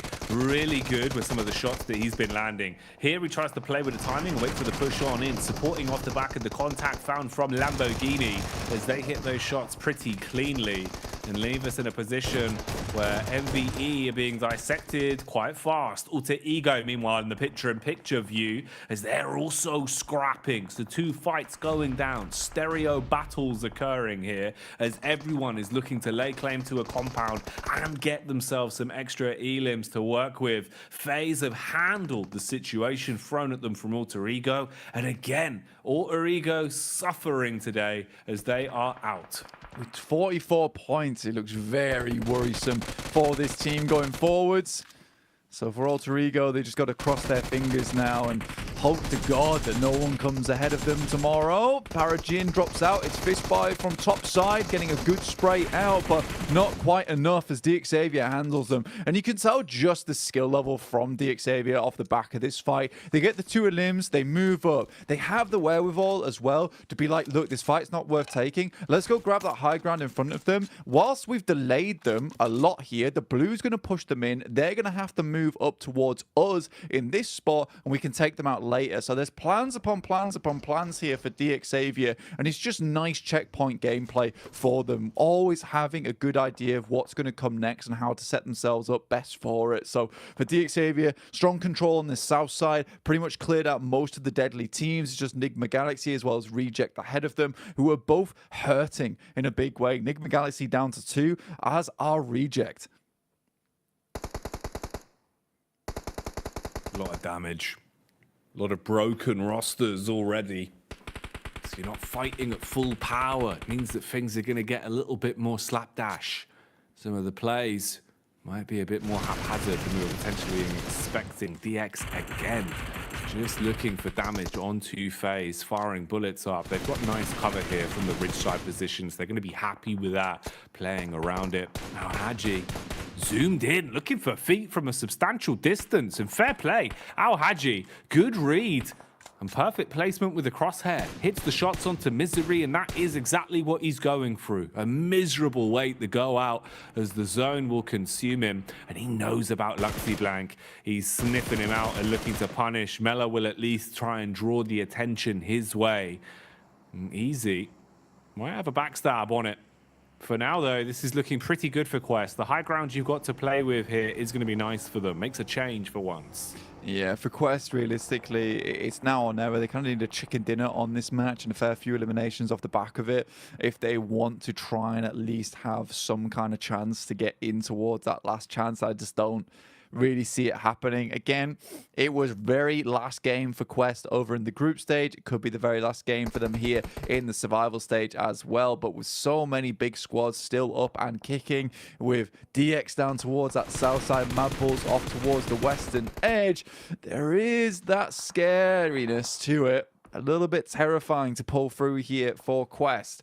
A lot of teams just hanging on for dear life now in this lobby. We're moving in towards some pretty rough terrain, right, where we're slowly sloping down towards that low ground in the center. Most teams attempting to hold on to this high ground on the edge as long as possible. Haji, back behind the driving seat, trying to find some space to play with. There's not much room, though. A lot of names all close by. A lot of room for a fight to kick off the back of the first domino falling.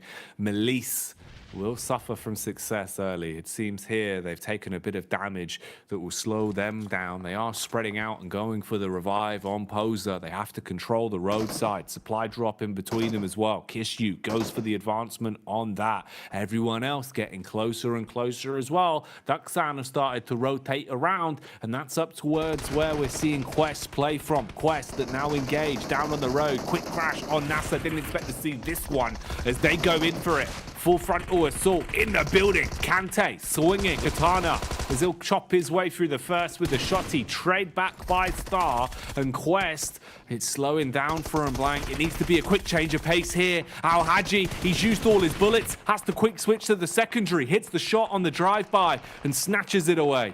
5 elims at least on this game so far, up to 24 points total, but with 3 players, he looks a little bit hopeless at this point in time, but there is a chance off the back of that. There is teams all around them. They'll have to fend off against FaZe, currently trying to push in towards Mad Bulls, trying to pick up some more points at the end of their day of play. Frozen will pick up on Zenz as he spots some more players coming in, and there is a jump out the window there as Frozen gets knocked himself, but Mormon is down. This is back and forth here. Mad Bulls versus FaZe, 2 teams that are incredibly well versed in terms of gun skill. Finally it'll be finished off, and of course it's Tulika to make it happen. Big plays there, finally shutting down FaZe that have actually had a pretty sick day of it. They've had a lot of room to expand and take points. Even taking chicken dinners here today, so being able to stop them now and stop it expanding further into the last game of these two groups clashing will do wonders for you if you don't have another game to be played going into tomorrow. Evos, or at least just Luxy, the lurker, he's been making a wide rotate on this. Slowly but surely he's starting to stutter step his way up the back and does assault. Hits the first, looking for a follow-up as well, it seems, as he's putting the pressure on the back of Quest. Ooh, my man's in the compound. For Luxy as well, he knows that any elimination point going forward is going to be so good for him. Drops one off towards the right side of the building. More Molotovs been sent through now. Able to pick himself up that flush towards Fahidan. Duxan is now out. 25 points on the day. But for Luxy, it's an important fight. Anywhere he can get further into this game is good for him, but there's walls in front of them. It's going to be very difficult to play off the back of. And he opts just to send away here, but he'll be sending into very treacherous waters going forward, Jackie. Oh yeah, you're going to need the Wellington boots, mate, as you are going to be knee-high in the murk. Oh, easy firing off shot after shot. Luxy tries to find safe haven behind the tractor. Oh, how's he alive? He's done, yeah.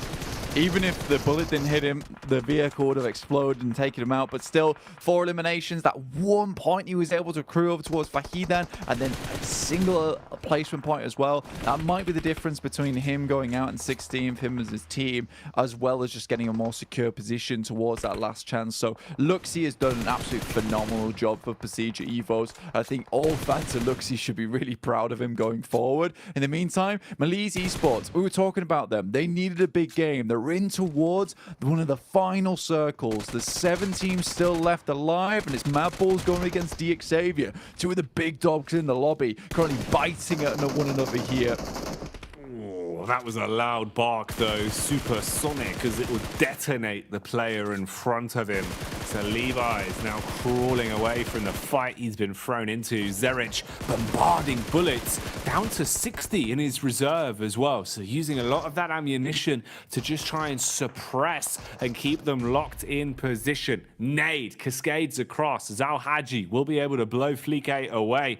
Al Haji, does he want to go for this one? He's trying to push further up the hill. 40 had an opportunity to swoop in blank, but FS from so far away shuts down Quest and ends Al Haji before any more madness can continue. So DX are now the next on the chopping block, and Chulika is the chef. Comes in and hatchets his way through him with a DBS.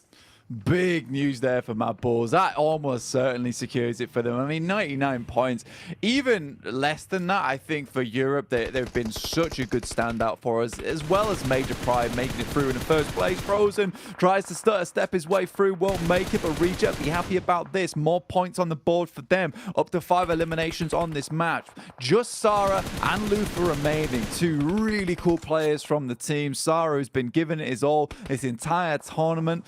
See how much further they can get here, but with N-Hyper finding Lufa on the frag, it's a little bit scary. Sarah can't quite go for the res just yet. Needs to find himself an elimination of his own, or at least a knock over towards Nigma Galaxy as another nade is primed in hand. Freak throws out the nade. The smoke's blocking the pathway. Ooh, bit of damage from that one. Nice way to instigate. Meanwhile, Melissa are also getting stuck into it. Know that this is their dying chance. This is their last game to make some big plays. And they're fairly fragmented. 2-1 setup in the way that they've gone for this. You've got a lot of map control. You can attack from either side. Lewis, he takes the close range engagement onto FS. 3 peeks up from the back. 40 had the drop on Lufa. Oh, the shots are going out. The buckshot not connecting. And in the fight of the shotties, he will lose out. Good for 1, but not enough. Almost had it there as well, and Coops does that with the pump shotty as well versus the DBS. Not an easy scenario to be in. Malise Esports looking for that big win, but Tulika, Zerich not done yet. The dynamic duo themselves coming through for the Mad Bulls. The 2 horns on the bull itself, looking to finish out this game here. But Malise Esports, they know how much this game means to them. It might be the difference between a 16th place and a 17th place for Malise Esports, and they get a few more eliminations on side. Up to 7 right now, and there's an opportunity to get at least 4 more here. All of these squads right now are going to be gunning for this one. Worth its weight in gold with what it will do for your chances here in the survival stage. All of them need points. All of them need to solidify their chances. For two of the teams, it's their last damn attempt. For one of them, it's your opening game at the end of the first day. If there could at least be momentum in the camp of Nigma following this, maybe they can reset tomorrow, do a whole lot damn more, but we'll have to see how it goes now. Right here, as Tulika tries to kick it off with the shotgun. Close range, sees the head, but can't remove it. Repositions, trying to play around Zerich now. A bit scared about the potential punishment that could be coming his way. Remember, this is just a duo for Mad Bulls. Only two, as they are fighting a numbers game. Oh, Melise eating nades though, Blank. CEO later, as he got a bit too comfortable on this one. Melise Esports played in a very aggressive lineup versus the front here, trying to absolutely suffocate these two teams in front of them. Desperate for this chicken dinner. They know how much it means to them, but they need every single point here. They have to squeeze every ounce of value out of this game. So for Melise Esports, this is them in their dying throes. For Mad Bulls, this is a glorified run towards the end of it. And like you said, for the boys on Nigma Galaxy, this is just an entrance into the conversation with the big dogs towards the top side. Melise Esports will finish off the Mad Bulls. Now just Nigma Galaxy, Freak and Coops to try and remain in this game, get themselves a chicken dinner.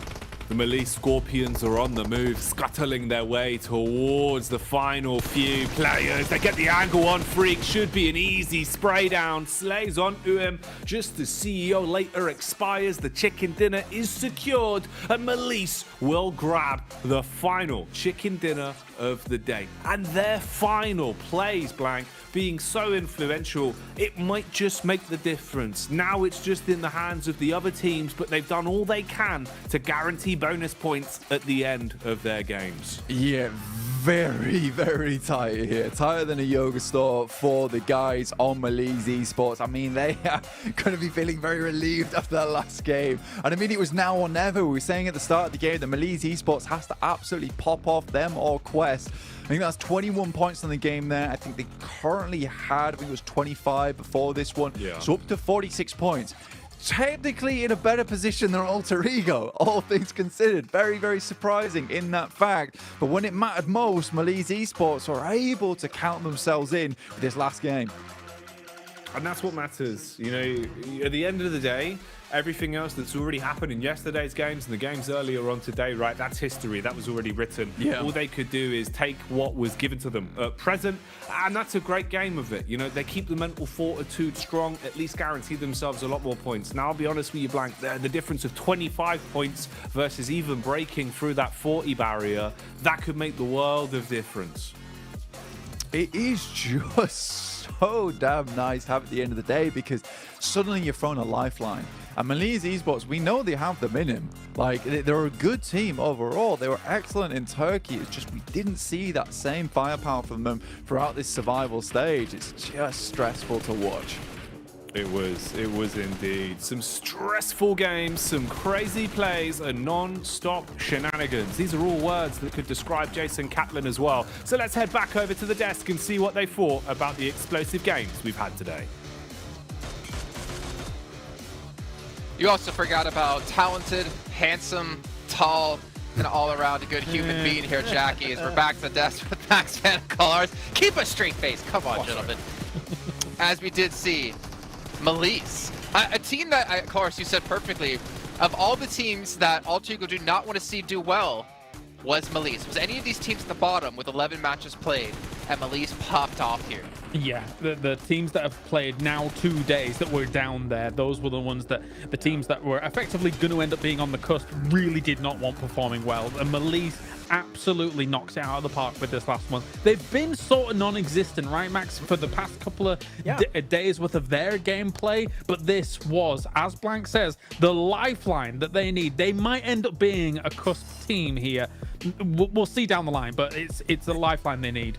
Over the course of 11 matches, Kalaris, they scored 25 points. They almost doubled 11 matches worth of points in a singular match with this chicken dinner, the 11 eliminations on top. Kisyu in particular, like, fantastic off angles to make sure he was securing that late game circle to make sure that no players from Mad Balls, no players from Nigma Galaxy could threaten that potential win. That is one of the most important chicken dinners you are going to see at this stage in PMGC. And as you said, Alter Ego at the bottom of the middle part of the rankings, they are crying after a team like Melise win that.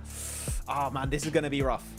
Yeah, and it bears repeating, actually, the reason we're focusing on them is because they got, 44 points now across the 2 days, did Alter Ego. That makes them now the second lowest team that's played 2 days worth of games out of all of the teams, obviously the last being Quest, which is guaranteed done. So Alter Ego is not quite eliminated yet, not quite on the cusp yet. However, everybody else below them has only played 1 day, which is catastrophic for them potentially. If you're that team now, you're just going to be watching tomorrow's matches and just, Influence Race, please get 60 eliminations this match. Please just get every single win. I would love that, but I mean, there's a lot of chance that we will not see Alter Ego because 11th position right now on the rankings, they could slip down really quickly heading into tomorrow. You know, I'm going to go ahead and say it. Melise are the Turkish gladiators, showing up exactly when they need to get to the next stage of the event here. Potentially, like we're saying, right? You still see all the teams on the right-hand side in 13th through 24th place, minus Quest.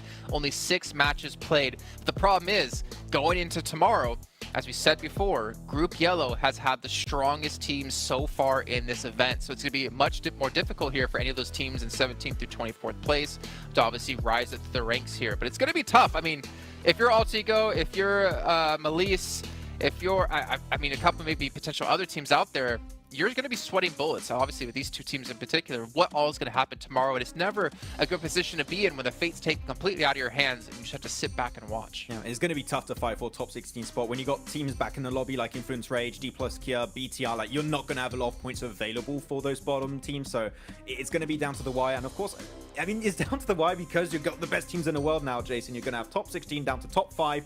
Even the thing is, I'm even going further than just this stage of the tournament, right? Which is, sure, you might qualify in top 16. That's fantastic. GG, well played. I want to look for the teams that are competing for top 5 spot right now. Those are the teams that might have a chance to go into the Grand Finals because reaching last chance alone doesn't do much for you. At least you have the point reset, but you need to look a little bit further than that.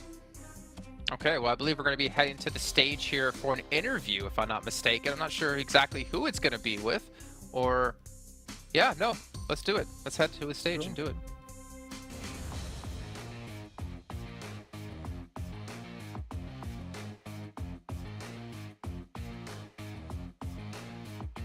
And we are back on the live stage in the Malaysia Battle Arena, Petaling Jaya. And with me, we do have, I'm the host, by the way, Choo Choo. We have the legendary Nate God. I call him the Nate God myself, which is going to be coming up from FaZe Clan Mela with us joining in. And one of the best Red Group's performance here today, other than Union Alliance, FaZe is also getting the 2nd highest score so far. Now, I have a lot of questions for this team right now. Thai teams used to be one of the greatest team in the world, arguably one of the best in the world, but now you are the only one remaining, which is going to be FaZe Clan in the PMGC stage. Now, can you share with us why is it very challenging for the Thai teams when it comes to this PMGC? ก็คือว่าตอนนี้ไทยทีมเคยเป็นหนึ่งในทีมที่ดีที่สุดในโลกแต่ณตอนนี้ทีม FaZe Clan เหลืออยู่ทีมเดียวในการแข่งขัน PWGC ช่วยแชร์ให้เราฟังได้ไหมคะว่าทำไมการแข่งขันครั้งนี้ถึงมีความท้าทายกับทีมไทยเป็นอย่างมากก็ด้วยความที่สไตล์การเล่นที่เปลี่ยนไปจากรอบ C หรือว่ารอบภายในประเทศของเราครับก็ทำให้ทีมอื่นแบบไม่รู้รายการมูฟหรือว่าเล่นจากผิดจากที่เราคิดไปมากทำให้เราไม่สามารถปรับตัวได้ทันแต่ก็ต้องยอมรับว่าโซนลีกอื่นปรับตัวได้ดีกว่าเราครับBella says because of our internal in our country they're changing their play their style so once they come here they cannot adapt it like other teams That's why it's big like challenging in this PWGC. Also, it's more towards regional change that actually make a different sort of play in PMGC. They cost them quite a bit here. But with the only team coming up from Thai region, which is only FaZe Clan right now, do you feel pressured to represent the entire Thai region? And how do you yourself cope with it? And how does the team take it in? คือตอนนี้เหลือทีมเราอยู่ทีมเดียวในการแข่งขัน PWGC และเราก็เป็นตัวแทนของประเทศไทยเรามีความรู้สึกกดดันไหมคะในการเล่นครั้งนี้แล้วเรามีการรับมือกับมันยังไง ก็รู้สึกกดดันบ้างครับก็เพราะว่าเราเป็นทีมไทยที่เหลืออยู่ทีมเดียวด้วยครับก็ต้องแบกความหวังจากทุกคนที่เชียร์ที่เป็นคนไทยครับก็จะทำให้เต็มที่ครับ So for him, he feel a little bit pressure because as one of the Thai team remaining here, then all of everyone like maybe like expecting the team to get in. Don't cry. Don't cry, brother. You can do this. Come on. Okay. Also, when it comes to your play style, right? You mentioned about how you changed internally before, and now, if you compare with the group stage, it's such a drastic change between the group stage and the survival stage now for the side of FaZe Clan. What has changed within those days that make it such a good performance now for FaZe Clan? มันเหมือนกับว่าตอนนี้การเล่นของเราเปลี่ยนแปลงไปอย่างมากจากรอบการแบ่งกลุ่มและรอบsurvival อะไรคือการเปลี่ยนแปลงนั้นที่ทำให้เรามีการพัฒนาการเล่นของเราดีขึ้นมากค่ะก็ด้วยความที่ทั้งทีมปรับความเข้าใจกันแล้วก็คุยถึงวิธีการเล่นหลายๆอย่างนะครับแล้วก็ด้วยที่ศึกษาแผนด้วยกันครับพอนั่งดูย้อนหลังดูสไตล์การเล่นของแต่ละทีมที่ผ่านเข้ารอบไปแล้วก็มาปรับใช้ให้เข้ากับทีมตัวเองครับbecause of all the team, they communicating in the team and they change, they adapting how to play, how to what they miss and they improve it. Hopefully they can keep it going because I do understand there's so much pressure, but you know what? Just do it. And also speaking of which, there's gonna be a lot of your supporters out there. Now the supporters screaming as if you guys can hear this noise. But speaking of which, what do you have to say for all your hardcore fans, including me, for all the fans for Mela and FaZe Clan out there? ตอนนี้ก็มีแฟนๆที่คอยเชียร์เราอยู่เป็นจำนวนมากอยากจะพูดอะไรถึงแฟนๆไหมคะก็ฝ่ายตามเชียร์พวกเราทีมFaZe Clanในวันพรุ่งนี้แล้วก็รอบๆต่อๆไปด้วยนะครับก็ฝากติดตามเป็นกำลังใจเชียร์ด้วยนะครับขอบคุณมากครับ Please continue to cheer him and supporting him for tomorrow and the next day for this PMWGC. Just 2 days, not until Grand Final, no? After this also. After this also. Not just within these days, okay? But you know, things get a bit rowdy here. I think it's a day for us. We're going to wrap things up here on the live stage. We're going to toss it back to the casters, read out the stats and data. Have fun, guys, and see you guys tomorrow. Bye-bye.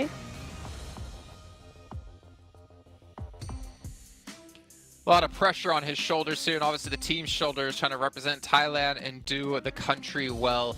But there's still a long ways to go here. Not only tomorrow's matches, but of course they make it into the last chance, and then to get top 5 there, which is going to be insanely difficult considering the caliber of teams we have. But to end things off on the day, Tulika, 23 eliminations, leading the charge by Levi's. As we heard Jackie talking about putting in some serious work when it came to damage. Yeah, maybe going to have ourselves a Mad Balls MVP after that one with Tulika. But they've been working a little bit on that consistency, Jason, that we mentioned a bit yesterday. It's still a bit topsy-turvy from time to time. They got a win followed up with a 15th place. But when they get a good game, they get double-digit eliminations pretty much every time. And that is going to be so valuable for also the last chance stage. I think that they might just make in top 5 here. But no, it's not Mad Balls play, actually. It's a play from UD Alliance. Oh, okay. Those 2 Erangel games worked out, huh? Seems like it, huh? Yeah, they had a whopping, 1,000 damage on the one that they actually ended up taking. He had that chance for that potential 1v1 up against Procedure, but obviously it didn't work out for him. I think it was Procedure, right? If not mistaken. Yeah. So some tough times for obviously a lot of teams out here. Unfortunately, we do have to say goodbye to one of them already, which will be Quest, as they are unfortunately outside the bubble and have 0 matches left to go. But you know what? At least for them, they can still say they're one of the best teams in the world, and they can take all this experience and come back next year, hopefully stronger. Right, Max? Yeah. I don't know when it's going to happen, but I'm telling you right now that Al-Hajj one day is going to come in this PMGC or PMWI, and he's going to pop off. I don't know when, I don't know which year or decade, but it's going to happen eventually, Jason. I believe in Al-Hajj. Do you believe, Chorus? I'm a cup half full kind of guy. No. We'll see them again for sure. They just need to kind of book up their ideas a little bit and get it going. But something you were saying earlier, Jason, though, about FaZe, obviously we just heard from them in the interview, right? I think you're right on the money with, will this performance get them to the last chance qualifier? Yes, but the last chance qualifier, you cannot bring this same performance there. You can't just wait for circles to come to you and just get a few limbs here and there cheekily to kind of round things out. You need more than that. You need big wins if you want to get top 5 in the lobby that is going to come from that. right now when I'm looking at the leaderboards and teams in the top 5 that I'm expecting to go, right now I've got Mad Balls and Influence Rage. Outside of that, I'd say there's still a lot of room for other teams to compete for that one. Like, it seems like D plus Kia could do a better improvement. Same for FaZe. Procedure, Evos, etc. that could be up there. So I think that right now top 5 has still got a few spots that are going to be heavily contested once we head into the last chance. BTR? Hello, you didn't even mention them. BTR too, okay. There's too many teams, okay, so it's just to say there's a lot of teams competing for that spot, Jason, but okay. Do I have to list them out one by one? No, that's good. That's all we needed from you, Max, and that's all we needed from you guys on the desk. But before we can head off the day and obviously come back tomorrow, once again, our official smartphone provider here at PMGC, the Infinix GT10 Pro, all of our pros are participating on it because it was born for them. And we'll see if they can use that to carry themselves through into the last chance stage, kicking off in 2 days of time. And of course, while they do have that slight break tonight, they're probably going to be on TikTok looking up the tag PMGC 2023 to see some behind the scenes stuff, potentially some highlights of themselves and the great plays they're able to pull off. And you guys can of course go there as well. And if you ever do post about the show, make sure you use the hashtag PMGC 2023. But that's going to round out our show. We have 1 day left. Group Green, unfortunately, have to sit by the side tomorrow and watch all the matches unveil. That means we have a little bit of time off. We'll be back tomorrow to kick off Red versus Yellow to find our 16 teams advancing through into the final last chance stage. And we'll see you guys then for some more PUBG Mobile action.